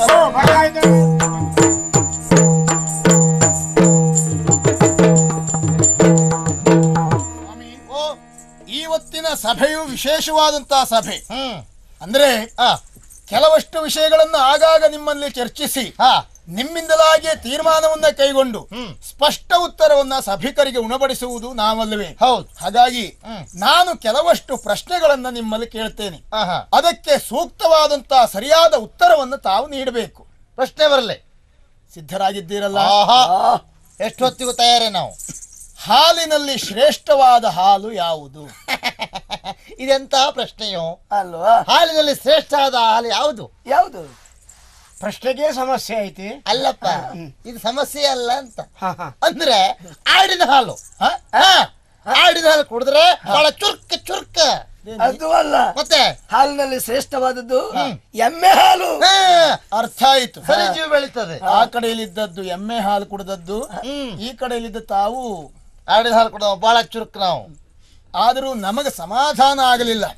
ವೀರಬಲ್ಲ ಪ್ರಭು, ನನ್ನ ಪ್ರಶ್ನೆಗೆ ಅವರೇನೋ ಅವರಿಗೆ ತೋಚಿದ್ದನ್ನು ಉತ್ತರಿಸಿದ್ದಾರೆ. ಇದು ಸರಿಯಾದ ಉತ್ತರ ಅಂತ ನನಗನ್ನಿಸ್ತಾ ಇಲ್ಲ.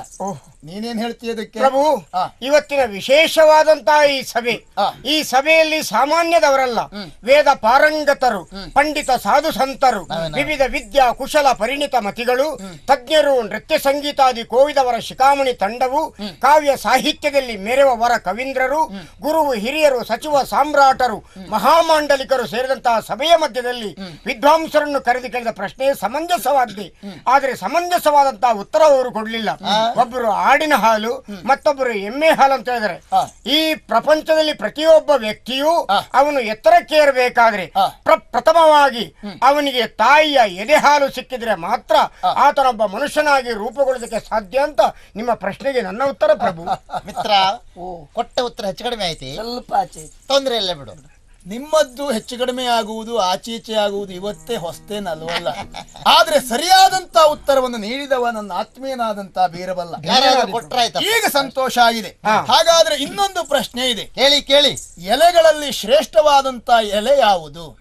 ಎಲೆಯಲ್ಲಿ ಶ್ರೇಷ್ಠವಾದಂತ ಎಲೆ ಎಲೆ ಮಾವಿನ ಎಲೆ, ಅದಲ್ವಾ ಮತ್ತೆ ಬಾಳಿ ಎಲೆ. ದೊಡ್ಡ ಎಲೆ, ಹಾಗಂದ್ರೆ ಬಾಳೆ ಎಲೆ. ಬಾಳೆ ಎಲೆ.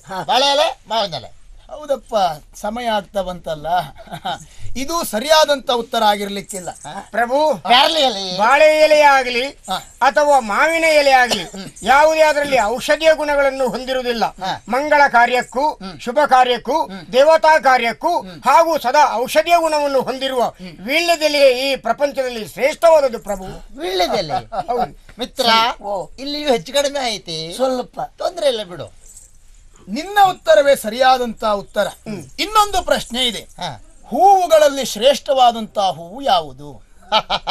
ಇದು ಪ್ರಶ್ನೆಯನ್ನೇ ಕೇಳಿದ್ ನಾನು. ಹೂವಿನಲ್ಲಿ ಶ್ರೇಷ್ಠವಾದಂತ ಹೂವು ಯಾವುದು? ಗುಲಾಬಿ ಹೂ. ಕೆಂಡ ಸಂಪಿಗೆ ಹೂ. ಅದು ಪರಿಮಳ ಇಲ್ಲ.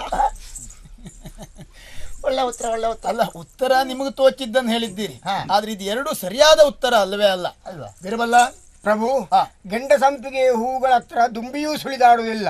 ಹಾಗಾದ್ರೆ ಗುಲಾಬಿಯ ಸಂಕೇತ ಅದು ಪ್ರೀತಿ ಪ್ರೇಮದ ಸಂಕೇತ. ಆದ್ರೆ ನಾನು ಹೇಳುವಂತಹ ಉತ್ತರ, ಈ ಪ್ರಪಂಚದಲ್ಲಿ ಒಬ್ಬ ಮನುಷ್ಯ ಸುಖ ನಿದ್ರೆ ಮಾಡುವುದಕ್ಕೂ ಅಥವಾ ಅವನಿಗೆ ಮಾನ ಮುಚ್ಚುವುದಕ್ಕೂ ಅಥವಾ ಅವನ ಒಂದು ಹೊದಿಯುವುದಕ್ಕೂ ಈ ದೇವರ ದೀಪಕ್ಕೂ ಆಗುವಂತದ್ದು ಈ ಪ್ರಪಂಚದಲ್ಲಿರುವ ಹೂ ಅಂತ ಹೇಳಿದ್ರೆ ಅದೇ ಅತ್ತಿಯ ಹೂ ಬಿಟ್ರೆ ಅದಕ್ಕಿಂತ ಶ್ರೇಷ್ಠವಾದ ಹೂ ಈ ಪ್ರಪಂಚದಲ್ಲಿ ಬೇರೆ ಎಲ್ಲೂ ಇಲ್ಲ. ನಾ ಅದನ್ನ ಹೇಳ್ಬೇಕು ಅಂತ ಮಾಡಿದ್ದೆ ಮಾರೆ, ನಾನು ಈ ಹೇಳ್ತೇನೆ ಸುಮ್ಮನೆ ಇದ್ದೆ. ನೀವು ಕೆಲವು ವರ್ಷದಿಂದ ಕೆಲವಷ್ಟು ಹೇಳ್ಬೇಕು ಅಂತ ಮಾಡ್ತಾ ಸುಮ್ಮನೆ ಇದ್ದೀರಿ. ಅದಲ್ಲ, ತೊಂದರೆ ಇಲ್ಲ. ಸರಿಯಾದ ಉತ್ತರವನ್ನ ಬೀರಬಲ್ಲ ನೀಡಿದ್ದಾನೆ. ಹೌದಲ್ಲ? ನಿಮಗೆ ಅದೊಂದು ಸಮಾಧಾನ ಉಂಟು.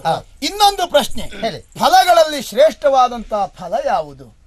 ಫಲದಲ್ಲಿ ಶ್ರೇಷ್ಠವಾದಂತ ಫಲ ಯಾವ ಫಲ? ಈಗ ಒಳ್ಳೆ ಉತ್ತರವನ್ನೇ ಕೊಡ್ತೇನೆ, ಕೊಡಿ. ಕಲ್ಪವೃಕ್ಷ, ತೆಂಗಿನ ಫಲ. ತೆಂಗಿನಕಾಯಿ ಬಹಳ ಒಳ್ಳೇದದು. ಅದಲ್ಲ, ಹಲಸಿನ ಹಣ್ಣು. ಅದು ಹಿಂಬವ ಬಕ್ಕೆಯ. ಅವರಿಗೆ ಪಾಪ ಎಲ್ಲ ಹೊಟ್ಟೆಗೆ ಸಂಬಂಧಪಟ್ಟದ್ದೇ ನೆನಪಾಗುವುದು. ನೀವು ಕೆಲವಷ್ಟು ಉತ್ತರ ಸರಿಯಾಗುವ ರೀತಿಯಲ್ಲಿ ಕೊಟ್ಟರು ಸರಿಯಾದ ಉತ್ತರ ಕೊಡ್ಲಿಲ್ಲ. ಹತ್ತತ್ರ ಬರ್ತದ, ಹತ್ರ ಬರ್ತದೆ ಮತ್ತೆ ಅಲ್ಲೇ ಜಾರು ಹೋಗ್ತದೆ. ಬೀರಬಲ್ಲ ಪ್ರಭು, ಈ ಪ್ರಪಂಚದಲ್ಲಿ ಎಲ್ಲಾ ಫಲಕ್ಕಿಂತಲೂ ಶ್ರೇಷ್ಠವಾದ ಫಲ ಸಂತಾನ ಫಲ ಬಿಟ್ಟರೆ ಬೇರೆ ಅದಕ್ಕಿಂತ ಒಳ್ಳೆದಾದದ್ದು ಯಾವುದೂ ಇಲ್ಲ. ಇದು ಸರಿಯಾದಂತ ಉತ್ತರ. ಮಿತ್ರ, ಹತ್ತತ್ರ ಹೋಗಿ ಒತ್ತರಿಗೆ ಬರ್ತಾ ಉಂಟಲ್ಲ, ಜಾರಿ ಹೋಯ್ತು. ಹೋಗ್ಲಿ ಬಿಡು, ತೊಂದರೆ ಇಲ್ಲ. ಪ್ರಶ್ನೆಗಳು ಇನ್ನೂ ಇದ್ದಾವೆ. ರಾಜರಲ್ಲಿ ಶ್ರೇಷ್ಠನಾದ ರಾಜ ಯಾರು? ನೀವೇ ನೀವೇ ನೀವೇ ನೀವೇ ನೀವೇ ನೀವೇನ್ ಹೇಳ್ತೀರಿ? ಪಕ್ಷಿ ರಾಜ. ಅದು ಶ್ರೇಷ್ಠ. ನೀವು ಏನಾದ್ರೂ ಕೊನೆಗಾದ್ರೂ ಒಂದು ಸಣ್ಣ ಬಹುಮಾನವಾದ್ರೂ ಸಿಗಲಿ ಅಂತ ನನ್ನನ್ನೇ ಹೊಗಳಿದ್ದು. ಸಮಾಧಾನಕರ ಬಹುಮಾನ. ನನಗೆ ಸಮಾಧಾನ ಆಗಲಿಲ್ಲ, ಮತ್ತು ಉತ್ತರಕ್ಕೆ ಯಾವ ಬಹುಮಾನ ಕೊಡುವುದು? ಪ್ರಭು, ಈ ಪ್ರಪಂಚದಲ್ಲಿ ಎಲ್ಲಾ ರಾಜರಿಗಿಂತಲೂ ಶ್ರೇಷ್ಠವಾದದ್ದು, ಎಲ್ಲಾ ರಾಜರು ನೆಮ್ಮದಿಯಿಂದ ಬದುಕಬೇಕಾದ್ರೆ ಮೇಘರಾಜ ಸರಿ ಇದ್ರೆ ಮಾತ್ರ ಈ ಪ್ರಪಂಚದಲ್ಲಿ ಇಳೆಯಲ್ಲಿ ಬೆಳೆ ಇದೆಲ್ಲ ಸಮೃದ್ಧಿ ಆಗುವುದಕ್ಕೆ ಸಾಧ್ಯ ಅಂತ ನನ್ನ ಅಭಿಪ್ರಾಯ. ಪ್ರಭು, ಸೂಕ್ತವಾದ ಉತ್ತರ ಇದು. ಮೇಘರಾಜನೇ ಶ್ರೇಷ್ಠ ರಾಜ. ಮಳೆ ಬಿದ್ರೆ ತಾನೇ ಬೆಳೆ, ಜನಜೀವನ ಸರಿಯಾಗಿ ನಡೆಯುವುದು. ಕೊನೆಯ ಪ್ರಶ್ನೆ ಇನ್ನೊಂದುಂಟು. ಇನ್ನೊಂದುಂಟು, ಸ್ವಲ್ಪ ಜಾಗೃತರಾಗಿ ಈ ಪ್ರಶ್ನೆಗಾದ್ರೂ ಉತ್ತರಿಸಲೇಬೇಕು. ಈಗ ಹೇಳುವ, ಮಾಧುರ್ಯದಲ್ಲಿ ಶ್ರೇಷ್ಠವಾದ ಮಾಧುರ್ಯ ಯಾವುದು? ಮಾಧುರ್ಯದಲ್ಲಿ ಶ್ರೇಷ್ಠವಾದಂತ ಮಾಧುರ್ಯದಲ್ಲಿ ಕೋಗಿಲೆ ಕೋಗಿಲೆ ಕೋಗಿಲೆ. ಅದಲ್ಲ, ಮಾಧುರ್ಯದಲ್ಲಿ ನಾಲಿಗೆಗೆ ಸಿಹಿ ಸಿಹಿ. ಅದೇ ನಿಮಗೆ ಬೇಕಾಗಿದೆ ಸ್ವಲ್ಪ. ಅದಲ್ಲ, ಮತ್ತೆ ಕೋಗಿಲೆಯೂ ಅಲ್ಲ. ನೀನೇನ್ ಹೇಳ್ತಿ? ನಿಮ್ಮ ಪ್ರಶ್ನೆಗೆ ಉತ್ತರ ಕೊಟ್ಟಿದ್ದಾರೆ ವಿನಃ ಸಮರ್ಪಕವಾದ ಉತ್ತರ ಅಲ್ಲ ಪ್ರಭು. ಈ ಪ್ರಪಂಚದಲ್ಲಿ ಅತಿ ಮಾಧುರ್ಯವಾದದ್ದು ಮಾತಿನ ಮಾಧುರ್ಯಕ್ಕಿಂತ ಮುಂದೆ ಬೇರೆ ಯಾವ ಮಾಧುರ್ಯವೂ ಇಲ್ಲ ಪ್ರಭು. ಹಾಗಾಗಿ ಅದೇ ಶ್ರೇಷ್ಠ ಅಂತ ನನ್ನ ಅಭಿಪ್ರಾಯ. ಮಾತೇ ಮಾಧುರ್ಯವೇ ಅಲ್ಲ, ಬೀರಬಲ್ಲ ಪ್ರಭು, ನಾನು ಕೇಳಿದ ಎಲ್ಲಾ ಪ್ರಶ್ನೆಗಳಿಗೂ ಅಂಜದೆ ಅಳುಕದೆ, ಸ್ವಲ್ಪವೂ ಅಳುಕದೆ ಸರಿಯಾದಂತ ಉತ್ತರವನ್ನು ನೀಡಿದವರು ನಾವು ಹೆಮ್ಮೆಯಿಂದ ಹೇಳಿಕೊಳ್ಳಲೇಬೇಕು. ಇದು ವಜ್ರ ಖಚಿತವಾಗಿರುವಂತಹ ಕಂಕಣ. ಹಲವು ದಿವಸದಿಂದ ನಾನು ತೊಡಿಸಬೇಕು ಯಾರಿಗಾದ್ರೂ ಎನ್ನುವುದಾಗಿ ಯೋಚಿಸ್ತಾ ಇದ್ದೆ. ಆದ್ರೆ ಯಾವಾಗ ತೊಡಿಸುವುದು ಎನ್ನುವ ಗೊಂದಲದಲ್ಲಿದ್ದಾಗ ಪ್ರಶ್ನೆಗೆ ಸೂಕ್ತವಾದ ಉತ್ತರ ನೀಡಿ ಸಂತೋಷ ಕೊಟ್ಟಿದ್ರಿಂದ ಅಂತ ಪುಣ್ಯಾತ್ಮರಿಗೆ ಮಾತ್ರ ಅದು ಲಭಿಸುವುದಲ್ವೇ ಪ್ರಭು? ಹೌದಲ್ಲ? ಆದ್ರಿಂದ ಈ ಬಂಗಾರದ ವಜ್ರ ಖಚಿತ ಕಂಕಣವನ್ನ ಈ ದಿವಸ ನಾನು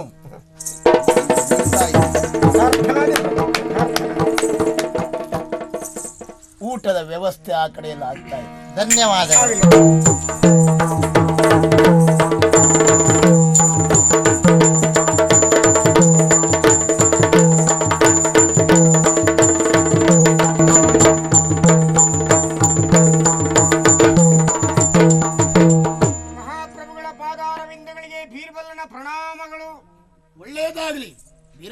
ಓ, ನೀನು ಪ್ರತಿನಿತ್ಯ ಬರುವವ, ಹೌದು. ಆದ್ರೆ ಇವತ್ತು ವಿಶೇಷ, ಹಾ. ಒಬ್ಬನೇ ಬರಲಿಲ್ಲ, ಇಲ್ಲ, ಜೊತೆಯಲ್ಲಿ ಈಕೆ ನನ್ನ ಮಗಳು ಮಹಾಪ್ರಭು. ಯಾವ ಉದ್ದೇಶದಿಂದ ಕರ್ಕೊಂಡು ಬಂದಿದ್ದೀಯ? ತಮ್ಮಲ್ಲಿ ಮಾತಾಡಬೇಕಂತೇಳಿ. ಹೌದು ಪ್ರಭು. ಕಿರಿಯರೊಳೆಂದಿಗೂ ಹೊರಟೋತಲಿರುವೆ,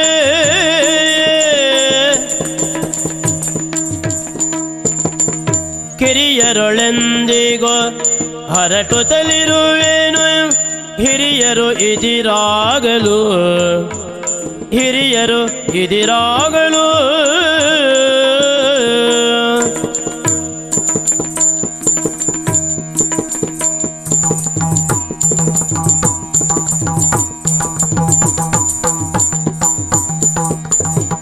ಅರಿತು ನಾಮಿತವಾಗಿ ಮಾತಾಡುವೆ, ಅರಿತು ನಾಮಿತವಾಗಿ ಮಾತಾಡುವೆನೆ, ಅರಸನ ಚರಿತಾಳಿ.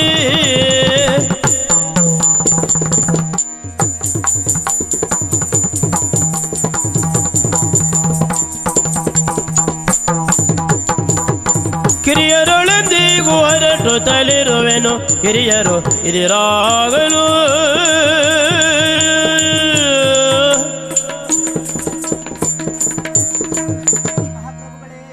ನಾನು ಆಡುವಂತಹ ಮಾತನ್ನು ಪ್ರೀತಿಯಿಂದ ಅವತರಿಸಬೇಕು.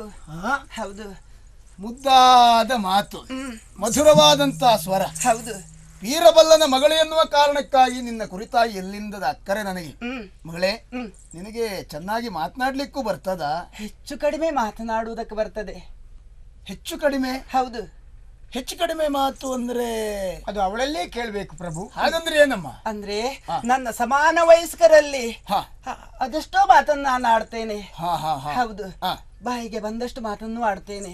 ಆದ್ರೆ ನಿಮ್ಮಂತವರೊಡನೆ, ದೊಡ್ಡವರೊಡನೆ ವ್ಯವಹರಿಸುವಾಗ ಸ್ವಲ್ಪ ಹರಿತು ಮಾತನಾಡ್ತೇನೆ ನಾನು. ನಿನ್ನ ಸಮವಯಸ್ಕರು ಅಂತಾದ್ರೆ ಸಲುಗೆಯಿಂದ ಮಾತನಾಡುವುದಕ್ಕೆ ಸಾಧ್ಯ. ಹೌದು. ನನ್ನಂತವನ ಜೊತೆಯಲ್ಲಿ ಹಿರಿಯರಲ್ಲಿ ಮಾತನಾಡುವಾಗ ಅರಿತು ಮಾತನಾಡುವುದು. ಹೌದು. ಸ್ವಲ್ಪ ಅಂಜಿಕೆ.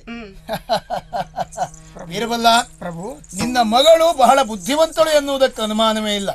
ವಿನಯ, ವಿಧೇಯತೆ, ಹಿರಿಯರಿಗೆ ಕೊಡಬೇಕಾದಂತಹ ಗೌರವ ಎಲ್ಲ ಅವಳಲ್ಲಿದೆ. ಅವಳ ಮಾತನ್ನು ಕೇಳಿದಾಗ ನನಗೂ ತುಂಬಾ ಸಂತೋಷ ಆಗಿದೆ. ನಿನ್ನ ತೀಕ್ಷ್ಣಮತಿತ್ವಕ್ಕೆ ತಕ್ಕ ಮಗಳನ್ನೇ ಪಡೆದಿದ್ದೀಯ.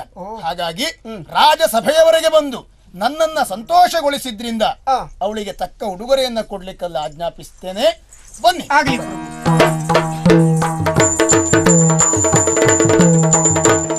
ಎಚ್ಚಲಾಗಲು ನಬದಿ ಉದಯದಿ,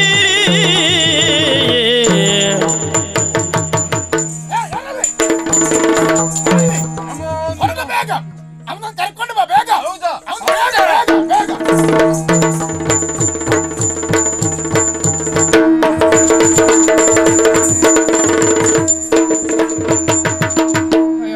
ಕವಾಟ ರಕ್ಷಕನಾದಂತ ನೀನು ಈ ಹೊತ್ತಿನಲ್ಲಿ ಎದುರಿಸಿರು ಬಿಡುತ್ತಾ ಓಡಾಡಿ ಬರ್ತಾ ಇದೆಯಲ್ಲ, ಎಲ್ಲಿಗೆ ಹೋಗ್ತಾ ಇದೀ? ಯಾರು ನಿನ್ನನ್ನು ಕಳಿಸಿದವರು? ಎಲ್ಲಿಗಂತ ನನಗೆ ಗೊತ್ತಿಲ್ಲ. ನಮ್ಮ ಮಹಾರಾಜರು ಆದಷ್ಟು ಬೇಗ ಹೊರಡು ಕರ್ಕೊಂಡು ಬಾ ಅಂತ ಹೇಳಿದ್ರು. ಹಾಗಾಗಿ ಓಡಿ ಬಂದಿದ್ದೇನೆ. ಅವರು ನಿನ್ನನ್ನು ಕಳಿಸಿದ ಸಮಯ ಯಾವುದು?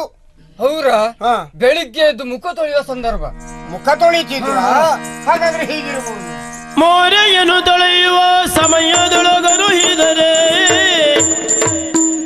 ಮೋರೆಯನ್ನು ತೊಳೆಯುವ ಸಮಯದೊಳಗರು ಹಿದರೆ, ಶೌರಿಕನೇ ಇರಬೇಕು ನಿಜವು, ಶೌರಿಕನೇ ಇರಬೇಕು ನಿಜವು. ಬೋರೆ ಚಿಂತೆಯ ಬಿಟ್ಟು ಸಾರೀಗ ಎಂದನಲು, ಬೋರಿ ಸಂತೋಷದೊಳಗಾತ.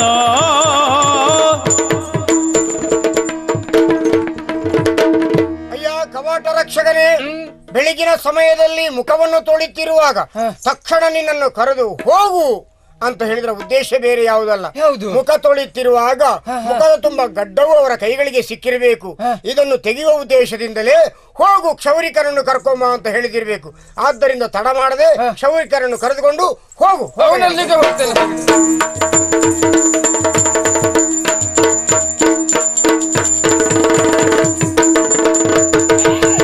ರಜಪೂತರೋಣಿಯ ಕರೆ ದೊರೆದನು ದೊರೆತಾನು, ಇರಬಾರದೀಗಲೇ ತೆರಳು, ಇರಬಾರದೀಗಲೇ ತೆರಳು ಬಿದ ನಡೆ ಪುರ ಕೊಯ್ಯ ಬೇದೆಯಲು.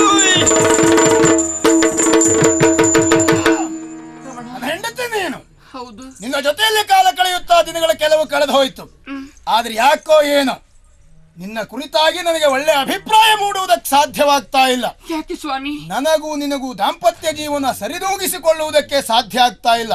ಅಯ್ಯೋ, ನಿನ್ನನ್ನ ತೊರೆಯುವ ನಿರ್ಧಾರಕ್ಕೆ ನಾನು ಬಂದಿದ್ದೇನೆ. ನೇರವಾಗಿ ನಿನ್ನ ಅಪ್ಪನ ಮನೆಗೆ ಹೋಗು, ಅಲ್ಲಿಯ ಬದುಕನ್ನು ಸಾಗಿಸು. ಮತ್ತೆಂದಿಗೂ ಈ ದೆಹಲಿಗೆ ಬರಬೇಡ, ನೋಡಬೇಡ. ನೀನು ಮದುವೆಯಾದದ್ದೇ ತಪ್ಪು.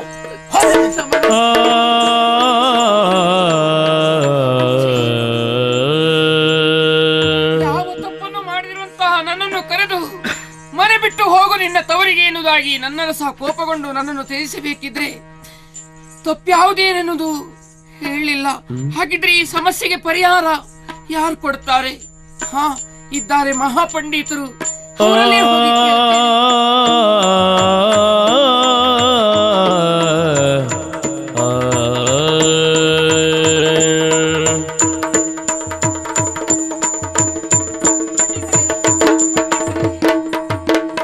ಉತ್ತರವ ಕೊಡಲಾರದ ಸತಿಯು ವ್ಯತೆಯಿಂದ ಹತ್ತು ಮರುಗುತ ಮಾತೆಗೆ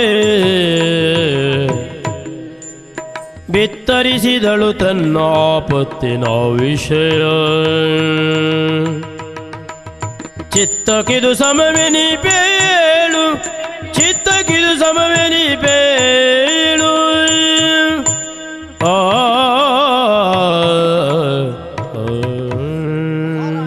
ಪ್ರಣಾಮಗಳು. ಪಂಡಿತರಿಗೆ ನನ್ನ ನಮಸ್ಕಾರಗಳು. ಒಂದು ಮಾತು ಹೇಳಿ ಗಳಿಸಿದರೆ ನಾನೇ ನಿಮ್ಮ ಅಂತಃಪುರಕ್ಕೆ ಬರ್ತಿದ್ದೆ. ಆದರೆ ಯೋಗ್ಯಾನಮಗ್ನರಾಗಿ ಮುಖದ ಭಾರವನ್ನು ಹೊತ್ತು ಇಲ್ಲಿಯವರೆಗೆ ಬಂದಿದ್ದೀರಲ್ಲ, ಬರಬೇಕಾದ ಕಾರಣ ಏನು, ಅನಿವಾರ್ಯ ಏನಿತ್ತು ಹೇಳಿ ಮಹಾತೆ. ಹೇಳಿ ಕಳಿಸುವಂತಹ ಒಂದು ಅಧಿಕಾರವನ್ನು ನಾನು ಕಳೆದುಕೊಂಡಿದ್ದೇನೆ. ಯಾಕೆ? ಮಹಾರಾಜರು ನನ್ನನ್ನು ಕರೆದು ಹೊರಡು, ಈ ಕ್ಷಣವೇ ಈ ಮನೆಯಲ್ಲಿ ನಿಲ್ಲಬೇಡ, ಈ ಮನೆಯಲ್ಲಿ ನಿನಗೆ ಅವಕಾಶ ಇಲ್ಲ, ನಿನ್ನ ತವರ ಮೇಲೆ ಹೋಗು. ಇನ್ನು ನೀನು ನನ್ನ ಹೆಂಡತಿ ಅಲ್ಲ, ನಾನು ನಿನಗೆ ಗಂಡನೇ ಅಲ್ಲ ಎನ್ನುವಂತ ಆ ಗಂಡ ಹೆಂಡತಿಯ ಸಂಬಂಧವನ್ನೇ ತೊರೆದು ಬಿಟ್ರು. ನನ್ನಿಂದ ತಪ್ಪೇನಾಗಿದೆ, ಏನ್ ಅನ್ಯಾಯ ನಡೆದಿದೆ ಎನ್ನುವುದನ್ನು ಕೂಡ ನನ್ನಲ್ಲಿ ಹೇಳದೆ ನನ್ನನ್ನು ಮನೆಯಿಂದ ಹೊರ ಹಾಕಿದ್ರು. ಈ ಸಮಸ್ಯೆಗೆ ಪರಿಹಾರವನ್ನು ಕಾಣದೆ ಪಂಡಿತರಾಗಿರುವಂತ ನಿಮ್ಮಲ್ಲಿ ಬಂದಿದ್ದೇನೆ. ನನ್ನ ಸಮಸ್ಯೆಗೆ ಪರಿಹಾರವನ್ನು ತಾವೇ ದೊರಕಿಸಿಕೊಡಬೇಕು. ಅದಕ್ಕೆ ಯೋಚನೆಯೇ ತಾಯಿಯೇ. ಹೌದು, ಒಂದು ದಾರಿ ಇದೆ, ಬೇರೆ ಏನೂ ಅಲ್ಲ.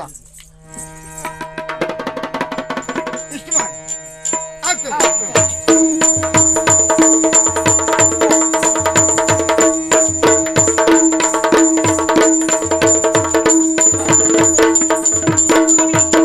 ವಂದಿಸಿಕೊಂಡಿದ್ದೇನೆ. ನೀನು ಬಂದಿದ್ದೇನೆ. ಮತ್ತೆ ಬಂದಿಯಾ? ಯಾಕೆ? ಬರುವುದಕ್ಕೆ ಕಾರಣ ಉಂಟು. ನಿಮಗೆ ಅತಿ ಪ್ರೀತಿಯಾಗಿರುವಂತ ವಸ್ತುವನ್ನು ನಾನು ತಂದಿದ್ದೇನೆ. ಅತಿ ಪ್ರೀತಿಯಾಗಿರುವ ವಸ್ತು? ಹೌದು, ಅತಿಯಾಗಿ ಪ್ರೀತಿಸುವಂತ ವಸ್ತು ಅದು. ನಾನು ಅತಿಯಾಗಿ ಪ್ರೀತಿಸುವ ವಸ್ತುವನ್ನು ನೀನ್ ತಂದದ್ದು. ಯಾವುದು ಅಂತ ಕೇಳಿದ್ರೆ ಮತ್ತೇನಲ್ಲ, ನಾನೇ. ನೀನು ಗಂಡ ಅತಿಯಾಗಿ ಪ್ರೀತಿಸುವಂತ ವಸ್ತು ಅಂತ ಹೇಳಿದ್ರೆ ಹೆಂಡತಿಯಲ್ಲೋ ಸ್ವಾಮಿ. ಅಪ್ಪ ಮಗಳಿರ್ಲಿ, ಅಣ್ಣ ತಂಗಿ ಆಗಿರ್ಲಿ, ಅಂತ ಒಂದು ಪ್ರೀತಿ ಇರುವುದಿಲ್ಲ. ದೇಹದಲ್ಲಿ ಕಷ್ಟ ಸುಖವನ್ನು ದೇಹವನ್ನು ಹಂಚಿಕೊಳ್ಳುವುದಿದ್ರೆ ಗಂಡ ಹೆಂಡತಿಯರು ಮಾತ್ರ. ಹಾಗಾಗಿ ನೀವು ನನ್ನನ್ನು ಅತಿಯಾಗಿ ಪ್ರೀತಿಸುವವರು. ನಿಮ್ಗೆ ಪ್ರೀತಿಯಾಗಿರುವಂತ ವಸ್ತು ಅಂತ ಹೇಳಿದ್ರೆ ನಾನು ನಿಮ್ಮ ಹೆಂಡತಿ. ಬಹಳ ಸಂತೋಷ ಆಯಿತು. ಅಂತೂ ಈ ಪರೀಕ್ಷೆಯಲ್ಲಿ ನೀನು ತೇರ್ಗಡೆ ಹೊಂದಿದ್ದಿ ಎನ್ನುವುದಕ್ಕೆ ಅನುಮಾನ ಇಲ್ಲ. ನಾನು ನಿನ್ನನ್ನ ಬೈದು ಹೊಡೆದು ಇಲ್ಲಿಂದ ಹೊರಗಟ್ಟಿದವ. ಆದರೂ ಹಿಂತಿರುಗಿ ನೀನು ಬಂದದ್ದು ನನ್ನ ಮೇಲಿರುವಂತ ಆ ಒಂದು ಪ್ರೀತಿ ಭಕ್ತಿ. ಈ ಲೋಕದಲ್ಲಿ ಯಾರೂ ಕೊಡಲಾರದಂತ ಪ್ರೀತಿಯನ್ನ ಅತಿ ಹತ್ತಿರವಾಗಿ ಕೊಡುವವಳು ಕೈ ಹಿಡಿದಿರುವಂತ ಹೆಂಡತಿ ಮಾತ್ರ. ಪ್ರೀತಿಯ ವಸ್ತು ಅಂತ ಹೇಳಿದ್ರೆ ಹೆಂಡತಿ. ಅಂತೂ ನನ್ನ ಮೇಲೆ ಈ ರೀತಿ ಪ್ರೀತಿಯನ್ನ ಇರಿಸಿ ಬಂದದ್ರಿಂದ ನಿನ್ನ ಮೇಲಿರುವಂತ ಯಾವ ಒಂದು ಭಾವನೆ ಬದಲಾಗುವುದಕ್ಕೆ ಸಾಧ್ಯ ಆಗಿದೆ. ಮುಂದಿನ ಬದುಕನ್ನ ಸಂತೋಷವಾಗಿ ಕಳೆಯೋಣ, ಇನ್ನು ಜೊತೆಯಾಗಿ.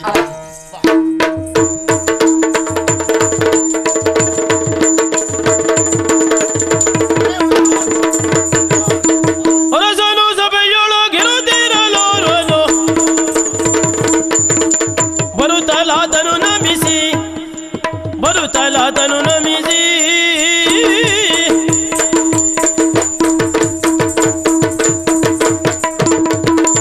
ಪರದೇಶದಿಂದಲೇ ತುರಗವ ತಂದೆಯೇ, ಪರದೇಶದಿಂದಲೇ ತುರಗವ ತಂದೆಯೇ, ಇರದೆ ಸ್ವೀಕರಿಸುವುದು.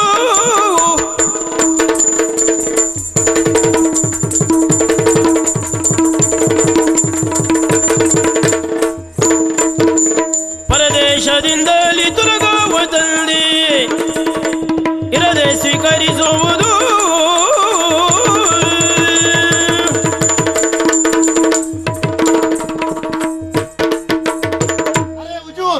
ಸಲಾಂ ಲೇಕು ಸಲಾಂ. ಹಾ ನೀನು ನಮ್ಮವನೇ. ನಾನು ನಿಮ್ದೇ ಉಂಟು. ಹೌದಲ್ಲ? ಹೌದೌದು. ಆದ್ರೆ ಇಲ್ಲಿವರೆಗೂ ನೀನು ಇಲ್ಲಿಗೆ ಬಂದವ ಅಲ್ಲ.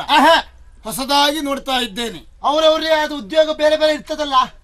ನೀನು ನಮ್ಮೂರಿನವ ಅಲ್ಲ, ಆಗ ಬೇರೆ ಊರಿನಿಂದ ಬಂದವ. ಬೇರೆ ಊರಿಂದ ಬಂತು ನಾನು ಬರ್ಲಿಕ್ಕೆ ಕಾರಣ ನಿಮ್ಮ ಸುದ್ದಿ ಕೇಳಿತ್ತು. ಏನನ್ನು ಕೇಳಿದೆ? ನೀವು ದೊಡ್ಡ ಜನ ಉಂಟು, ಹಾಗೆ ಏನ್ ಬೇಗ ತಗೊಳ್ತದೆ, ಒಳ್ಳೆ ವಸ್ತು ಒಂದು ಬಿಡುವುದಿಲ್ಲ. ದೆಹಲಿಯ ಸುಲ್ತಾನ ನಾನು. ಹೌದೌದೌದು. ಇಲ್ಲಿ ಬೇಕಾದಂತಹ ಸುವಸ್ತುಗಳು ಅನೇಕ ಇದ್ದರು ಮತ್ತು ಅದನ್ನ ಸಂಗ್ರಹಿಸುವ ಒಂದು ಸ್ವಭಾವ ಇಟ್ಟುಕೊಂಡಿದ್ದೆ. ಬೇರೆ ದೇಶದಲ್ಲಿ ಒಳ್ಳೆ ವಸ್ತು ಉಂಟು ಅಂತ ಆದ್ರೆ ತೆಗೆದುಕೊಳ್ಳುವಂತ ಒಳ್ಳೆ ಗುಣ ನಿಮಗೆ ಉಂಟು ಅಂತ ಗೊತ್ತಾಯ್ತು ನನಗೆ. ಅಂದ್ರೆ ನೀನು ಯಾವ ಸುವಸ್ತುವಿನ ಕುರಿತಾಗಿ ಹೇಳಲಿಕ್ಕೆ ಬಂದವ? ಈಗ ನಾನು ಗೋಡೆ ವ್ಯಾಪಾರಿ ಉಂಟು. ಎಂತದ್ದು? ಗೋಡೆ ವ್ಯಾಪಾರಿ. ಮನೆ ಅಲ್ವಾ? ಅವನೇ ಕುದುರೆ ವ್ಯಾಪಾರ. ಕುದುರೆ ವ್ಯಾಪಾರಿ. ಅದು ಇಲ್ಲಿಯ ಕುದುರೆ ಅಲ್ಲ, ಘೋಡ. ಅದೇ ಘೋಡ. ಹೊರ ದೇಶದ ಕುದುರೆ ಉಂಟು, ಬಹಳ ಒಳ್ಳೆ ಕುದುರೆ ಉಂಟು. ಹಾಗಾಗಿ ಅದು ನಿಮಗೆ ಕೊಟ್ಟು ಹೋಗುವಂತ ಬಂದಿತ್ತು. ಹಣ ಕೊಟ್ರೆ ನಾನು ಕೊಡ್ತದೆ. ಹೌದೇನು? ತಾಳಿ ಚಂದದಿಂದಲರಸನು ಪೇಳಿದನು ನೀನೀಗ ತೆರಳುತ್ತ ಮೇಳವಿಸಿ ದುರಗವನು ತಾರೈ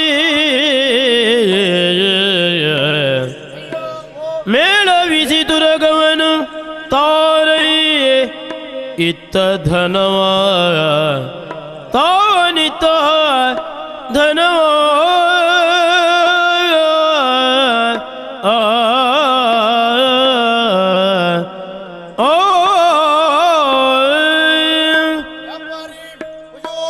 ಕುದುರೆಯನ್ನ ನೀನು ವ್ಯಾಪಾರ ಮಾಡುವವ? ಹೌದು. ವಿಶೇಷವಾಗಿರುವಂತಹ ಕುದುರೆ ನಿನ್ನಲ್ಲಿರುವುದರಿಂದಲೇ ಅದು ಅಕ್ಬರನಿಗೆ ಸೇರಬೇಕು ಎನ್ನುವ ಆಶಯದಿಂದ ಇಲ್ಲಿಗೆ ಬಂದಿದ್ದೀಯ. ಆ ಕುದುರೆಯನ್ನು ಬಹಳ ಜನ ಕೇಳಿತ್ತು, ಯಾರಿಗೂ ನಾನು ಕೊಡ್ಲಿಲ್ಲ. ಈಗ ಕುದುರೆಯನ್ನು ತಂದಿದ್ದೀಯ ಇಲ್ಲಿಗೆ? ಆ ಕಡೆಯಲ್ಲಿ ಉಂಟು. ಹೌದಾ? ಹಾಗಾದ್ರೆ ದೂರದಲ್ಲಿ ಕುದುರೆಯನ್ನ ಇರಿಸಿ ಬಂದವ ನೀನು? ಹೌದು, ಕೇಳಿಕೊಂಡು ಹೋಗುವ ಅಂತ. ನನಗೆ ಖಂಡಿತ ಆ ಕುದುರೆ ಬೇಕೇ ಬೇಕು. ಹೌದಾ? ನಾನು ಅದನ್ನ ಪಡೆದುಕೊಳ್ಳುತ್ತೇನೆ. ಅದಕ್ಕೆ ಹಣ ಎಷ್ಟು ಎನ್ನುವುದಾಗಿ ನೀನು ಹೇಳಿದ್ರೆ ಅಷ್ಟನ್ನು ನಾನು ಒದಗಿಸಿ ಈಗಲೇ ನಿನಗೆ ಕೊಡ್ತೇನೆ. 1,00,000 ರೂಪಾಯಿ. ಅಷ್ಟೇ ತಾನೇ? ಅಲ್ಲಿ ನಮ್ಮ ರಾಜಭಾಂಡಾರಕ್ಕೆ ಅಪ್ಪಣೆ ಕೊಡಿಸ್ತೇನೆ. ಹಣವನ್ನ ಪಡೆದು ನೀನು ಹೋಗಿ ಆದಷ್ಟು ಶೀಘ್ರ ಕುದುರೆಯನ್ನು ಹಿಡಿದುಕೊಂಡು ಒಳ್ಳೆ.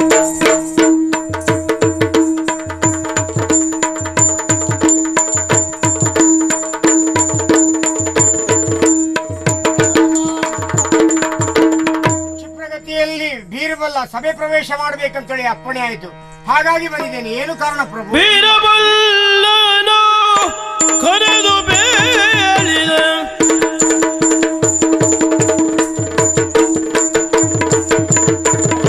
ಬೀರಬಲ್ಲನು ಕರೆದು ಬೇಳಿದ 6 ಮೂರ್ಖರು ಇರುವ ಊರಲಿ 6 ಮೂರ್ಖರು ಇರುವೂರಲಿ ಬೋರನಿಗಳೇ ಅರಿತು ಬಾರೆ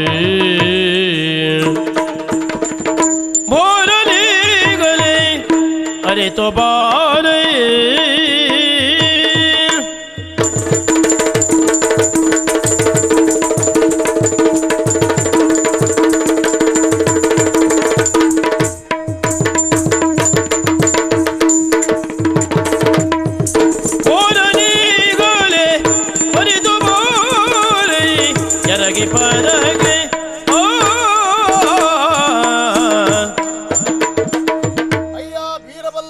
ಪ್ರಭು, ಅವಸರವಾಗಿ ನಿನ್ನನ್ನು ಕರೆಸಿದೆ.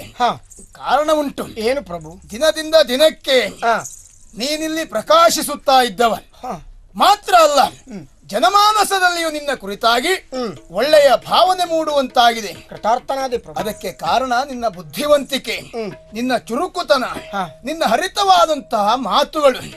ಅದನ್ನ ನೋಡಿ ಕೇಳಿ ನಾನು ಸಂತೋಷ ಪಟ್ಟವ. ಆದ್ರೆ ಇವತ್ತೊಂದು ಹೊಸ ಸಮಸ್ಯೆ ನೋಡು. ಏನು ಪ್ರಭು? ಬೇರೆ ಏನಲ್ಲ, ಈ ಪ್ರಪಂಚದಲ್ಲಿ ಕೆಲವಷ್ಟೆಲ್ಲ ಅವ್ಯವಸ್ಥೆಗೆ, ಕೆಲವಷ್ಟೆಲ್ಲ ವಿಚಾರಗಳು ಹಾಳಾಗುವುದಕ್ಕೆ ಮೂರ್ಖರು ಕಾರಣ. ಹೌದಲ್ಲ? ಹೌದು. ಹಾಗಾಗಿ ಒಂದು ಕೆಲಸ ಮಾಡಬೇಕು ನೀನು. ಏನು ಪ್ರಭು? ಈ ಪ್ರಪಂಚದಲ್ಲಿ ಮೂರ್ಖರು ಯಾರಿದ್ದಾರೆ ಹಾ ಎನ್ನುವುದಾಗಿ ತಿಳಿದು ಹಾ. ಆ ಮೂರ್ಖರನ್ನು ಪತ್ತೆ ಹಚ್ಚಿ ಕರೆತರಬೇಕು ನೀನೀಗ. ಪ್ರಭು ಅರಸುವುದೇತಕ್ಕೆ ಅರಸರೆ ಆಲಿಸಿ ಪರಮ ಮೂರ್ಖರು ನೀವು. ಅರಸುವುದೇಕೆ ಅರಸರೆ ಆಲಿಸಿ ಪರಮ ಮೂರ್ಖರು ನೀವು. ಪರಮ ಮೂರ್ಖರು ನೀವು. ಪರವೋರವನ ವಿಷಯವನರಿಯದೆ ಪರವೋರವನ ವಿಷಯವನರಿಯದೆ ಹರುಷದಿ ಧನವಿತ್ತೆ ಹರುಷದಿ ಧನವಿತ್ತೆ.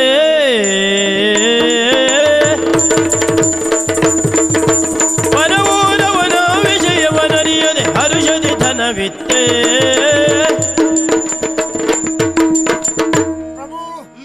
ಈ ಪ್ರಪಂಚದಲ್ಲಿ ಪ್ರತಿಯೊಂದು ವ್ಯವಸ್ಥೆಯು ಅಸ್ತವ್ಯಸ್ತ ಆಗುವುದಕ್ಕೆ ಕಾರಣ ಪ್ರಪಂಚದಲ್ಲಿ ಮೂರ್ಖರಿದ್ದಾರೆ.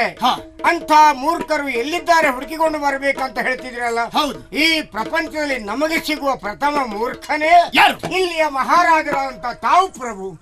ನಾನು ಹೌದು ಮೂರ್ಖ. ಅದರಲ್ಲಿಯೂ ನಿನಗೆ ಪ್ರಥಮವಾಗಿ ಸಿಗುವ ಮೂರ್ಖ.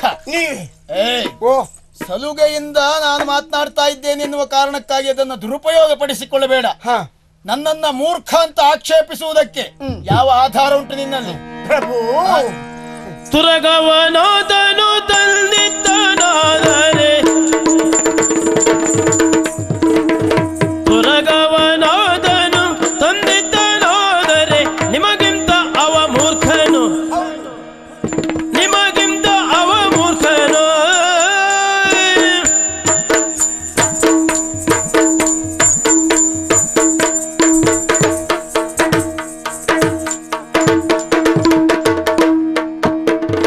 ಅರಸುವಿರಲ್ಲಿ ನೀ ಆದನ ಎನ್ನಲಾಗ ಅರಸುವಿರಲ್ಲಿ ನೀ ಆದನ ಎನ್ನಲಾಗ ಅರಸನೆಚ್ಚರಗೊಂಡನು.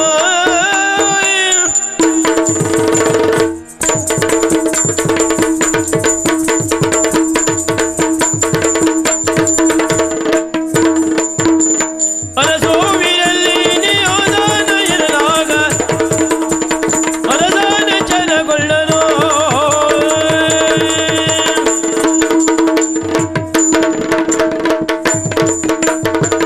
ಪ್ರಭು ನನ್ನ ಮಾತುಗಳು ಎಲ್ಲಾದರೂ ತಪ್ಪಾಗಿದ್ರೆ ದಯಮಾಡಿ ನನ್ನನ್ನು ಕ್ಷಮಿಸಬೇಕು. ಕ್ಷಮಿಸುವ ಪ್ರಶ್ನೆ ಅಂತಿರಲಿ.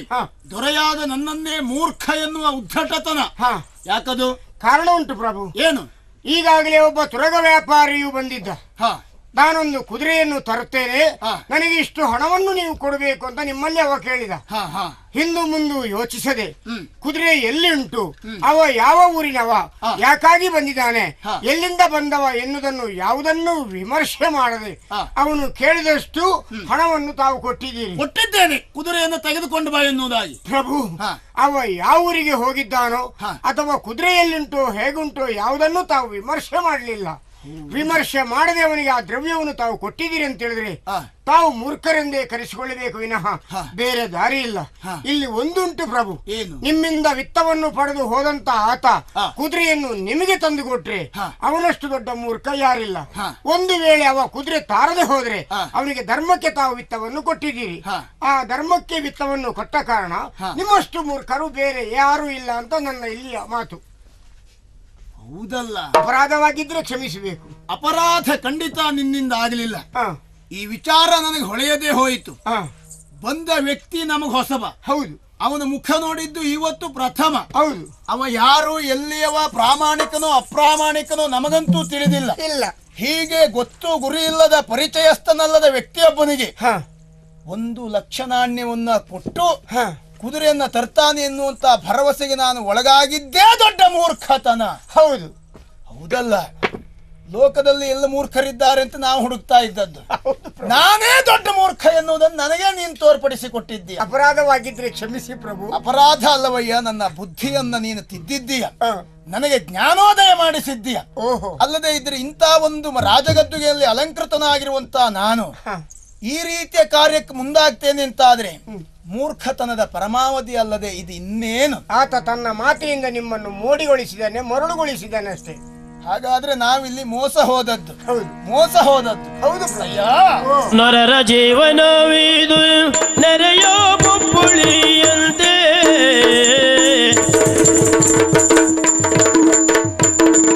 ನರರ ಜೀವನವಿದು ನೆರೆಯ ಪುಪ್ಪುಳಿಯಂತೆ, ಸ್ಥಿರವಲ್ಲವೋ ಸಚಿವ, ಸ್ಥಿರವಲ್ಲವೋ ಸಚಿವೋ.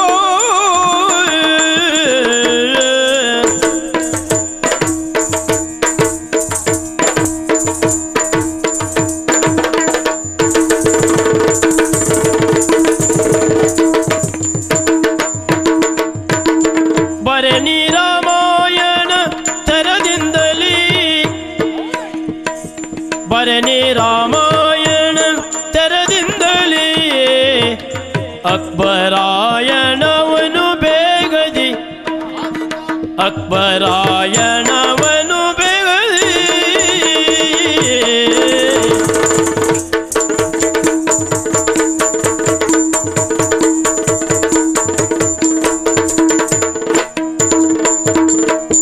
ಬರನಿ ರಾಮಾಯಣ ತೆರದಿಂದಲೇ, ಅಕ್ಬರಾಯಣವನು ಬೇಗದಿ.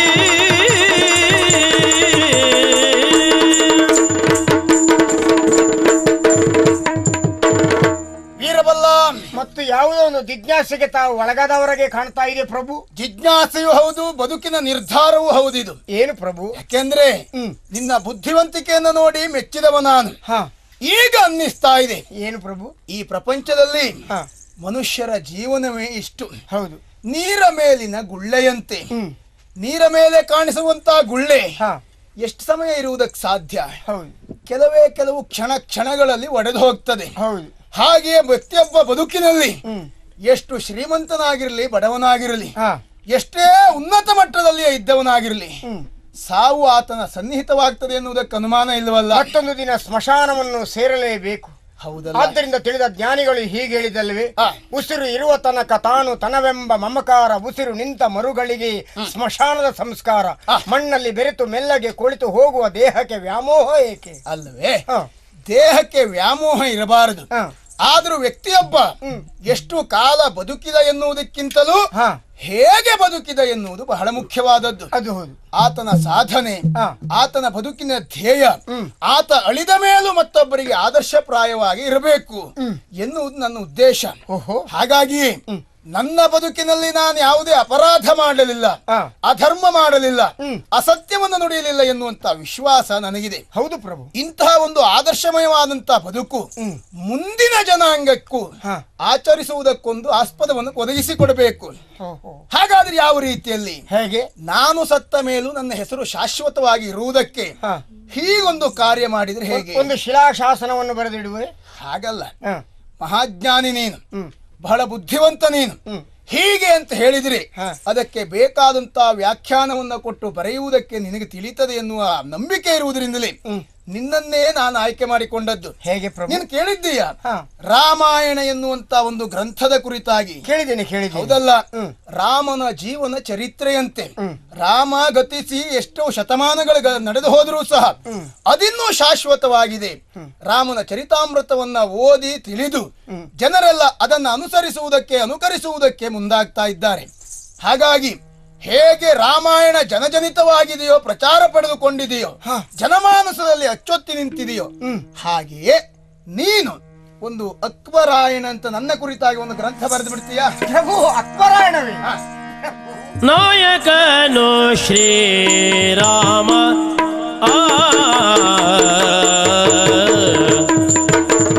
ನಾಯಕನು ಶ್ರೀರಾಮ ಅರಸಿ ಜಾನಕಿಯಳನು, ಅರಸಿ ಜಾನಕಿಯಳನು, ರಾವಣನು ಕದ್ವೈದ ಅಂದು, ರಾವಣನು ಕದ್ವೈದ ಅಂದು.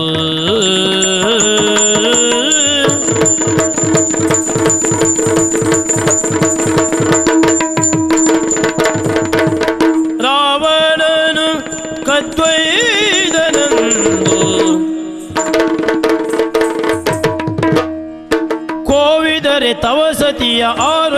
ಒಯ್ದರೆನುತಲಿ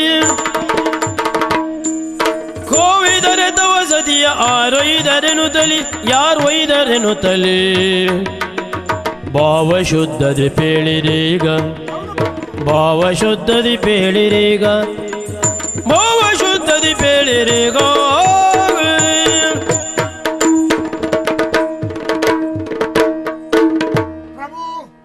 ರಾಮಾಯಣವನ್ನು ವಾಲ್ಮೀಕಿ ಮಹರ್ಷಿಯು ಹೇಗೆ ರಚಿಸಿದನೋ ಹಾಗೆ ನಾನು ಅಕ್ಬರಾಯಣವನ್ನು ರಚಿಸಬೇಕು ಎನ್ನುವಂತ ಮಾತನ್ನು ಹೇಳ್ತಿದ್ರಿ. ಅವನಾದರೂ ಷಡ್ವೈರಿಗಳನ್ನು ತಿಳಿಸಿ ಪಂಚೇಂದ್ರಿಯಗಳನ್ನು ಬಿಗಿಡಿದು ದೃಷ್ಟಿಯನ್ನು ನಾಸಿಕಾಗ್ರದಲ್ಲಿ ಕೇಂದ್ರೀಕರಿಸಿ ತಪಸ್ಸನ್ನು ಆಚರಿಸಿ ಕೊನೆಗೆ ಹುತ್ತವಾಗಿ ಬೆಳೆದಂತೆ ಹಾಗೆ ನಾನು ನನ್ನ ಹೆಂಡತಿ ಮಕ್ಕಳನ್ನು ಬಿಟ್ಟು ಹೋಗ್ಬೇಕಂತೇಳಿ ತಮ್ಮ ಅಭಿಪ್ರಾಯವೇ ಪ್ರಭು? ಯಾಕೋ ಹಾಗೆ ಹೇಳುವುದು? ಅವ ಹಾಗೆ ಹೋಗಿದ್ದರಿಂದಲೇ ರಾಮಾಯಣವನ್ನು ಬರೆದದ್ದು.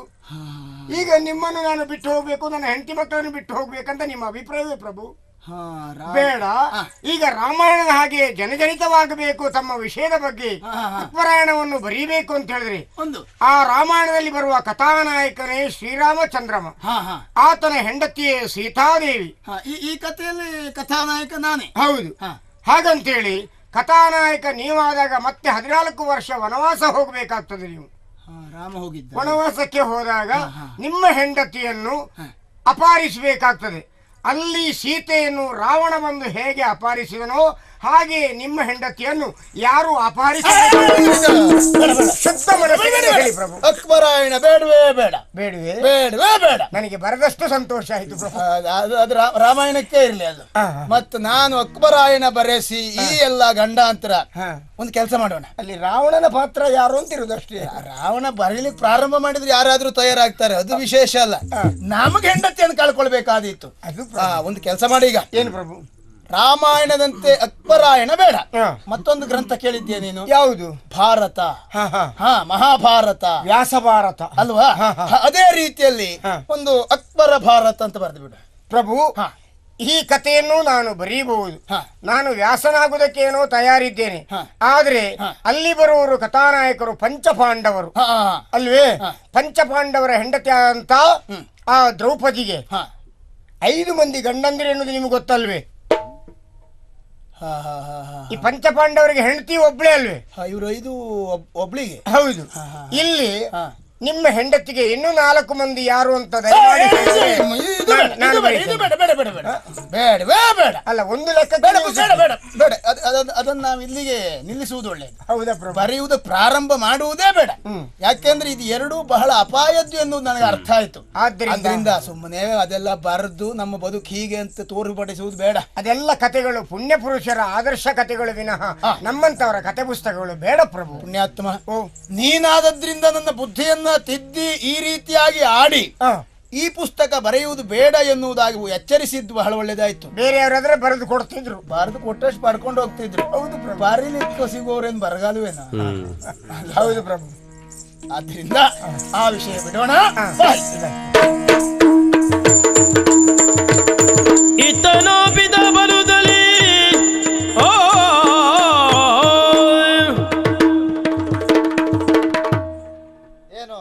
ಏನ್ ಸ್ವಾಮಿ ನಮ್ಮ ನೋಡಿದ ತಕ್ಷಣ ಹೀಗೆ ಮಾಡೋದು ಯಾಕೆ ನೀವು? ಅಲ್ಲ, ಇಲ್ಲಿ ಸ್ವಲ್ಪ ತುರ್ಸ್ತಾ ಹೀಗೆ ಮಾಡಿದೆ. ಗಡ್ಡೆ ಬೆಳೆದೆ ಬೋಳಿಸ್ಲಿಕ್ಕೆ ಒಂದ್ ಜನ ಬಂತು ಅಂತಲ್ವಾ? ನೀವು ಅದಲ್ಲ. ಯಾರು ನೀವು? ಅದಲ್ಲ, ನಾವು ಅದೇ ಕ್ಷೌರಿಕರು ನಾವು. ಅಲ್ಲ, ಕಿವಿದೇನೋ ತೆಗಿತಿದ್ದೆ ನೋಡ್ತಿದ್ದೆ. ಅದ್ರ ಕಿವಿ ಕಡ್ಡಿ ಹಾಕೋರೆ ಅಲ್ಲ, ಅದು ಅವ್ರು ಬೇರೆ. ಕಿವಿ ಕಡ್ಡಿ ಹಾಕೋರು ಕೆಂಪು ಮುಂಡ ಸುತ್ಕೊಂಡಿರ್ತಾರೆ. ಅವರು ನಮ್ಮ ತಲೆಯಲ್ಲಿ ಕೆಂಪು ಮುಂಡಾಸಿಲ್ಲ, ಬಿಳಿ ಮುಂಡಾಸ ಉಂಟು. ನಮ್ಗೆ ವ್ಯತ್ಯಾಸ. ಹೌದು. ಹೆಸರು ಗೊತ್ತಾಯ್ತಾ? ನೀವ್ ಯಾರು? ರಾಜು ಭಂಡಾರಿ. ನಮ್ಮ ರಾಜು ಭಂಡಾರ ಅಂದರು ನಾವೇ ಸ್ವಾಮಿ. ಅದು ಯಾವ್ದೋ ಒಂದು ಪುರದಲ್ಲಿ ಇದ್ರಲ್ಲ ಅವರು. ಹೌದೌದು, ಸಿದ್ದಾಪುರದ ರಾಜು ಭಂಡಾರಿ ಅಂತ ಹೇಳಿದ್ರೆ ನಾವೇ ರಾಜು ಭಂಡಾರ. ಉದ್ಯೋಗ ನಮ್ಮದು ಅದೇ. ನಾವು ಸವಿತಾ ಸಮಾಜದವರು. ಸವಿತಾ ಸಮಾಜ. ಹೌದೌದು, ಅವ್ರ ಬಗ್ಗೆ ಗೌರವ ಉಂಟು ನಮಗೆ. ಮತ್ತೆ ನಾಪಿತ ಅಂತಲೂ ಹೇಳ್ತಾರೆ. ನಾಪಿತ ಅಂತ ಬೇರೆ ಹೆಸರು ಉಂಟು. ಹೌದು, ಕ್ಷೌರಿಕರು ಅಂತ ಹೇಳ್ತಾರೆ. ಅದರಲ್ಲಿ ಭಂಡಾರಿ ಎನ್ನುವಾಗ ಬಹಳ ಸಮಸ್ಯೆ ಬರ್ತದೆ. ಭಂಡಾರಿ ಯಾವ ಕಡೆ? ದಕ್ಷಿಣದಲ್ಲಿ ಕ್ಷೌರಿಕರಿಗೆ ಭಂಡಾರಿ ಅಂತ ಹೇಳುವುದು, ಪ್ರಾಂತ್ಯದಲ್ಲ ಹೆಸರು ಉಂಟು. ಹೌದು. ಉತ್ತರದಲ್ಲಿ ಭಂಡಾರಿ ಅಂತ ಹೇಳಿದ್ರೆ ಬೇರೆ. ಹೌದೌದು, ಅಲ್ಲಿ ಬೇರೆ ಅಂತ ಹೇಳ್ತಾರೆ. ಬೇಡ ವಿಷಯ, ಆ ವಿಷಯ ಬಿಡಿ. ಅದಲ್ಲ ವಿಷಯ. ನನಗೆ ನಾನು ಇದೇ ಉದ್ಯೋಗದಲ್ಲಿ ಬಹಳ ವರ್ಷ ಆಯ್ತು. ಹಾಗಂತೇಳಿ ನಾವು ಕಡಿಮೆ ಬಹಳ ಚುರುಕಿದ್ದೇವೆ. ಜನ ನೀವು ಜೋರಿದ್ರೆ ಗೊತ್ತಾಯ್ತು. ಬೇರೆ ವಿಷಯ ಬಹಳ ಚುರುಕಿದ್ದೇವೆ. ಬೇರೆ ವಿಷಯ ಗೊತ್ತಿಲ್ಲ ನನಗೆ. ಒಬ್ಬರಿಗೆ ಕಲಿಸ್ಬೇಕಂತ ಉಂಟು ನೋಡಿ. ಯಾರಿಗೂ? ಬೇರೆ ಯಾರಿಗೂ ಅಲ್ಲ. ಈಗ ಆಸ್ಥಾನದ ಪಂಡಿತನಾಗಿದ್ದಾನೆ ಕುಳ್ಳಣ್ಣ. ಕುಳ್ಳಣ್ಣ ಬೀರಬಲ್ಲ. ಅವ ಬಹಳ ಬುದ್ಧಿವಂತ ನೋಡಿ. ಜನ ಬಾರಿ ಎಂತೆಂತ ಪ್ರಶ್ನೆಗಳಿಗೆಲ್ಲ ಉತ್ತರ ಕೊಟ್ಟು ಎಂತೆಂತ ವಿದ್ವಾಂಸರನ್ನೆಲ್ಲ ತಲೆ ಕೆಳಗೆ ಮಾಡಿ ಕಳಿಸಿದ್ನಂತೆ ಅವ. ಮಹಾರಾಜನಿಗೆ ಹತ್ರ ಆಗಿದ್ದಾನೆ. ಮಹಾರಾಜನಿಗೆ ಬಹಳ ಹತ್ತಿರವಾಗಿದ್ದಾನೆ. ಅವ ಏನೇ ಹೇಳಿದ್ರು ಕೂಡ ಮಹಾರಾಜರು ನಂಬ್ತಾ ಇದ್ದಾರೆ. ಏನಾದ್ರೂ ಮಾಡಿ ಅವನೊಂದು ಓಡಿಸಬೇಕು, ಇಲ್ಲ ಅವನ ತೆಗಿಬೇಕಂತಲೇ ಉಂಟು ನಮ್ಗೆ. ಏನ್ ಮಾಡುವುದು? ಏನ್ ಮಾಡಿದ್ರಿ? ಒಂದು ಉಪಾಯ ಮಾಡಿದ್ದೇನೆ. ಯಾಕೆ? ನಮ್ಮ ಮಹಾರಾಜರಿಗೆ ಗೊತ್ತು ಗೊತ್ತುಂಟಾ? ಸುಳ್ಳು ಹೇಳಿದ್ರು ಸತ್ಯ ಅಂತ ಹೇಳ್ತಾರೆ ಅವರು. ಹೌದಲ್ಲ, ಸತ್ಯ ಹೇಳಿದ್ರು ಹಾಗೆ ಜನವೇ ಹಾಗೆ ತಿಳಿತಾರೆ. ಹಾಗಾಗಿ ಏನಾದ್ರೂ ಉಪಾಯ ಮಾಡಿ ಅವನ ಬಗ್ಗೆ ಹೇಳಿ ಅವನನ್ನು ತೆಗಿಬೇಕು ಅಂತ ಆಲೋಚನೆ ಮಾಡಿದ್ದೇನೆ. ನೇರ ಆಸ್ಥಾನಕ್ಕೆ ಹೋಗ್ತೇನೆ. ಪೆಟ್ಟಿಗೆ ಎಷ್ಟು ಕೊಟ್ರಿ? ಪೆಟ್ಟಿಗೆ ಇದರಲ್ಲಿ ಎಲ್ಲಾ ಸಾಮಗ್ರಿಗಳು ಉಂಟು. ತೋರಿಸ್ಬೇಡಿ ಸರಿ. ಇಲ್ಲ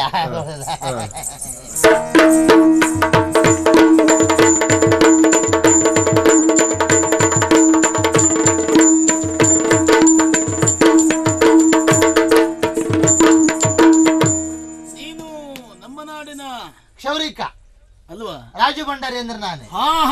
ಕೆಲವು ಬಾರಿ ನಮ್ಮಲ್ಲಿಗೆ ನೀನು ಬಂದಿದ್ದೀಯ. ಆಗ ನಿಮ್ಮದ್ದೆಲ್ಲ ಬೋಳಿಸುವುದು ನಾನೇ ಅಲ್ವೇ? ಹೌದಪ್ಪ. ಇವತ್ತು ನಿನ್ನ ಸಾಮಗ್ರಿ ಸಹಿತನಾಗಿ ಬಂದಿದ್ದೀಯಲ್ಲ. ಅಲ್ಲ, ನಾನೇನು ನಿನಗೆ ಹೇಳಿ ಕಳಿಸ್ಲಿಲ್ಲ. ನಾನು ದಿವಸ ಬೆಳಗ್ಗೆ ಬಂದು ಹಾಗೆಲ್ಲ ಸರಿ ಮಾಡಿ ಹೋಗ್ತಿದ್ದೆ. ಹೌದು, ಮತ್ತೆ ಯಾಕೆ ಬಂದೆ? ಆ ವಿಷಯ ಬೇರೆ. ಹೌದಾ? ಹೌದೌದು. ನಿಮ್ಮಯ ಮಾತಾ ಪೇತರು ನಾಕದೋಲೆಲ್ಲ, ನಿಮ್ಮಯ ಮಾತಾ ಪೇತರು ನಾಕದೋಳೆಲ್ಲ ದುಮ್ಮಾನದಿಂದಿಹರು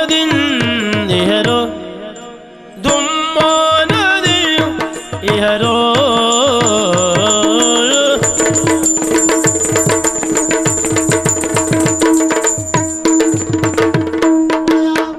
ಸುಮ್ಮಾನದಿಂದಲೇ ನಗಿಸುವರಿಲ್ಲೆಂದು, ಸುಮ್ಮಾನದಿಂದಲೇ ನಗಿಸುವರಿಲ್ಲೆಂದು ಬಿಮ್ಮನೆ ಅಳಲಿದರು, ಬಿಮ್ಮನೆ ಅಳಲಿದರು.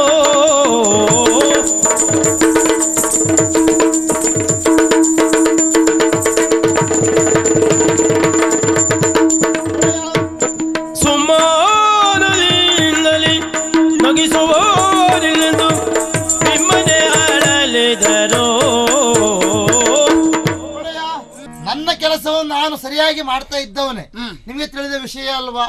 ಆದ್ರೆ ಏನ್ ಮಾಡು ಹೇಳಿ, ನಿಮ್ಮ ಬಗ್ಗೆಯೋ ನಿಮ್ಮ ಮನೆತನದ ಬಗ್ಗೆಯೋ ಬಹಳ ಗೌರವ ಇದ್ದವ ನಾನು. ಅದು ಸ್ವಾಮಿ ಇಷ್ಟ ಸೇವಕನು ಹೌದು ನಾನು. ನಿನ್ನೆ ನಾನು ಮಲ್ಕೊಂಡಿದ್ದೆ ಒಡೆಯ ಮನೆಯಲ್ಲಿ. ಇದ್ದಕ್ಕಿದ್ದ ಹಾಗೆ ಕನಸು ಬಿದ್ದು ಹೋಯ್ತು. ಅದು ಬೇರೆಯವರ ಕನಸಲ್ಲ, ನಿಮ್ಮ ಹಿರಿಯವರ ಕನಸು ಬಿದ್ದಿದ್ದು. ಹೌದಾ? ಎಲ್ಲ ಪಾಪ ಸ್ವರ್ಗದಲ್ಲಿ ಅಳ್ತಾ ಇದ್ದಾರೆ. ನಾನು ಕೇಳಿದೆ, ಯಾಕೆ ಅಳ್ತಾ ಇದ್ದೀರಿ, ಏನಾಯ್ತು ಕತೆ ಅಂತ.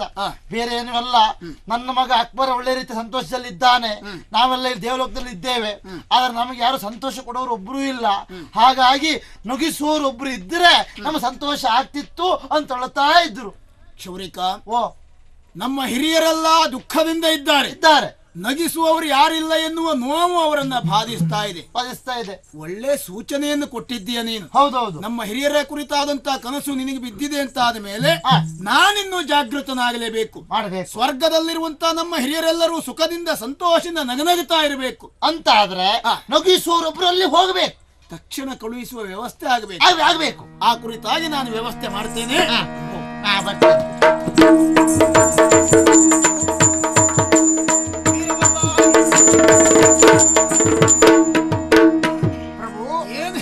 ಹಿರಿಯರೆಲ್ಲ ನಾಕದೊಳಗೆ ಮರುಗು ತಿಂದು ಇರುವಾರಂತೆ,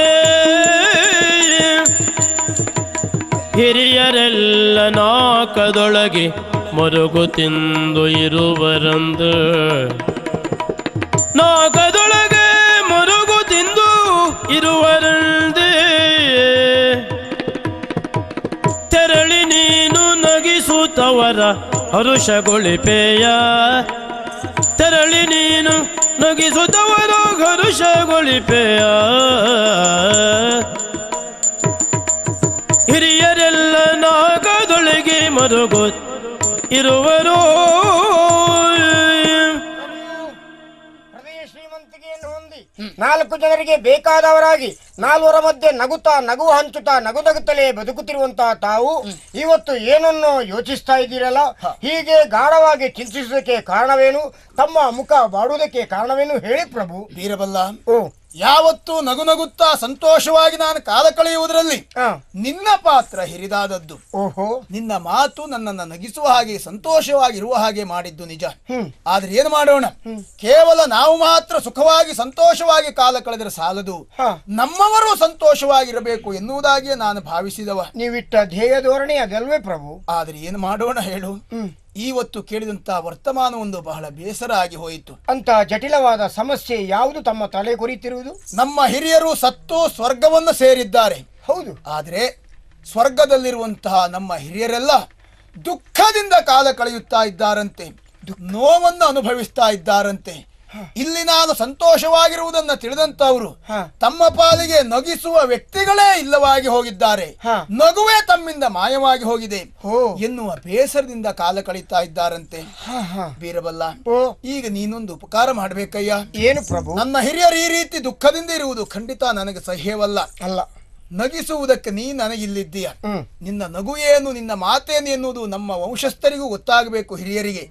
ಆದ್ರಿಂದ ನೀನು ನೇರ ಸ್ವರ್ಗಕ್ಕೆ ಹೋಗಿ ನಮ್ಮ ಹಿರಿಯರನ್ನೊಂದು ನಗಿಸುವ ವ್ಯವಸ್ಥೆ ಮಾಡ್ತೀಯ. ವಾರ ಒಂದರ ಅವಧಿ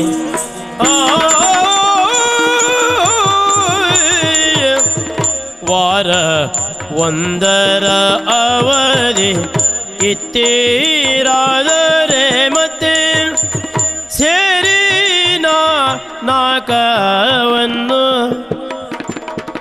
ಸೇರಿ ನಾಕವನ್ನು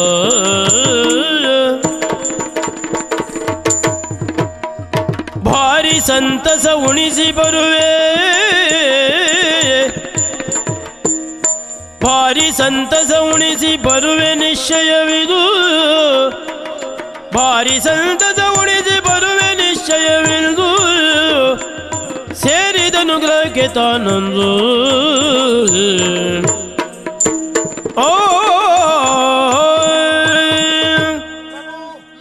ನಿಮ್ಮಲ್ಲಿ ನಾನು ಪ್ರಶ್ನಿಸಬಾರದು, ಆದರೂ ಕೇಳಬೇಕಾದಂತ ಅನಿವಾರ್ಯತೆ ನನಗಿದೆ ಪ್ರಭು. ಕೇಳಯ್ಯ. ತಮ್ಮ ಹಿರಿಯರು ಮಾತಾಪಿತರು ಇವರೆಲ್ಲರೂ ಸ್ವರ್ಗಲೋಕದಲ್ಲಿ ದುಃಖದಿಂದ ಇದ್ದಾರೆ ಎನ್ನುವುದನ್ನು ತಮಗೆ ತಿಳಿಸಿದವರು ಯಾರು ಪ್ರಭು? ಅಯ್ಯೋ, ನಮ್ಮೂರಿನವನೇ ತಿಳಿಸಿದ್ದು. ನಮ್ಮ ಕ್ಷೌರಿಕ ಇಲ್ಲವೇನೋ, ಅವ ರಾಜು ಭಂಡಾರಿ ಅಂತೆ, ಅವನೇ ಬಂದು ಹೇಳಿದ್ದಾನೆ. ಈ ರೀತಿಯಾಗಿ ತನಗೊಂದು ಕನಸು ಬಿತ್ತು, ಕನಸಿನಲ್ಲಿ ಈ ರೀತಿಯಾಗಿ ಹೇಳಿದ್ದಾರೆ, ಹಿರಿಯರೆಲ್ಲ ದುಃಖದಲ್ಲಿದ್ದೇವೆ ಅಂತ, ಅದಕ್ಕೊಂದು ವ್ಯವಸ್ಥೆ ಮಾಡಬೇಕು ಅಂತ ಬೇಡ್ಕೊಂಡ. ನಿಜವಾಗಿಯೂ ಆತ ಪುಣ್ಯಾತ್ಮನೇ. ಹೌದು, ಹೌದಯ್ಯ. ನಿಮ್ಮ ಹಿರಿಯರು ನರಕ ಸ್ವರ್ಗದಲ್ಲಿ ಕಷ್ಟವನ್ನು ಅನುಭವಿಸ್ತಾ ಇದ್ದಾರೆ, ನರಕ ಯಾತನೆಯನ್ನು ಅನುಭವಿಸ್ತಾ ಇದ್ದಾರೆ ನಗುವಿಲ್ಲದೆ ಅಂತ ಹೇಳಿ ಅವನಿಗೆ ಸ್ವಪ್ನ ಬಿದ್ದದ್ದು. ನಿಜವಾಗಿಯೂ ನಮ್ಮ ಹತ್ತಿರದ ಬಂಧುವೇ ಹೌದು, ಪುಣ್ಯಾತ್ಮ ಆತ. ಆದರೆ ಒಂದು ಪ್ರಭು, ನನಗೆ 1 ವಾರದ ಅವಕಾಶವನ್ನು ತಾವು ಕೊಟ್ರೆ ನಿಮ್ಮ ಹಿರಿಯರನ್ನು ಹೊಟ್ಟೆ ತುಂಬಾ ನಗಿಸಿ ಅವರು ಸಂತೋಷ ಪಡುವ ಹಾಗೆ ಮಾಡುವಂತ ಆ ಒಂದು ಅವಕಾಶವನ್ನು ನಾನು ಕಲ್ಪಿಸಿಕೊಡ್ತೇನೆ ಪ್ರಭು. ನಿನಗೆ 1 ವಾರದ ಅವಧಿ ಬೇಕು? ಹೌದು. 1 ವಾರದ ಅವಧಿ ಕೊಟ್ರೆ ನೀನು ಖಂಡಿತ ಅವರನ್ನು ನಗಿಸಿ ಬರ್ತೇನೆ. ನಾನು ತೋರಿದ ಸ್ಥಳದಿ ಮಮ ಸಮಾಧಿಯ ಮಾಡಿ, ನಾನು ತೋರಿದ ಸ್ಥಳದಿ ಮಮ ಸಮಾಧಿಯ ಮಾಡಿ, ನ್ಯೂನತೆಯು ಬರದಂತೆ ಮುಂದೆ, ನ್ಯೂನತೆಯು ಬರದಂತೆ ಮುಂದೆ, ಪ್ರಾಣ ಸ್ವರೂಪದಲ್ಲಿ ನಾಕೈದು ತಲೀಗ, ಪ್ರಾಣ ಸ್ವರೂಪದಲ್ಲಿ ನಾಕೈದು ತಲೀಗ, ಪಾಕಶಾಸನ ಹಿರಿಯರನ್ನು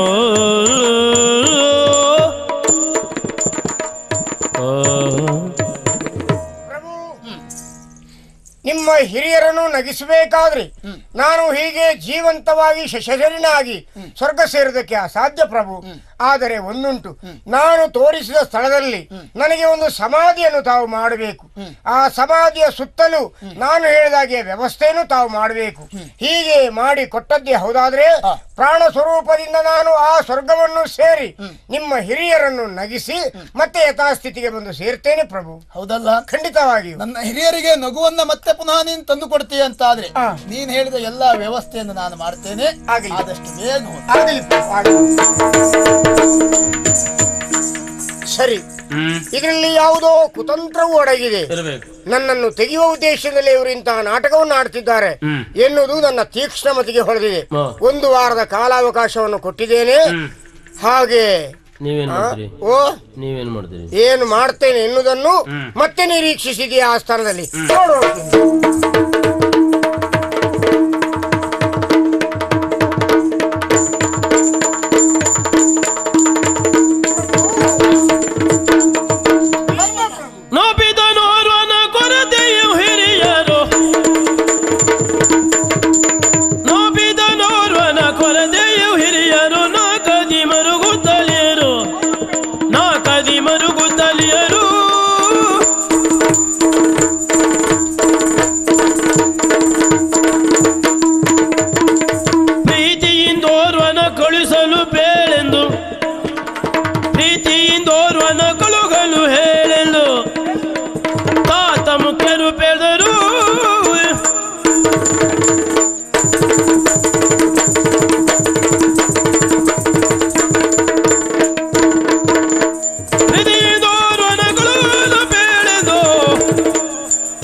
ಮಾತಾಡಿಸಲಿ ಬಂದಿದ್ದೇನೆ. ಹೌದಾ? ಹೌದು. ನಮ್ಮ ಹಿರಿಯರನ್ನೆಲ್ಲ ನೋಡಿದೀಯಾ? ಹೌದು. ಅವರೆಲ್ಲ ನಿನ್ನಲ್ಲಿ ಮಾತಾಡಿದ್ರ? ಎಲ್ಲರೂ ಮಾತಾಡಿದ್ದಾರೆ. ಅವರೆಲ್ಲ ನಗೆಯಾಡಿದ್ರ? ನಗಾಡಿದ ಇಡೀ ದೇವಸಭೆಯೇ ನನ್ನನ್ನು ನೋಡಿ ನಗಾಡಿತು. ನೀನಷ್ಟು ನಗಿಸಿದೀಯೇನೋ? ಹೌದು ಪ್ರಭು. ಹಾಗಾದ್ರೆ ಈಗ ಎಲ್ಲ ಸಂತೋಷದಿಂದ ಇದ್ದಾರೆ. ಸಂತೋಷ ಅಂತ ಹೇಳಿದ್ರೆ ಇನ್ನು ಯಾವತ್ತು ಅವರಿಗೆ ಅಂತ ನಗು ಬೇಡ, ನನಗೆ ಸಾಕು ಅಂತ ಹೇಳಿದ್ರು. ಸ್ವರ್ಗಕ್ಕೆ ಹೋಗಿ ಬಂದಿಯಾ? ಹೌದು ಪ್ರಭು. ಸ್ವರ್ಗ ಹೀಗೆ ಉಂಟು, ಏನಾದ್ರೂ ಬದಲಾವಣೆ ಉಂಟು? ಇಲ್ಲ ಹಾಗೆ ಉಂಟು. ಅಂದ್ರೆ ಇದರ ಮುಂದೆ ಅದು ಏನೂ ಅಲ್ಲ. ಹೌದೇನೋ? ಇದ್ರಿ ನಮ್ಮ ಆಸ್ಥಾನದ ಮುಂದೆ ಸ್ವರ್ಗ ಏನೂ ಅಲ್ಲ. ಹೌದಾ? ಹಾಗಾದ್ರೆ ಸ್ವರ್ಗದಲ್ಲಿರುವಂತ ನಮ್ಮ ಹಿರಿಯರಿಗೆಲ್ಲ ಒಂದು ಸಂತೋಷ ಆಗಿದೆ. ಹೌದು ಪ್ರಭು. ಇನ್ನು ನಾವು ಸ್ವರ್ಗದಲ್ಲಿ ಎಷ್ಟು ಕಾಲ ಇರ್ತೇವೋ ಅಲ್ಲಿವರೆಗೆ ನಮಗೆ ನಗು ಬೇಡ, ಆದ್ರೆ ಈ ಒಂದು ನಗುವಿಂದಲೇ ನಮಗೆ ಸಾಕಾಯಿತು ಅಂತ ಹೇಳಿದ್ದಾರೆ. ಅಬ್ಬಾ, ಅಂತೂ ನನ್ನ ಒಂದು ಚಿಂತೆ ದೂರ ಆದ ಹಾಗಾಯ್ತು. ಹಾಗೆ ನನಗೆ ಬೇಕಾದ ಸನ್ಮಾನಗಳನ್ನ ಮಾಡಿ ಬೀಳ್ಕೊಡುವಾಗ ಒಂದು ವ್ಯಥೆಯನ್ನು ತೋಡಿಕೊಂಡ್ರು ಪ್ರಭು. ಮತ್ತು ವ್ಯಥೆಯಲ್ಲೇ ಇದ್ದಾರೆ. ಹೌದು, ತುಂಬಾ ನೆಗಾಡಿದ್ದಾರೆ. ಆದ್ರೆ ವ್ಯಥೆಗೂ ನಗುಗೂ ವ್ಯತ್ಯಾಸ ಇಲ್ವೇ ಪ್ರಭು? ನಗೆಯಾಡಿ ನಿಂತ ಮೇಲೆ ಮತ್ತು ವ್ಯಥೆ ಒಂದು ಪ್ರಭು ಅವರು ಹೇಳಿದ್ರು. ಆದ್ರೆ ನಾವು ಸ್ವರ್ಗವನ್ನು ಸೇರಿ ಎಷ್ಟೋ ಸಮಯಗಳು ಕಳೆದು ಹೋಯಿತು. ನೋಡು ಬೀರ್ಬಲ, ನಮ್ಮ ಗಡ್ಡೆಗಳೆಲ್ಲ ಇಷ್ಟುದ್ದಕ್ಕೆ ಬೆಳೆದಿದ್ದಾವೆ. ಇಲ್ಲಿ ಗಡ್ಡೆ ತೆಗೆಯೋರು ಯಾರು ಇಲ್ಲ. ಅಂತ ಸ್ವರ್ಗದಲ್ಲಿ ಒಬ್ಬ ಕ್ಷೌರಿಕೂ ಇಲ್ವೇ? ಇಲ್ವೇ ಇಲ್ಲ. ಅದು ಮತ್ತೆ ಅಲ್ಲಿ ಮೊಸರೇ ಸಿಗುವುದಿಲ್ಲ, ಮತ್ತೆ ಗಡ್ಡೆ ತೆಗೆಯುವ ಇಲ್ಲಿಂದ ಮೊಸರಿಲ್ಲ. ಮೊಸರಿಲ್ಲ. ಹಾಗಾದ್ರೆ ನಮ್ಮ ಹಿರಿಯರಿಗೆ ಮೊಸರೂಟ ಇಲ್ವೇ ಇಲ್ಲ. ನಾನೊಂಚೂರು ಮಜ್ಜಿಗೆ ಕೇಳಿದೆ, ಅಲ್ಲಿ ಇಲ್ವೇ ಇಲ್ಲ. ಯಾಕಂದ್ರೆ ಸ್ವರ್ಗದಲ್ಲಿ ಹಾಳಾಗುವುದೇ ಇಲ್ಲ, ಮತ್ತೆ ಮಜ್ಜಿಗೆ ಆಗುವುದು ಮೊಸರಾಗುವುದೇ ಹೇಗೆ? ಹೌದಲ್ಲ. ದೇವೇಂದ್ರನಿಗೂ ಆಗ ಭಾಗ್ಯ ಇಲ್ಲ. ಅವರು ಹೇಳಿದ್ರು, ಹೋಗಿ ನನ್ನ ಮಗನಲ್ಲಿ ಹೇಳು, ಉತ್ತಮವಾದಂತ ನಿಮ್ಮ ನಾಡಿನಲ್ಲಿ ಯಾರಾದರೂ ಕ್ಷೌರಿಕ ಇದ್ರೆ ಅವರನ್ನು ತಕ್ಷಣ ಕಳಿಸಿಕೊಡು ಎನ್ನುವ ಅಪ್ಪಣೆಯನ್ನು ಮಾಡಿದ್ದಾರೆ. ನಿಮಗೆ ಕಳಿಸಿಕೊಡ್ತೇನೆ ಅಂತೇಳಿ ಭರವಸೆಯ ಮಾತನ್ನು ಕೊಟ್ಟು ಬಂದಿದ್ದೇನೆ. ಹೌದಾ? ಹೌದು. ಇನ್ನು ಯೋಚನೆ ಮಾಡುವುದಕ್ಕೆ ಇಲ್ಲ. ನಮ್ಮವರೆಲ್ಲರೂ ನಗುತ್ತಾ ಇದ್ದದ್ದಾದ್ರು ಕ್ಷೌರದ ಕೊರತೆಯಿಂದ ಬಳಲುತ್ತಾ ಇದ್ದಾರೆ. ಹೌದು. ಅವರಿಗೆ ಈಗ ಶೀಘ್ರವಾಗಿ ಒಬ್ಬ ಕ್ಷೌರಿಕನ ವ್ಯವಸ್ಥೆ ಆಗಬೇಕು. ಮುಖ ತುಂಬಾ ಗಡ್ಡ ಮೀಸೆ ಬಂದು ನೆಗಾಡ್ತಾರೋ ಅಳ್ತಾರೋ ಅಂತ ಗೊತ್ತಾಗ್ಲಿಲ್ಲ. ಹಾಗಾದ್ರೆ ಬೇಗ ಕಳಿಸ್ಬೇಕಲ್ಲ? ಹೌದು ಬ್ರೋ.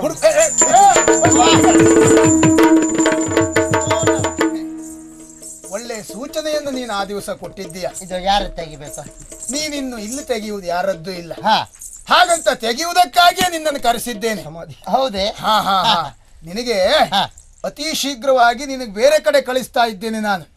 ಬೇರೆ ಕಡೆ? ನೀನ್ ಹೇಳಿದೆಯಲ್ಲ, ನಮ್ಮ ಹಿರಿಯರೆಲ್ಲ ದುಃಖದಿಂದ ಇದ್ದಾರೆ, ನಗುವೇ ಮಾಯವಾಗಿದೆ ಎನ್ನುವುದಾಗಿ. ಹೌದೌದು. ಅಲ್ಲಿಗೆಲ್ಲ ನಗುವುದಕ್ಕೆ ವ್ಯವಸ್ಥೆ ಆಗಿದೆ. ಹೋಗಿ ಬಂದ್ರ? ಸಂತೋಷದಿಂದ ಇದ್ದಾರಂತೆ. ಬೀರಬಲ್ಲನೆ ಹೋಗಿ ಬಂದಿದ್ದಾನೆ. ಹೌದೌದು. ಹೋಗಿ ಬಂದಾಯ್ತಾ? ಸ್ವರ್ಗಕ್ಕೆ ಹೋಗಿ ಅವರನ್ನು ನಗಿಸಿ ಇಲ್ಲಿಗೆ ಬಂದಿದ್ದಾನೆ. ಹೋಗಿ ಆಯ್ತು, ಬಂದು ಆಗಿದೆ. ಆದ್ರೆ ಮತ್ತೊಂದು ಚಿಂತೆ ಅವರನ್ನು ಕಾಡ್ತಾ ಇದೆ. ಯಾವುದು? ಮತ್ತೊಂದ್ಸರಿ ಬರ್ಬೇಕು ಅಂತ ಹೇಳಿದ್ರ? ಅವ ಬರುವುದು ಬೇಡವಂತೆ, ನೀನು ಬರ್ಬೇಕಂತೆ. ಹೌದಯ್ಯ. ಮುಖ ತುಂಬಾ ಗಡ್ಡ. ದೊಡ್ಡ ಸ್ವರ್ಗದಲ್ಲಿ ಒಬ್ಬನೇ ಒಬ್ಬ ಕ್ಷೌರಿಕ ಇಲ್ಲವಂತೆ. ನಮ್ಮ ಹಿರಿಯರ ಮುಖದ ಮೇಲೆಲ್ಲ ಗಡ್ಡ ಬೆಳೆದು ಕೂದಲೆಲ್ಲ ಉದ್ದುದ್ದವಾಗಿ ಕ್ಷೌರಿಕರಿಲ್ಲ ಎನ್ನುವಂತ ಚಿಂತೆಯಲ್ಲಿ ಕಾಲ ಕಳೀತಾ ಇದ್ದಾರಂತೆ. ಅಲ್ಲ, ನಮ್ಮ ಅಪ್ಪ ಮೊದ್ಲೇ ಹೋಗಿದ್ದಾರಲ್ಲ, ಅವ್ರು ಸಿಗ್ಲಿಲ್ಲ ಅವರಿಗೆ. ಅವ್ರು ಬಹುಶಃ ಸಾಮಗ್ರಿಯನ್ನೆಲ್ಲ ಇಲ್ಲೇ ಬಿಟ್ಟು ಹೋಗಿದ್ದಾರೋ ಏನೋ. ನನಗೆ ಕೊಟ್ಟು ಹೋಗಿದ್ದಾರೆ. ಆದ್ರಿಂದ ನೀನು ಸಾಮಗ್ರಿ ಸಹಿತನಾಗಿ ಹೋಗಬೇಕು.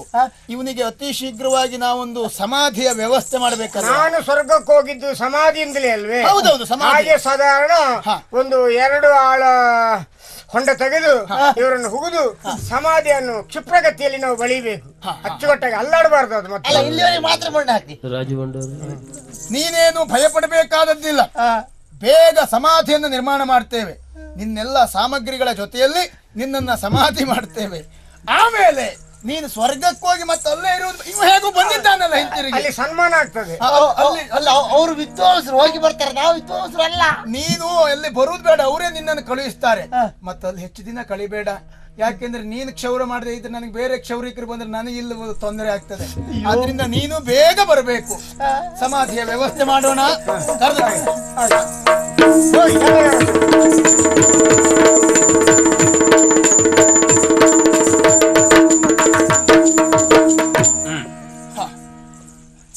ಅಂತೂ ಬೀರಬಲ್ಲ ಇರುವುದರಿಂದಲಾಗಿ ಬದುಕಿನಲ್ಲಿ ಎಂತಹ ಸಂತೋಷದ ಜೀವನವನ್ನು ಕಳೆದ ಹಾಗಾಯಿತು. ಆದ್ರೆ ಏನು ಮಾಡೋಣ, ಈಗ ಮಾತ್ರ ಸಾಧ್ಯ ಆಗ್ತಾ ಇಲ್ಲ. ಅದಕ್ಕೆ ಕಾರಣ ಬೀರಬಲ್ಲನ ಅಗಲುವಿಕೆ. ನನಗೀಗ ಅನ್ನಿಸ್ತಾ ಇದೆ, ಈ ಲೋಕದಲ್ಲಿ ನಾನು ಸಂತೋಷವನ್ನು ಅನುಭವಿಸುವುದಕ್ಕಿಂತಲೂ ತನ್ನಿಂದ ಮತ್ತೊಬ್ಬರಿಗೆ ನಗುವನ್ನೋ ಸಂತೋಷವನ್ನೋ ಕೊಟ್ಟದ್ದಿದ್ರೆ ಆ ಬೀರಬಲ್ಲ ಮಾತ್ರ. ಅವನಿರುವ ಆ ಕಾಲ ಹೇಗೆ, ಅವನ ಜೊತೆಯಲ್ಲಿರುವಾಗ ಆ ಬದುಕು ಹೇಗೆ, ಎಲ್ಲೆಲ್ಲಿ ನೋಡಿದರೂ ಜನರೆಲ್ಲ ಆಡಿಕೊಳ್ತಾ ಇದ್ದದ್ದು ಕೇವಲ ಅಕ್ಬರ್ನ ವಿಷಯವೊಂದನ್ನೇ ಅಲ್ಲ. ಅಕ್ಬರನ ಹೆಸರನ್ನ ಎತ್ತುವಾಗ ಅಕ್ಬರ್ ಮತ್ತು ಬೀರಬಲ್ಲ ಎನ್ನುವುದಾಗಿಯೇ ಕರೀತಾ ಇದ್ರು. ಈಗ ಅವನಿಲ್ಲದೆ ಇರುವಂತ ಈ ನನ್ನ ಬದುಕಿಗೆ ಯಾವ ಅರ್ಥ ಇದೆ, ಯಾವ ಸುಖ ಇದೆ? ಅವನನ್ನೇ ನೆನಪಿಸಿಕೊಳ್ಳುವಂತ ಪ್ರಮೇಯ ನನ್ನ ಪಾಲಿಗೆ ಒದಗಿ ಬಂತಲ್ಲ. ಮುಂದಾದರೂ ಬಾಂಧವ್ಯ ಎನ್ನುವುದು, ಬೆಸುಗೆ ಎನ್ನುವುದು, ಆಪ್ತತೆ ಎನ್ನುವುದು, ಸ್ನೇಹ ಎನ್ನುವುದು ಹೇಗೆ ಎನ್ನುವುದಕ್ಕೆ ಸಾಕ್ಷಿ ಅಕ್ಬರ್ ಬೀರಬಲ್ಲ. ಅಕ್ಬರ್ ಬೀರಬಲ್ಲ, ಅಕ್ಬರ್ ಆದಿದೇವ ಸಕಲಾಗಮ ಪೂಜಿತ ಯಾದವ ಕುಲ ಮೋಹನ ರೂಪ ವೇದೋದಾರ್ಸಿ ತಿರುಪತಿ ವೆಂಕಟ ವೇಣುನಾಥ ಪ್ರಿಯ ನಮೋ ನಮೋ ನಾರಾಯಣ ದೇ ನಮೋ ನಮೋ ನಾರದ ನಮೋ ನಮೋ.